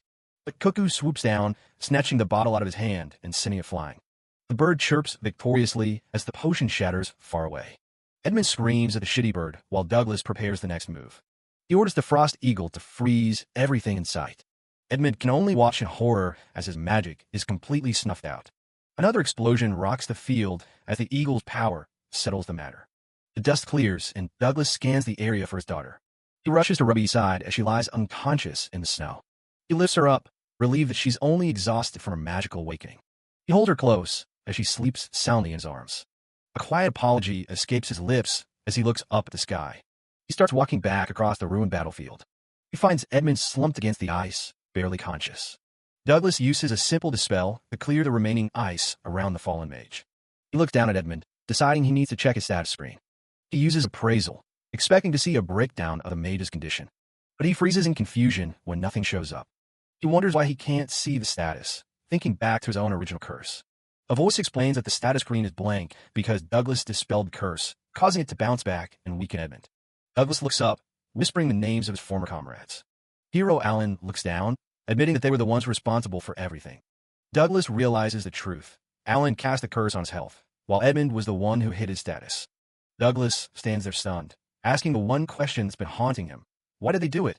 He looks down at his hands, wondering if he did something to drive him to this. He watches as the man in the hood stands firm in the distance. Douglas offers to try and dispel the curse for him since he won't talk, but Alan just calls out to his old mentor. He holds out a ring, pleading for Douglas to take it. Alan Drummond explains that the ring was the catalyst for his curse, a precious keepsake from Douglas's parents he's always wanted to return. He bows his head as a somber magical energy begins to swirl around him. A sharp sound of slicing air echoes through the snowy clearing. Douglas holds Robbie tight, stunned to see Alan channeling a high-level ice sword spell despite his obvious physical strain. Alan warns that with every skill Douglas uses, he draws one step closer to a death he doesn't deserve. He insists that no more outsiders should be dragged into this tragedy. Walking forward with his blade held low, Alan vows to trade his own life to secure Douglas's future. He declares that this is the only way for them to finally bring their long, painful struggle to an end. Ignoring his failing health, Alan dashes across the ice with his sword prepared.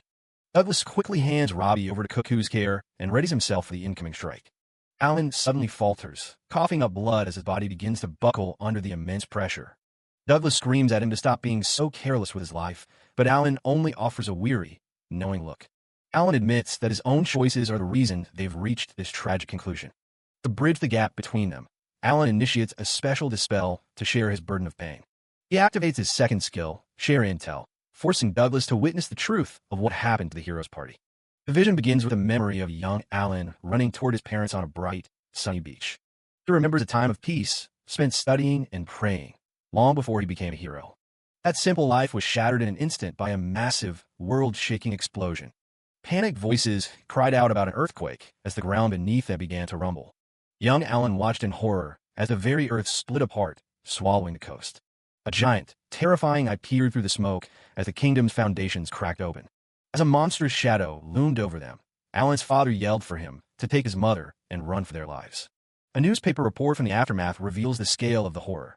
Nearly the entire Lamberti kingdom was wiped off the map. It all started with the calamity. Massive demons began crawling out from cracks in the earth, and the epicenter was transformed into a literal dungeon. The Adventurers Guild officially blamed demon activity for the disaster. For the rest of the world, it was just another tragic event. But for young Alan Drummond, sitting among the rubble, everything changed. That was the day his eyes started to act up. He could see things he shouldn't, strange flickers of light dancing around his own hands. He'd awakened mana vision. Suddenly, the entire world was just a glowing web of mana veins. He realized those veins shifted whenever someone used magic. He could see it happening in the air and even inside the spellcaster's body. On the relocation ship, he started experimenting. He figured if he could just replicate those changes in his own body, he could do what they did. Just like that, he was mimicking complex spells perfectly after seeing them only once. That's where he met Alan Edmund. The kid with the glasses asked if he'd ever heard of the Demon King. Edmund claimed the Demon King was hiding in the depths of the Lamberti kingdom and was the real reason the world went to hell. He offered Alan Drummond a deal: join forces, become adventurers, and take the bastard down together. Alan didn't need much convincing. Demons had slaughtered his parents right in front of him, and he was ready for revenge. He clutched his mother's ring, his mind set on killing the thing that took everything from him. He'd do whatever it took to secure a future where those monsters were gone. Fast forward 2 years to the royal capital. They'd both passed the selection exam with flying colors. But just before they set out on their training, their party was given one final addition. Meet Douglas Ford. The guy was supposed to be their mentor, but he looked pretty laid back for a legendary mage. The kids weren't exactly impressed. They figured this strongest spellcaster was just some absent-minded old guy. That doubt didn't last long once they actually hit the field for their first quest. Fanny was the first to realize they were dealing with a whole different level of power. Douglas absolutely steamrolled one of the Demon King's Elite Four. He didn't even break a sweat. Alan Drummond watched from the sidelines, completely floored by the sheer gap between them. Even more confusing was how much he cared. He used a grand-scale recovery spell just to fix a few minor scratches they'd picked up. The kid had to ask if that wasn't a bit of an overkill for such shallow wounds. Douglas just turned to Fanny, noticing how she always prioritized healing others over herself. He told her she was still just a kid and shouldn't have to hide her pain. He wanted them to feel free to rely on him for anything they needed. It was hard not to look up to a guy like that. He was insanely skilled, but also shockingly kind. He hated unnecessary killing and did everything in his power to keep them safe. As time passed, they became a real team. For Alan Drummond, having someone basically drag him along and protect him felt strangely nostalgic. It had been a long time since he felt that kind of warmth from an adult. One night at camp, Douglas sat him down with some hot drinks and asked a simple question: why did he decide to become an adventurer? He admitted he usually only talked about himself and wanted to hear his student's story for once. With the Demon King's lair getting closer, their journey was almost over. Alan Dramoon realized it was finally time to open up. He began to tell the story of what happened to his family. Douglas immediately felt bad for bringing it up so casually, but Alan Dramoon told him it was fine. He held up that ring again, confirming he'd become an adventurer specifically to take revenge on the demons. Douglas just listened, letting the weight of the confession settle. He knew most people would tell a kid to stop chasing a grudge, but he understood how much Alan Dramoon cared for his parents. He just had one hope for the boy's future once the fighting was over. He wanted him to start living for himself, not just for the memory of the people who died protecting him. 3 years after leaving the capital, they finally reached the end of the road. They stood at the entrance to the deepest part of the Lamberti Kingdom dungeon, ready for the final showdown. The final showdown arrived. They were face to face with the monster that had caused so much suffering in the Lamberti Kingdom. The Demon King was a literal nightmare, a mass of eyes and limbs that looked like it belonged in a different reality. It didn't waste any time, charging up a blast that threatened to wipe the entire party off the map. A blinding flash of light swallowed everything as the two forces finally collided.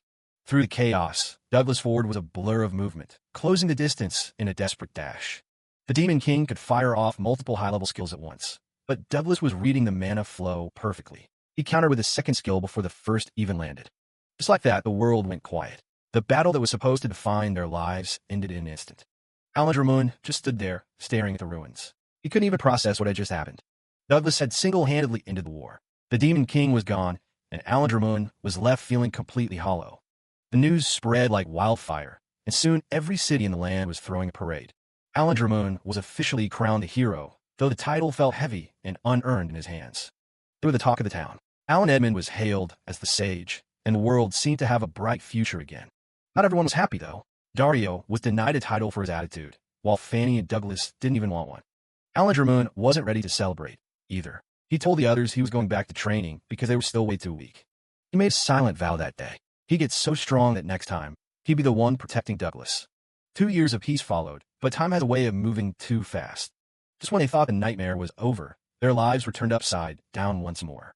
The Merca Kingdom, one of the world's greatest nations, was wiped off the map in a single night.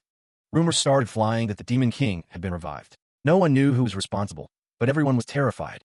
The Wreath Kingdom didn't wait around. They reformed the hero party and sent them back out on a hunt. But the bond they used to have was gone, something the group had fundamentally broken. It turned out Douglas's hometown had been hit by a horde of demons, and his mother didn't make it. He kept moving, but he wasn't talking like he used to. The demons they were facing now were more aggressive than ever. Dario got caught off guard during a skirmish, and for a second, it looked like it was over for him. He yelled out in panic as a massive claw swung down toward him. But Douglas was already there. He threw himself into the path of the attack to shield his teammate. The rest of the team could only watch in shock as their mentor took a hit meant for someone else. He immediately cast a full recovery spell, but the toll it was taking on his body was starting to show.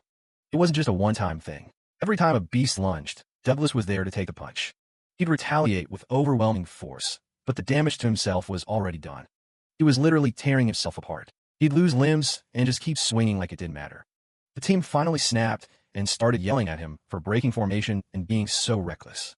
Dario and the others told him to shut up and stop fighting like he was on his own. Douglas just looked back at them with tears in his eyes. He admitted he just couldn't stand the thought of any of them getting hurt. He looked completely exhausted, like he was carrying the weight of everyone's lives on his shoulders. Alan Dramoon realized then that Douglas wasn't just being a hero. He was terrified of losing anyone else he loved. Their teamwork fell apart because they couldn't keep up with him. Even after years of work, they weren't even close to his level. Things reached a breaking point when Douglas got severely injured again, all because he tried to protect a demon child while his mana was tapped out. He was pushing himself past every limit, day after day. He was covered in blood, and Alan Dramoon realized that if he kept this up, Douglas was going to die, just like a father sacrificing himself. Alan Dramoon himself was reaching his limit, coughing from the mental strain of watching his mentor die. That night at camp, the atmosphere was suffocating. They knew they had to do something before Douglas killed himself for their sake. Alan Dramoon and Alan Edmund sat together by the fire, their silence reflecting the heavy weight on their hearts. They both knew they couldn't go on like this. Alan Dramoon clutched his head in despair, unable to bear the thought of watching Douglas Ford sacrifice himself any longer. He desperately asked Alan Edmund for a way out. In a moment of cold desperation, Alan Edmund proposed a dark and shocking solution. They should curse Douglas Ford. Alan Dramoon was stunned, but Alan Edmund explained his logic. Douglas Ford's ability to heal himself and the team's specialization in curing diseases meant a normal wound wouldn't stop him.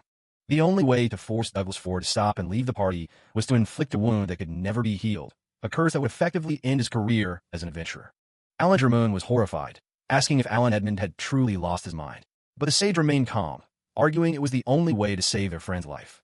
Alan Edmund pointed out that there had been no new signs of the Demon King's return, and the disappearance of the Merca Kingdom was being treated as a separate disaster. There was no immediate need for Douglas Ford to kill himself.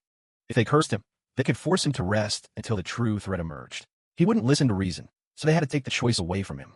Alan Edmund quickly apologized, calling it a terrible joke and blaming his own exhaustion for such a dark suggestion. He tried to walk back the plan as soon as he saw Alan Drummond's reaction. But as Alan Edmund walked away, the seed had already been planted. Alan Drummond looked up, his expression unreadable as he pondered the unthinkable. The hero remained silent, his gaze fixed on the ground. The idea of the curse, though horrific, was starting to take root in his desperate mind. Alan Edmund turned back, his voice more urgent now. He begged Alan Drummond to forget what he had said, but the tension between them was palpable. He reminded Alan Drummond that he was the country's hero and that a curse could potentially kill Douglas Ford instead of just benching him. The risks were immense. The alternative was watching Douglas Ford rack up more injuries every day. It was a choice between a certain slow death or a risky chance at survival.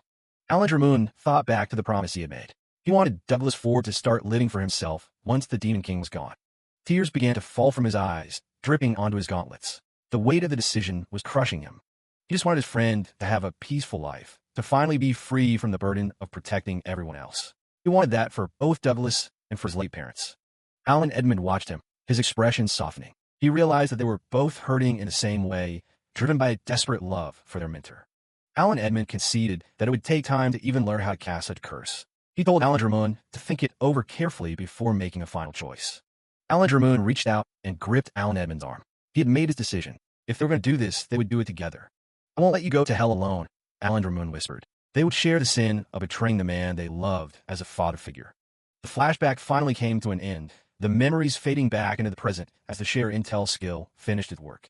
Douglas Ford was left standing in the wake of the revelation, his mind reeling from the truth of what his closest friends had done to him. He looked down at his hand, finally understanding the source of the curse that had ruined his life. It hadn't been an enemy, but the very people he had sacrificed everything to protect. Alan looks down, his eyes filled with a heavy sadness. Robbie stands there, just asking him why he's doing all this.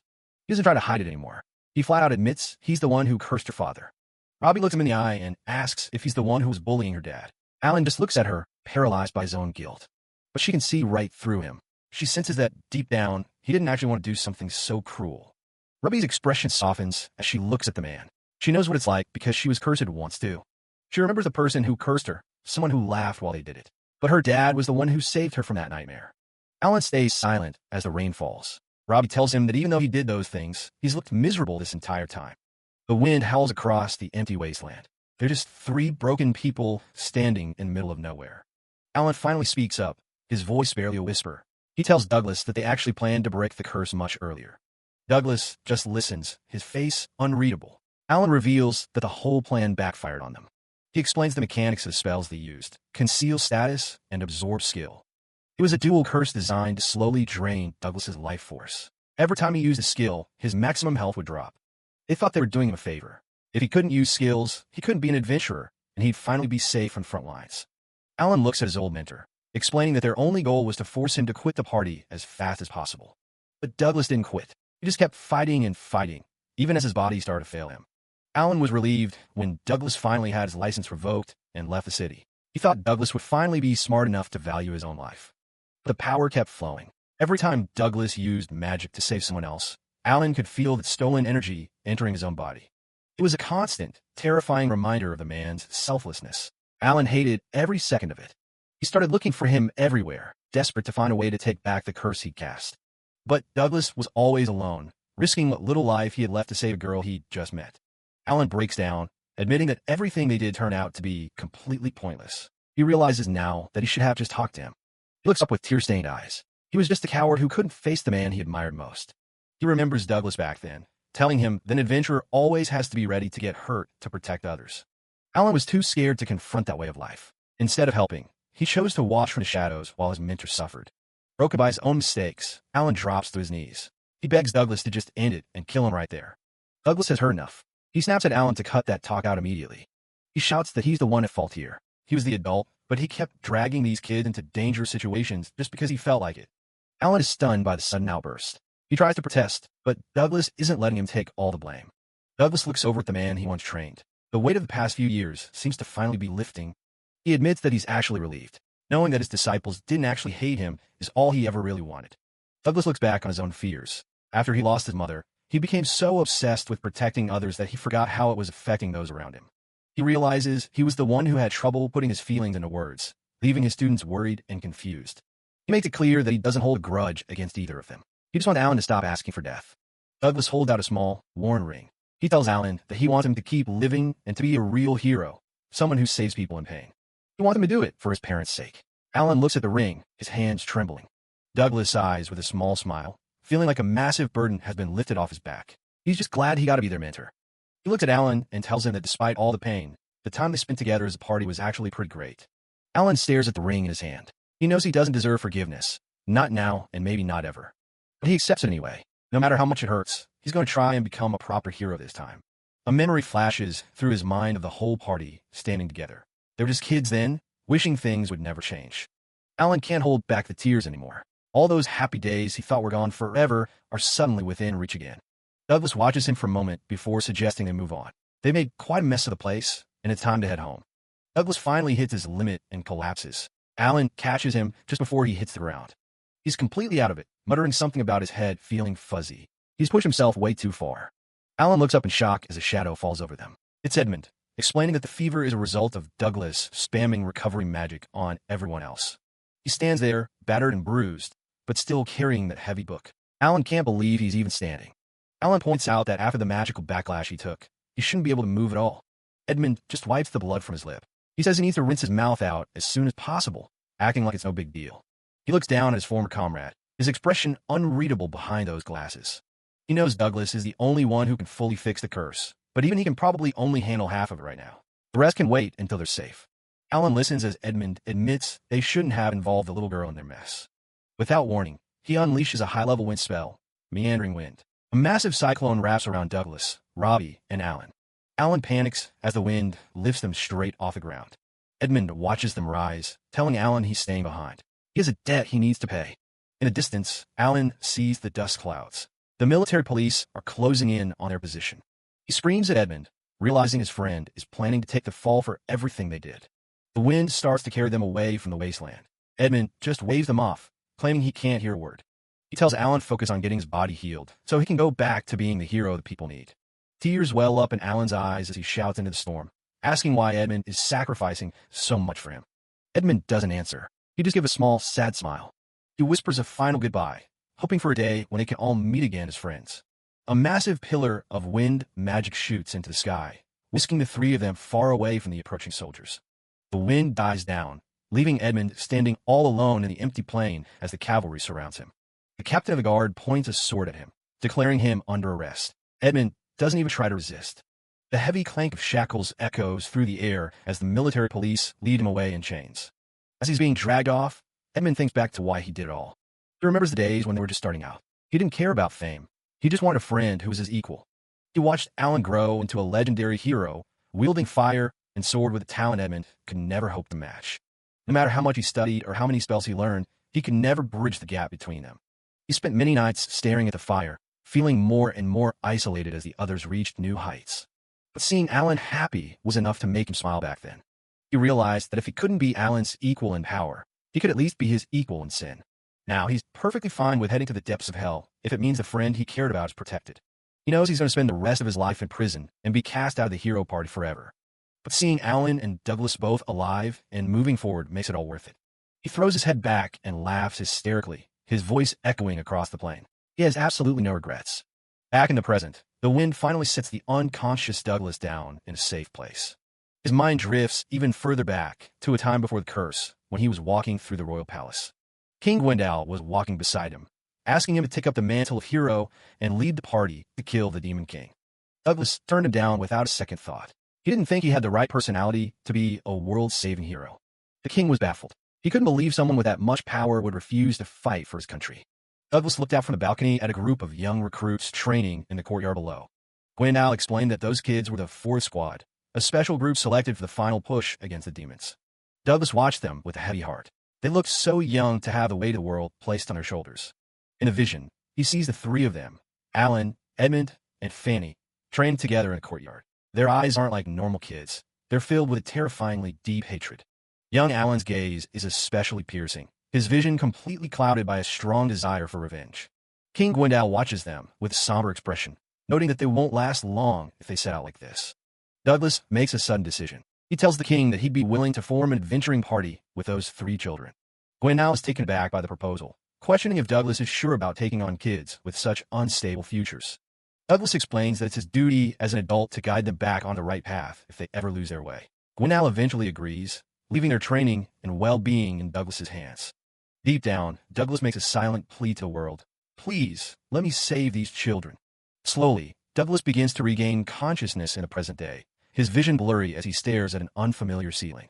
He finds himself lying in a comfortable bed, with Alan and Robbie also resting in their own beds nearby.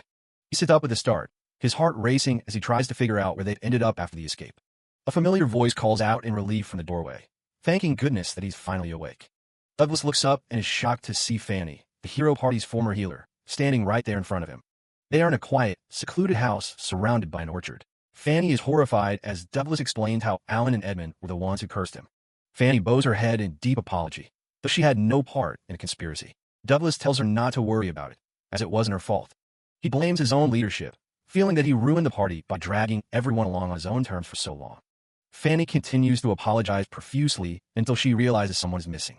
She looks around the room and asks where Edmund is. Douglas has no answer, but Alan, who has also woken up, speaks from his bed across the room. With a bandage wrapped around his head, Alan explains that Edmund was arrested by the military police after helping him escape the wasteland.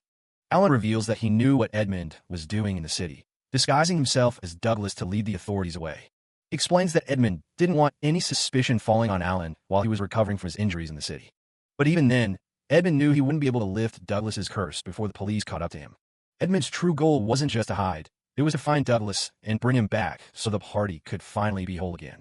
Alan recounts the brutal approach they took, forcing Douglas to use his skills to confirm if the curse had truly rebounded from him. Tears prick at Alan's eyes as he admits that no matter how much he apologizes to Edmund, it'll never be enough to make up for his actions. Douglas reaches out, telling Alan to stop. He knows Edmund was only trying to protect them, even if his methods were questionable. He smiles kindly, suggesting that they all go to see Edmund together once the curse is finally lifted. A small moan comes from the next bed as Robbie finally begins to stir. Douglas immediately turns his attention to his daughter. Robbie rubs her eyes and looks around in confusion, asking her dad where they are. The group sits together in the quiet room, the tension finally starting to ease after their long ordeal.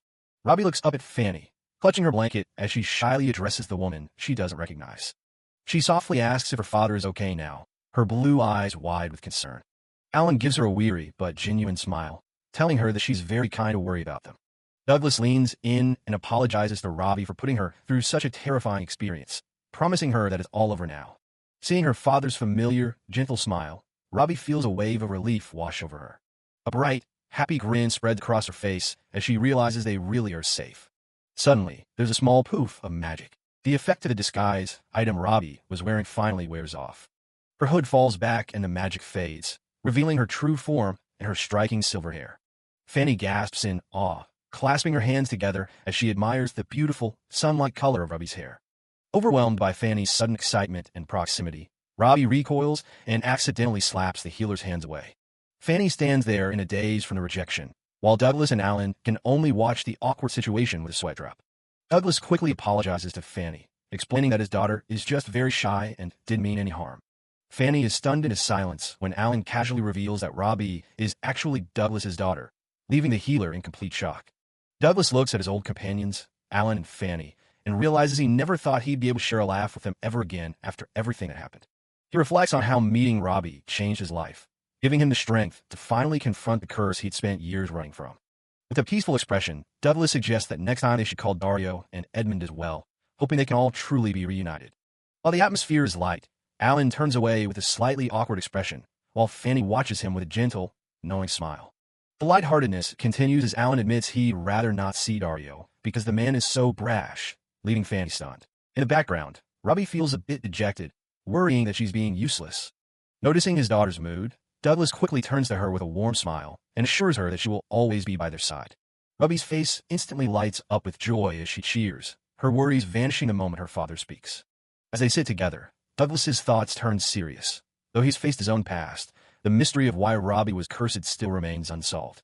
A memory of Robbie crying in fear flashes through his mind, reinforcing his role as her father and his refusal to let anyone take her smile away again. Douglas reaches out to her, making a solemn promise. He will never make her cry ever again. He looks her in the eye and vows that no matter what happens, he will protect her. Robbie smiles back brightly, trusting him completely. He knows the path ahead won't be easy, as the only clues to Robbie's curse involve a mysterious sorcerer, the deadly assassin, and a necklace that acted as the catalyst. Douglas gently pats Robbie's head as they prepare for the future, knowing that their long journey together is far from over. Back at Fanny's place, everyone is finally settling down for the night. Douglas asks for a status report on Alan, and Fanny admits his curse is way more intense than anything Douglas ever dealt with.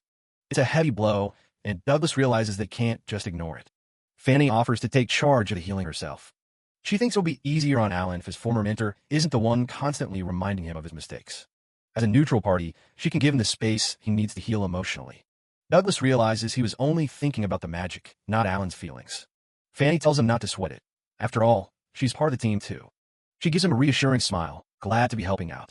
Douglas reflects on how he kept trying to protect his party like they were kids. He sees now that they've grown into real adventurers who can stand on their own. He thanks her and leaves Alan's recovery in her capable hands. Suddenly, Robbie runs in demanding some water from her dad. Fanny watches them, amazed at how close they're despite not being related by blood. She mentions that she was also raised by a foster father, so she gets the vibe. Douglas is surprised to hear she has a similar background. He brings up Robbie's situation and how she was cursed to be a Finra when he found her. He shows her the necklace they found, hoping it's a clue to the spellcaster's identity. Fanny asks if he's planning to take revenge once he finds them. Douglas drops the bombshell that an assassin is currently hunting Robbie. He keeps a smile on his face for Robbie, but the situation is dead serious. As her father, he's determined to wipe out every single threat to her safety. He focuses back on cooking, his mind set on finding the person responsible. He's looking for closure, not just for Robbie, but for himself. Fanny watches him, seemingly touched by his dedication. Douglas asks her to use her skills to peek into his memories and identify the hooded man. He reaches out and grabs her hands to start the mental link. Fanny's heart skips a beat from the sudden physical contact. He tells her to stay focused and channel her consciousness into her palms. She tries to act normal, but she's definitely blushing. He triggers the share intel skill, and the kitchen is filled with a bright flash. Fanny sees the vision of the creepy guy from Robbie's memories clear as day. As the light dies down, the reality of the situation sets in. Fanny pauses, wondering if that man was actually the one who cast the spell. She explains that high-level curses usually require the caster to touch the target. In a memory, the hooded man does exactly that, touching Robbie's head. Douglas is confused. The guy clearly touched her, so what's the doubt? He adds that he could only break the curse because he took on that man's specific appearance. But Fanny has a theory about a second person being involved. She thinks an accomplice might have used transformation magic to look like the real culprit. If that's true, the person Robbie saw was just a decoy. Douglas stares at her, realizing the real enemy might still be hiding in shadows. Back at the clinic, Fanny is busy scrubbing the tub. Alan finally wakes up and asks where the other two went. Fanny tells him they're checking on Friend. He realizes he's been completely out of commission for a while. Fanny just laughs it off, teasing him for being like a little kid who passes out right after eating. Elsewhere, Douglas is lost in thought as he walks. He's stuck on Fanny's theory that the man who cursed Robbie might have just been an accomplice. He and Robbie are making their way through the dark woods. He wonders why anyone would choose to turn Robbie into a Fenrir specifically. It's a terrifyingly powerful creature. It doesn't make sense if they just wanted to hide her or keep her quiet. His mind drifts back 3 years to when the Merca Kingdom suddenly vanished from a map. That disaster was the spark that started the rumors about the Demon King's revival. He remembers Robbie telling him she was a cursed child meant to be fed to the devil. Looking at her now, he realizes just how much weight she's been carrying on those tiny shoulders. Robbie looks up at him with those innocent eyes, oblivious to his heavy thoughts. Douglas forces a smile, telling himself he's probably just overthinking things for now. He's already told her she can wait until she's ready to talk about her past. No matter what secret she's hiding, he reaffirms his vow to protect her as they look over the town. He tells her he's glad he finally got to introduce her to everyone. Robbie beams, happy that everyone made up, and Douglas promises they'll visit again sometime. Back inside the clinic, the peace is shattered when a figure suddenly appears on the table. It's the assassin, and he's wearing a wide, malicious grin. Fanny is paralyzed with shock, dropping her cup as she realizes they're not alone. She tries to ask who he is, but he just tells her she'll be dead soon anyway. He reveals he's here to kill everyone close to Douglas Ford to isolate him. He claims he's got a debt to collect, while Alan struggles to move in the background. Fanny is horrified as she realizes he's a master of high-level poison magic. The assassin just laughs, telling her it's already game over for her. Bubbling dark magic starts to fill the room as he prepares his attack. He prepares his poison hand skill, looking ready to strike her down. Everything goes pitch black for a moment as the tension peaks. The assassin's face looms in the darkness, more menacing than ever. Suddenly, Alan bolts upright in bed with a panicked gasp. Fanny is right there by his side, looking concerned and asking if he just had a nightmare. The room is empty and quiet, with no sign of any intruder. Alan stares at the window, trying to convince himself it really was just a bad dream. Fanny hands him some water to help him settle back down. He takes it, feeling guilty for causing her even more trouble while he's sick. Fanny looks at him with a hidden intensity, her mind already elsewhere. She thinks back to the reports and papers she's been keeping hidden from Douglas. Her thoughts turn to Edmund Heathmaroy being arrested and the frustration it caused her. She remembers Edmund's cryptic words about Alan's return while he was still in power. She knows she has to carefully manage the hero's reputation to keep the public from getting suspicious. Her thoughts settle on the trace magic that started this whole deception. Fanny thinks to herself about trace, the high-level transformation magic that allows one to perfectly mimic another person's voice and appearance. She reflects on how Douglas became suspicious of a fake Alan, noting that people close to a person can always tell when something is off with their mannerisms. In a chilling revelation, she admits she was also assuming Alan's form, remembering a time when there were two Alans active at once. She recalls her time with Edmund, knowing that they were working toward completely different goals the entire time. Her thoughts drift to her father, Dario, and how she managed to drag him into her complex web of lies. Back in the room, Alan looks at her with concern, but Fanny remains confident that she can still make her plan succeed. She forces a bright smile, telling him that it's absolutely nothing and he shouldn't worry. Deep down, she knows the truth. The ritual to revive the Demon King is already well underway. She identifies the spellcaster who cursed Robbie as none other than her own father. She remembers seeing him in the woods, standing over Robbie while she was still trapped in her monstrous Fenrir form. Knowing the revival will take time, she stays focused on her mission, thinking about the subtle hints she's already planted. She sits quietly with Alan, convincing herself that she's doing exactly what she needs to do. Alan apologizes for not telling her about the curse on Douglas sooner, explaining that he and Edmund were only trying to keep her safe. Fanny looks at him with a cold, distant expression, simply stating that she is trying her best. She looks over her belongings, determined to keep playing the part of the helpful healer for as long as necessary. She looks at the bond between Douglas and Robbie with pure envy, wondering why he loves the girl so much when they aren't even related. She loses herself in a fantasy of being the one in Douglas's arms, wondering if she could ever take Robbie's place. Alan's voice cuts through her thoughts, bringing her back to the reality of the clinic. She quickly puts on her mask again, smiling and telling him to rest easy. With a look of mock innocence, she remarks that everyone has secrets they would rather keep buried deep inside. Douglas and Robbie stand before the blackened ruins of the inn. It's a complete loss. Douglas spots someone picking through the debris. It's Ahab, the owner. Ahab manages a weak smile, just relieved to see that the two of them are safe. When Douglas asks about the building, Ahab admits it's beyond repair. They'll have to start over. He tries to stay positive, noting that Lisa's family is okay and the fire didn't spread to their house in the back. He goes quiet for a second, the weight of it all clearly sinking in. Ahab mentions he heard Edmund was hauled off to jail. Douglas immediately drops his head in a deep bow, taking full blame for everything that happened. The neighborhood sits quiet around the skeletal remains of the inn. Inside, Douglas explains the whole situation to Ahab and his wife, Mocha, how the curse dragged them all into this mess. Ahab asks if that means Douglas considers himself partly responsible for the fire. To Douglas's surprise, Ahab isn't holding a grudge. He puts the blame entirely on Edmund. As far as Ahab's concerned, the shitty sage is the culprit, and that's the end of it. Douglas clenches his fists. He's not about to let himself off the hook that easily. Ahab asks him what this idea of his is. Douglas cuts straight to the chase and asks how much it would cost to rebuild from scratch. Mocha estimates 100 gold coins. Douglas doesn't hesitate. He tells them he's going to pay for it. Ahab and Mocha can't believe it. He's already doing the math. He's got 40 gold now, and he'll grind out high reward quests for the rest. Ahab refuses. He says he's not about to borrow money from a friend like that. Douglas slams his hand on the table. He tells Ahab to stop worrying. He'll work 24/7 to make sure both their families are fed. Ahab yells back, telling him to lay off. He refuses to take a single coin. Douglas argues that legal routes for compensation will take months, and they don't have that kind of time. Before they can keep going, Mocha cuts in. She gives them the shush sign. The kids are finally asleep in the next room, and they're about to wake them up. Mocha turns back to Douglas. She knows his mind is made up, even if Ahab is still being stubborn. Douglas pivots. He asks Ahab exactly how much money he's got on hand right now. It's 50 gold. Douglas tells him to take that cash and start rebuilding the inn immediately. Ahab thinks he's crazy. 50 gold is barely half the market price for an inn this size. It's impossible. Douglas admits he hasn't worked out all the details, but he still wants to find a way. He apologizes for talking finances in front of Mocha, but he could tell Ahab was planning to work himself to death for the money. He points out that ruining his health would hurt his family the most in the end. Douglas looks his friend in the eye and makes one final plea. Let him help protect the family of a good friend. Ahab finally gives in. He scratches his head and thanks Douglas for sticking his neck out. The next morning, the city is already bustling. They arrive at Balzac's Craftsman's Guild to hire a professional. Robbie is along for the ride, excited at the prospect of finding a builder to help them out. The place is crowded. Douglas knows finding someone to take a job on their budget won't be easy. He steps up to the counter to place the commission. The receptionist nearly falls out of her chair. News that Douglas Ford is back in town travels fast. The room starts buzzing.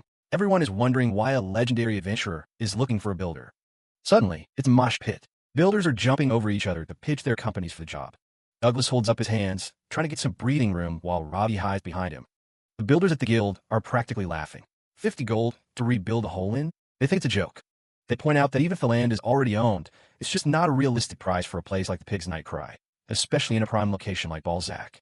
Douglas asks if it's really that impossible. The guild builder doesn't sugarcoat it. He says it can't be done. Douglas sighs and tells Robbie they should look somewhere else.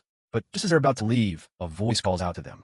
A girl jumps into the air, waving her hand. It's a were-rabbit named Kotri, and she's desperate for the job. Douglas and Robbie are stunned.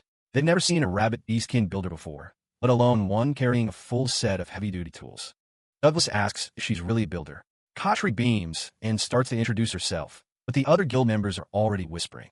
The bigger builders start heckling her. They tell Douglas not to hire a freelancer like Kotri, claiming she has zero experience with something as big as an inn. Kotri begs them to stop. She admits she hasn't built an inn before, but she insists her master taught her everything she needs to know. The builders get nasty, telling her she's just going to ruin their professional reputation. They even tell her to go back home and farm carrots because a rabbit has no business being a builder. Robbie looks up and asks a simple question. Why can't Miss Rabbit build a house? One of the more arrogant-looking builders condescendingly tells Robbie it's a great question. He tells her that building requires real strength, which he claims rabbits just don't have. He tries to play it off like they just have different strengths and weaknesses. Robbie doesn't back down. She points out that the rabbit lady never said she couldn't do it. The builder is actually a bit impressed by her logic. Robbie keeps pressing him, asking why, over and over. The guy starts to sweat, realizing he doesn't actually have a good answer. Douglas places a hand on Robbie's head. He agrees with his daughter. She's absolutely right. Douglas turns to Kotri and apologizes. He admits he didn't expect a were-rabbit to be a builder either. Kotri tells him it's okay, since even people in her hometown felt the same way. She clenches her fists, determined. She's studied hard, and she's ready. She asks Douglas to tell her more about the job. Douglas is happy to give her a chance. The other builders are left in shock, wondering what they're supposed to do now that she's actually taken the contract. As they walk through the city, Kotri starts to understand why the budget was so tight. She tells Douglas she was moved by how much he cares about his friend. Douglas asks her if she really thinks it's going to be that difficult. Kotri gives him a big smile and says she won't charge a single cent for labor. She wants to help him save as much money as possible. Douglas stops her right there. He insists she takes her fair share of the pay. Robbie notices Kotri's expression change. Kotri finally admits the truth. She hasn't been getting any work lately. She was hoping that doing a good job for someone as famous as Douglas would finally change her luck. She's willing to overwork herself just to make this work. Douglas tells her that's even more reason for her to be paid properly as a top-class professional. Kotri is stunned. Douglas tells her to accept the pay she deserves, saying that the person who taught her those skills would want it that way too. Kotri is moved to tears by his kindness. She remembers when she first begged to be an apprentice. Every other company had turned her away because of who she was. Her master had screamed at her, asking how anyone so stressed about money could ever build something splendid. He had offered her the job and promised to pay her properly, telling her that money should enrich her heart so she could pass that kindness on to others. Kotri wipes her eyes and apologizes. She almost forgot that important lesson. She accepts the job, promising to work like a true professional. Douglas and Robbie look on, glad they found someone so passionate. They finally arrive at the wreckage of the inn. Kotri takes a long look at the site. Inside, the damage is even worse. Kotri says a repair is out of the question, but she can handle the demolition. They walk together as they talk shop. Douglas knows materials and labor are going to be the biggest expenses. Kotri estimates they'll need at least 3 strong people for the heavy lifting. Douglas offers to jump in and help out himself. With his help, Kotri is confident they can pull it off. Douglas is relieved, but he knows they still need to figure out where to get the materials. Kotri explains that wood alone will cost 1/6 of the entire budget. It's incredibly expensive in Balzac. She tells them most of the wood comes from the Siskaba forest, which is controlled by elves. They have a total monopoly and aren't exactly friendly to outsiders. Douglas considers it. He knows harvesting and transporting timber is hard work, but the elven markup is still steep. He figures if they could buy directly from the source, they could save a lot of money. Khatri warns him that the elves won't even listen to a proposal. Suddenly, Douglas has a breakthrough. He decides they're going to pay a visit to the elven forest themselves. Khatri can't believe what she's hearing. Douglas reveals his secret. He's actually friends with some elves. He thinks they might be able to negotiate a better price if they talk to them in person. Ruby's eyes light up. She asks if they're going to see Nikki, the young elf they met before. Douglas gives her a confident smile and says he's sure they'll hear them out. Khatri, meanwhile, is still in total disbelief. She has no idea how a human could ever manage to become friends with a reclusive elves. Before they leave, Douglas makes sure to explain the situation to Alan and Fanny. This side is split up for a while, and Khatri goes off to meet with Ahab and his family while they're away. 7 days later, they are well on their way. The sound of horse hooves on the road is constant as their wagon rolls through the countryside. Robbie spots some rabbits in the grass and leans out the car to get a better look. Douglas has to remind her to stay safe and not lean too far out. Khatri is having a great time, too. She hasn't been on such a long trip in ages. She asks Douglas if they're almost there yet. Douglas looks thoughtful as he remembers his first meeting with Rui and his tribe. They had just survived a massive forest fire caused by a lightning strike. After that incident, Douglas had helped them arrange for humans to install lightning rods in the forest. He even has a letter from them expressing their gratitude and their desire to open up to the outside world. Khatri is suddenly overcome with nerves. She asks if it's really okay for her to be coming along on such an important diplomatic mission. Douglas tells her not to worry. He warns her that the elves might be a little wary at first, but they don't mean any harm. He asks her to give him a fair chance. Khatri pumps her fist, determined to overcome her social anxiety and do her best for the project. Douglas can't help but chuckle at her enthusiasm. As they approach the forest, Douglas tells Robbie to come over to him so she doesn't trip while getting down from the wagon. Suddenly, a familiar voice calls out. It's Nikki, who has spotted them from afar and is waving frantically. Douglas and Robbie wave back, excited to see their friend again. Nikki is absolutely overjoyed. He can't believe Douglas and Robbie actually came back to visit them. He shouts for his dad and the rest of the tribe, telling everyone that Douglas has returned. Robbie is happy to see that Nikki is doing so well. Douglas and Robbie look toward the forest entrance, but they both freeze when they see what's coming. Douglas can't believe his eyes. A group of elves steps out to welcome them. But these aren't the slender, graceful elves they remember. These guys are absolutely massive. Douglas and Robbie are completely speechless. Every single one of the elves has somehow managed to get incredibly buff since the last time they saw them. Douglas and Robbie are staring at the elves like they've just seen a ghost. The whole tribe has clearly been hitting the gym, or they're just using way too much magic. The young elf Nikki explains they're using buffs, and the secret's finally out in the open. Rui says seeing Douglas in action inspired them to learn some strengthening magic of their own. Douglas finally gets what's going on, even if it's still a pretty shocking transformation. Khatri notices it's not just magic. They've put in real work to build all that actual muscle. Douglas arrives at the village in a carriage, surprising the locals with his choice of company. He introduces Khatri to Rui, and she's clearly a bit overwhelmed by all the tall, muscular elves. Since she's a friend of Douglas, the tribe welcomes her with open arms. Douglas puts Khatri on the spot, asking her to help explain exactly why they've come today. Rui is more than happy to provide the wood for the new inn as a favor for a friend. Douglas tries to pay, but the elves insisted on the house as thanks for everything he's done. He's not comfortable with that, and suggests he works off the cost through labor instead. Rui takes a moment to seriously consider the offer. He leads the group to a massive clearing filled with old, stubborn tree stumps. Clearing this land for new trees is a nightmare, even for a bunch of jacked elves. Rui offers a deal. Help them dig out the stumps, and he'll lower the price of the wood. But he warns that with roots this deep, they're looking at a full month of backbreaking work. Douglas asks if just plowing the whole field would work instead of digging one by one. He tells everyone to stand back and begins focusing his energy on the ground. He places a hand on the soil, calling on the spirits of the earth to help. One cast of ground magic. Gnome later, and the entire field starts shaking like a massive earthquake. Just like that, every single stump is uprooted and the land is perfectly plowed. The elves are completely stunned. Ruby's ready to help out too, but the job's already finished. Hard work calls for a feast, and the elves bring out a massive spread of herbal potato bakes. Robbie is in food heaven, and Douglas is just happy to see her enjoying herself. One of the elves jokes that Douglas just saved them a whole season of manual labor. Douglas keeps the food coming for Robbie, making sure she's well fed. Then Khatri walks up, looking like she's just seen the bill for the end of the world. She's been examining the quality of the wood Rui's tribe is offering. Douglas starts worrying that maybe the wood is actually complete garbage. It's the exact opposite. Khatri screams that this is legendary Hinoki wood, the absolute best of the best. Douglas does the math and realizes this stuff should be insanely expensive. Rui walks over with the actual bill and a very confident grin on his face. Katri's eyes nearly pop out of her head when she sees the final price. It's dirt cheap, way lower than even the lowest grade construction timber you can buy. Rui explains that since Douglas cleared all that land, the labor credit makes it a fair trade. The elves even bring out a basket of fresh carrots for Katri, which immediately wins her over. Douglas changes the subject, asking if they ever managed to get that lightning rod installed.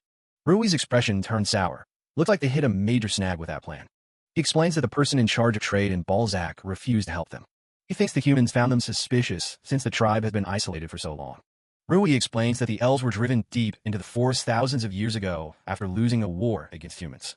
Because of that bitter history, they've been completely unwilling to trust any outsiders until just recently. But Rui is determined to change that relationship for the sake of the tribe's future. Douglas likes the initiative and offers to introduce Rui to some of his trusted acquaintances in the city of Balzac. Rui is deeply moved by the offer and promises he'll find a way to repay the kindness. Douglas is just happy to help out people like Katri and the elves, whose skills have been ignored because of their race. Helping them step out of their comfort zone isn't easy, but it's exactly what he wants to do. The very next day, they load up the carriages and prepare for the long journey. The elves give them a massive, muscular send-off as the group leaves the snow forest behind. Douglas, Robbie, and Katri settle in for the ride as they head towards civilization. Young Nikki ended up tagging along too, making the trip back a whole lot more lively. While they travel, Katri stays busy working on some highly detailed blueprints for the new project. They finally reach Balzac, and the sheer number of people in the streets is a complete shock to the system. Nikki and Rui are glued to the windows, staring at the bustling city they've only ever heard stories about. The group steps out into the middle of the city, feeling like total tourists in the urban chaos. Nikki starts running off in excitement, and Douglas has to warn him to stay close so he doesn't get lost. Rui admits that outside of a few designated members, most elves have never ventured this far from the forest. Since they're here, Douglas figured they might as well do a little sightseeing while they work on the inn. They head toward Ahab's location, and the big man is surprised to see Douglas back so soon. Ahab is currently running a mobile lemonade stand while he waits for his business to be rebuilt. It's a nice little setup, but clearly he's got way too much time on his hands without his actual building.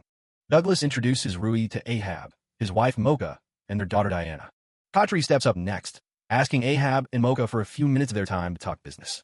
She pulls out a massive, thick roll of paper containing her initial ideas for the interior design. Ahab is impressed by the level of detail she's already put into these preliminary drawings. Katri explains that she wanted to have something concrete on paper to make the discussion easier for everyone. Ahab notes that unlike previous builders who are vague, Katri's plans are incredibly clear. He notices something odd, though. The kitchen sink in the drawing looks a bit higher than normal. Katri explains that since Ahab does most of the cooking, she raised the countertops to prevent his chronic back pain. She even added a specific area for gardening after hearing about Mocha's personal hobbies. Douglas just watches with a proud smile, seeing how much thought Katri has put into every detail. He tells her there's no need to be humble. Having a builder who cares about the client's needs is a rare thing. Katri is clearly moved by the praise, her rabbit ears twitching as she takes it all in. She vows to do her absolute best to live up to the high expectations Douglas and Ahab have for her. With the plan settled, Douglas asks Ahab if he's ready to get the actual construction work started. He tells the girls and Rui to stand back because things are about to get a little dangerous. They walk over to the ruins of the old inn, which is currently a complete death trap. Katri and Robbie watch from a safe distance, wondering exactly how Douglas plans to demolish the structure. Instead of smashing it, Douglas casts fortification magic to hold the entire structure together. He focuses his energy, knowing Ahab and his family are watching his every move. Then he triggers strengthening muscle power, bulk, and his physique starts to expand rapidly. With a massive roar, Douglas literally lifts the entire two-story stone building off its foundations. Douglas hoists the entire stone in over his head, telling Robbie to stay with Ahab while he takes the building to the town square to demolish it safely. Watching his incredible display of strength, Robbie and Nikki can't help but feel inspired, both shouting that they want to help out with the work too. Katri is just as stunned by the feat, turning to Robbie to tell her just how amazing her father really is. Ahab watches the display in silence, his expression full of a deep, renewed respect for the man who's gone above and beyond to help them. Following the demolition, the group holds several intensive meetings to finalize every detail of the inn's new exterior and interior. Preparations move ahead smoothly as they process materials, hold a groundbreaking ceremony, and finalize their construction plans. 2 weeks later, a bustling construction site has replaced the ruins, with the new building's massive wooden framework already rising high. Nikki excitedly runs up to Douglas with the news that they have enough leftover budget to hire more help, proving he's already becoming a great assistant. Khatri proudly introduces the new help. It's the crew that was talking trash earlier. They're actually on board now, though the lead scaffolder looks pretty awkward about the whole thing. His buddy gives him a hard time, asking if he has anything else to say. He gets called out for trashing Khatri before even seeing her work, and he immediately starts yelling in embarrassment. Turns out, they changed their minds after seeing how much heart Khatri put into her discussions with Ahab. As a fellow builder, the lead craftsman admits he couldn't help but be curious about the quality of her work. Douglas watches the crew work together, realizing Khatri's passion managed to win everyone over. She's proved with her own two hands that a builder needs more than just raw strength. The human workers are even impressed by Rui's gains, admitting that his muscles don't lie. With everyone pitching in, the construction on the new moves along perfectly. A month and a half later, the big day finally arrives. The new Pig's Night Cry is finished, and it looks incredible. Everyone gathers for the grand opening, and the vibe is pure celebration. Ahab's daughter, Diana, is the first one through the doors, and she's completely blown away by the interior. She starts running around, amazed by how big and pretty their new home is. Ahab tells Khatri it's the best he could have ever asked for. But Khatri and Robbie have one more surprise to give him. They hand over a special drawing they made of the inn, complete with a portrait of Ahab's family. Ahab is speechless when he sees it. Khatri is just relieved that he likes the new place so much. She mentions that she used to see the old inn every time she went to the guild. To her, it was a lovely building that a lot of people really cared about. Being the one to rebuild, it was actually a personal goal for her. She apologizes if the drawing is a bit messy, since she and Ravi worked on it together. Ahab doesn't say anything for a second, making him a little nervous. Khatri starts to blush, wondering if she overstepped. Ahab thinks about how he tried to stay strong for his family after his grandmother's inn was destroyed. But seeing that drawing is finally too much, and he breaks down into happy tears. He thanks her again, truly grateful for the commission. Khatri is all smiles, happy that her work brought him so much joy. Business picks up immediately, and the square is full of life. A few days pass, and things start to settle into a new routine. The new design is getting rave reviews from every customer who walks in. Things get so busy that Ahab even has to hire extra help to keep up with the crowds. Meanwhile, Rui successfully finds a craftsman to start making lightning rods for his tribe. Douglas is proud to see the path Rui is carving out for his people's future. Eventually, the group moves on to their next stop. Robbie is thrilled when they reach a farm filled with all kinds of different plants. Douglas mentions that you can really tell how Fanny lives her life out here. Khatri is a bit nervous about tagging along, but she's curious to see how a great healer lives. Douglas reassures her, saying Alan's curse should be almost completely dispelled by now. He knocks on the door, ready to introduce everyone to his old friends. Douglas calls out for Alan and Fanny, but there's no answer from inside the house. He pushes the door open, finding the hallway empty with herbs drying on the walls. He looks around, wondering if they're just out for a bit. A sudden clatter from deeper in the house catches his attention. He tells the girls to wait while he checks it out, but Khatri is already curious about meeting the famous healer. He moves to an inner door and gives a knock. He steps into a quiet study filled with books and scrolls. A book lies open on the floor next to a rocking chair, like someone just left in a hurry. Seeing the windows closed, Douglas gets a bad feeling and starts to prep an alert skill. Suddenly, a hidden wall slides open and Fanny steps out, looking a bit surprised herself. She apologizes for not hearing him, and Douglas breathes a sigh of relief. She asks where Alan is, and Douglas lets her know he's already back from his errands. Out in the hall, Khatri is practically vibrating with nerves. When Fanny finally greets them, Khatri can barely contain her excitement. She introduces herself as a builder from Balzac, eager to make a good impression. Fanny just smiles and welcomes them into her modest home. Khatri is absolutely beaming. Fanny seems genuinely happy to have visitors for once. She catches Khatri staring at her. Khatri admits she could hear a secret room behind the wall thanks to her rabbit ears, and Fanny just laughs it off. They decide to settle in for some tea and a long chat. Meanwhile, Douglas and Alan head outside to talk privately. Douglas confirms the good news. The curse is finally gone, and Alan says he feels better than ever. When asked about his plans, Alan reveals he's going straight to the royal capital. He can't let Edmund take all the heat for what they did to Douglas. He needs to confess and repent. Clutching his ring, he swears that this time he'll be a hero who actually protects people. Douglas is glad to hear it, mentioning they only came by to return the ring anyway. He looks at the ring one last time and decides it's about time they headed out. He brings up the dwarf informant, Ham, admitting he still hasn't found a way to break Robbie's curse for good. Their conversation is cut short by the sound of horse hooves approaching farm. They look toward the horizon as a line of carriages rolls up. Alan tenses up, wondering if the military police are already looking for him. Douglas recognizes the uniforms immediately. It's the royal capital's elite corps. A massive escort surrounds the farm, making their presence very known. The lead carriage comes to a stop right in front of them. Douglas's eyes go wide as a very familiar face calls out his name. Gwendal Lipton, the legendary Sword Emperor, steps out of the carriage. Douglas greets him like an old pal, but Khatri is absolutely floored to see a living legend standing there. This guy is a total powerhouse who once took on 9 SS-rank demons single-handedly. Khatri can't believe Douglas knows him, but he just shrugs and says they used to be drinking buddies. He adds that he's not the only one who knows the commander. Behind him, Alan and Fanny look like they've seen a ghost, still haunted by the brutal training they went through under Gwendal. Gwendal Lipton maintains a sharp, unwavering stare as he stands beside a perfectly relaxed Douglas. The mere sight of their old instructor sends Alan and Fanny into a state of pure shock, their hearts sinking as he greets Douglas with a formal salute. His gaze is heavy, and the intense pressure he radiates makes it impossible for his former students to look away. Gwendal breaks into a broad, menacing grin that only deepens the terror Alan and Fanny are feeling. He formally announces that he is present in his official capacity as the kingdom's Knight Commander, leaving Douglas curious while the others are simply horrified by his expression. Pointing toward the ornate carriage, Gwendal reveals the true purpose of his visit, an audience with King. The entire group is stunned into silence, struggling to process that His Majesty himself is demanding their presence. Gwendal waves them off with a casual, "See you later." The Knight Commander tells them the king is waiting and instructs them to get into the carriage. The whole group is squeezed into the back of a tiny, cramped carriage. Alan asks Gwendal if they're actually headed all the way to the royal capital. The answer is a simple yes. The boy complains about the space, suggesting they rent another carriage since it's a 4-day trip. Gwendal tells them to just be patient. Douglas is confused. They just started moving, so how could they be arriving soon? Gwendal warns them to watch their footing right before everything goes white. A massive flash of light suddenly fills the interior of the carriage. A magical surge engulfs the entire vehicle, throwing everyone off balance. The group is tossed around, completely disoriented by the sudden shift in space. Douglas realizes they just teleported, which should be impossible. He looks around, stunned by their new surroundings. They find themselves in a massive, grand hall. A voice from the shadows welcomes Douglas back after his long absence. The voice mentions hearing about his curse, and claims he could have helped if Douglas had only asked sooner. Sitting before them is Ordian Wreath Meridius, the king of the Wreath Kingdom himself. Douglas shouts out in shock as the reality of the situation sinks in. They've been warped directly into the royal capital's audience chamber without warning.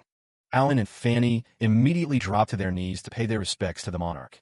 The king remains calm and tells his visitors to raise their heads. Alan tries to apologize for Douglas's condition, but the old man tells him not to worry about it. The king turns a key on his elaborate throne, which turns out to be a high-speed mechanical wheelchair. With a loud roar, the chair rockets forward, catching the group completely off guard.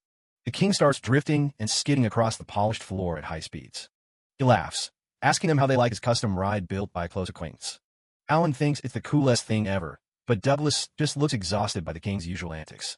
The protagonist cuts through the nonsense and asks why they were summoned so urgently. The king drops the act and tells them he wants them to take on a special quest. The sudden job offer catches the entire group off guard. Even Robbie looks up, confused by the serious tone the conversation has taken. Alan realizes a direct quest from the king means they're likely looking at something high-ranked and brutal. Douglas thinks back on his past missions for this man, knowing they were always incredibly dangerous. He tells the king he'd rather avoid dangerous work now that he has a daughter to protect. The king asks him to just hear him out. Douglas asks if this is really a national crisis. The king confirms it is. The monarch adds that the situation might actually concern Robbie as well. That single sentence completely changes Douglas's tune. He can't ignore something that might affect his daughter. He admits they were already planning to head to the capital with Alan to find info on her curse. With a serious expression, Douglas asks the king to tell him everything. Gwendal unrolls a large map across the floor of the chamber. The king explains that a giant crater was spotted months ago near Toy Berry, thousands of meters deep. He holds up a photograph of the site, showing a perfectly circular, terrifying hole in the ground. Alan asks if anyone was hurt, but the king notes it happened in an uninhabited forest area. The boy wonders if it's just a massive sinkhole. Douglas listens as the king prepares to explain why it's not. The king points out that there's no rubble at the bottom, just like when the Merca kingdom vanished years ago. Douglas processes the king's words, asking if people involved with Robbie could really be behind this massive crater. He kneels to her level, gently asking if she knows anything about it. Robbie can only manage a quiet apology, so Douglas tells her she doesn't need to force herself to talk. Gwendal stands by stoically, watching the exchange with his usual unreadable expression. The king clarifies that it's just a hunch. The crater could be natural or even demonic in origin, and she might be completely unrelated. As they stand before his throne, the monarch says he's certain humans were involved this time. Alan is the first to ask why he's so sure. The king shows him an image of the massive scars on the landscape. Right now, there are 3 of these giant holes scattered across the Wreath Kingdom. He reveals they were alerted by an anonymous tip. The news clearly catches Douglas by surprise. Gwendal looks on sternly while the king admits it's a source of shame that they couldn't figure things out sooner. Gwendal details the evidence: a mysterious camera, a map, and a bottle of poison found with a member of Balzac's military police. They think the poison was left there specifically so people would investigate the other items. The camera held a photo of the very first crater, and the map was stained with liquid. The Night Commander points out that the liquid stains on the map perfectly match the locations where the craters eventually appeared. It was practically a broadcast of their next targets. The king admits they initially thought it was just a sick prank. But then a second crater appeared exactly where predicted, and though they sent scouts to the third, the cause remained a mystery. A few days ago, they received another map using the same method, this one predicting a 4th and 5th crater. Gwendal gives them their orders: head to the predicted location of the 4th crater and find out what's really going on. Douglas takes a second to think it over. Investigating these massive holes is a huge task, but he accepts the quest. He wonders out loud who sent the tip. Was it the culprit or some kind of prophet? The king admits they're just as in the dark. Gwendal weighs in, noting the methods used are far too complicated for a simple prophet. Douglas worries it might be a trap, but the king believes there must be a reason behind it all, even if it's a plea for help. Looking determined, the protagonist accepts the mission. If there's even a slight chance this is connected to Ruby's curse, he can't ignore it. He turns to the group to see if they're in. Fanny is all for it, but Alan seems to be having a crisis of conscience. The boy speaks up, surprising everyone by saying he can't take quest. He tells the king he came there to atone for his sins. Since Edmund is already locked up for his crimes, Alan believes he belongs in a cell too. King Orion listens with a slight smile playing on his lips. He explains that even Edmund is helping from behind bars. The teleportation spell they used earlier was actually his invention. The king asks Alan how a hero is supposed to face their sins while rotting in a dungeon. He tells the boy he wants to see him make up for his past through his actions instead. Alan is clearly moved, bowing his head and giving a firm, "Yes, your majesty." He asks for a chance to talk to Edmund, even if it's just for a moment. The king promises to make it happen once this investigation is wrapped up. Douglas thanks the king and asks if they can bring Dario along for the job. The mood in the room shifts instantly. The king drops the bombshell that Dario is currently missing. Gwendal adds that he was last seen near Toyberry. Given the timing, there's a chance he was swallowed up by the very first crater. Douglas is hit with a wave of panic. That's right where they split up. He worries something terrible happened to his friend immediately after they parted ways. His hand starts to shake as the thought of Dario being dead crosses his mind. He immediately shuts that thought down, clenching his fist. He remembers his friend's grin and knows he wouldn't go down that easily. He's convinced Dario is alive and well somewhere out there. Now more motivated than ever, Douglas vows to give his quest everything he's got. The king tells them they'll head out tomorrow morning, and he'll arrange for a pickup from Balzac. Suddenly, the mechanical wings on the king's chair spring to life. He calls out to Alan, who looks like he's seeing a miracle. The monarch starts flying his chair around the room like a maniac. Alan is absolutely loving it, calling it the coolest thing he's ever seen. As they leave the chamber, Alan is still buzzing with excitement, while Fanny smiles as reaction. Gwendal watches them walk away, his expression as unreadable as ever. The king tells his commander to dial back the hostility for once. As Gwendal heads out, the king asks the empty room how much longer someone plans on hiding. A new visitor arrives at the palace. Him, an informant who clearly has a long history with the king, given how casually he addresses him. Gwendal is immediately annoyed by the lack of respect, but Ham just brushes it off. He explains that he's the one who sent for the anonymous photos to try and track down the source. The Night Commander doesn't beat around the bush. He reveals that the person behind the mysterious tip is none other than Fanny. Ham and the king are stunned by the revelation. Gwendal explains his process, showing how he enlarged a section of the photos and saw Fanny's own clothes reflected in the surface.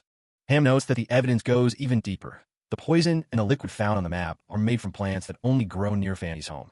He finds the whole situation baffling. If she's the culprit, why would she risk sending information directly to the military police? It feels like too big a risk for a simple trap.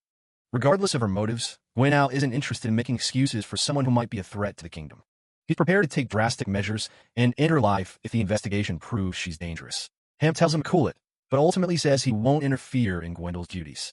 Ham's mind is elsewhere, though. He's fixated on the Merca Kingdom, the land that vanished in a single night. He's convinced these craters are part of the same mystery. By the following morning, October 24th, the weight of the investigation looms over everyone as they prepare for the journey ahead.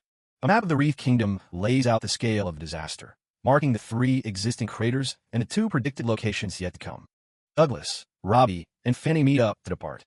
Douglas assumes they'll be taking a carriage, while Fanny explains that the teleportation spell they used before requires a physical anchor at the destination.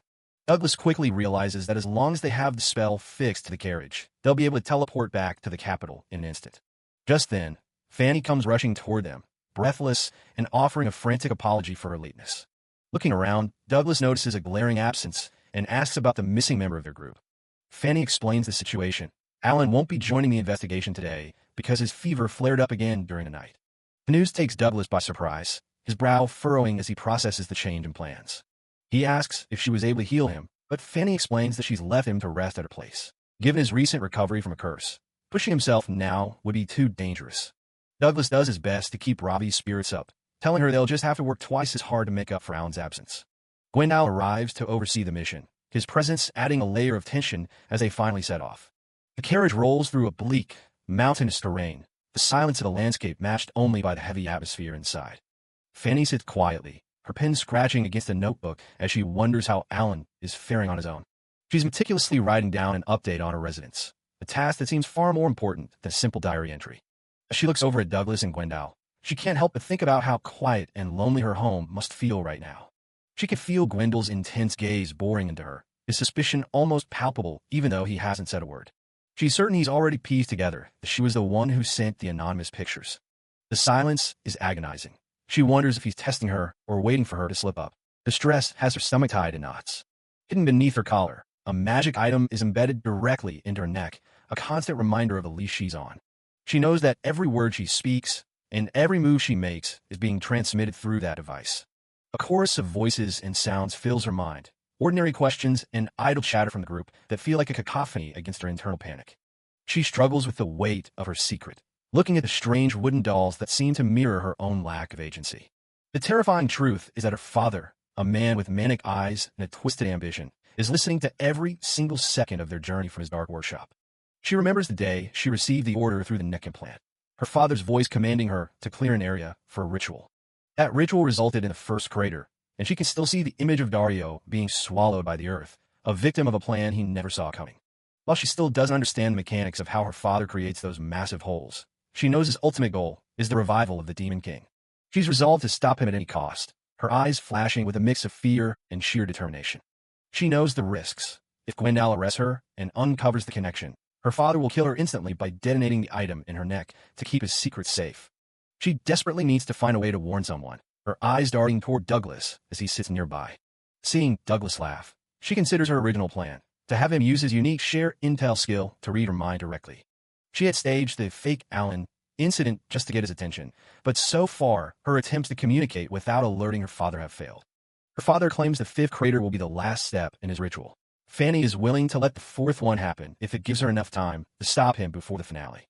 Time is running out, and she's terrified that she won't be able to get Douglas to look her way before the world is changed forever. Gwendal sits across from her, his lips curled into a silent, unsettling grin that makes Fanny's blood run cold. The pressure becomes too much, and Fanny nearly collapses in tears as she imagines Gwendal executing her on the spot. Douglas and Ravi look on in confusion, prompting her to wipe her eyes and insist she'll do her absolute best for the mission. Meanwhile, in the bustling streets of the capital of Balzac, the sun shines down on a city oblivious to the shadows moving within it. Suddenly, a small figure in a white hooded cloak collapses face first onto the pavement with a heavy thud, catching the attention of a nearby woman. The woman rushes over to help, but the boy, Alan Drummond, now reverted to his child form, can barely stay upright as his vision and depth perception continue to fail him. He ignores the offer of help, his mind focused on a single, urgent goal as he forces himself back onto his feet. With his heart pounding and his breath coming in ragged gasps, Alan sprints through the crowd, desperate to reach Douglas before the catastrophe his father has set in motion can begin.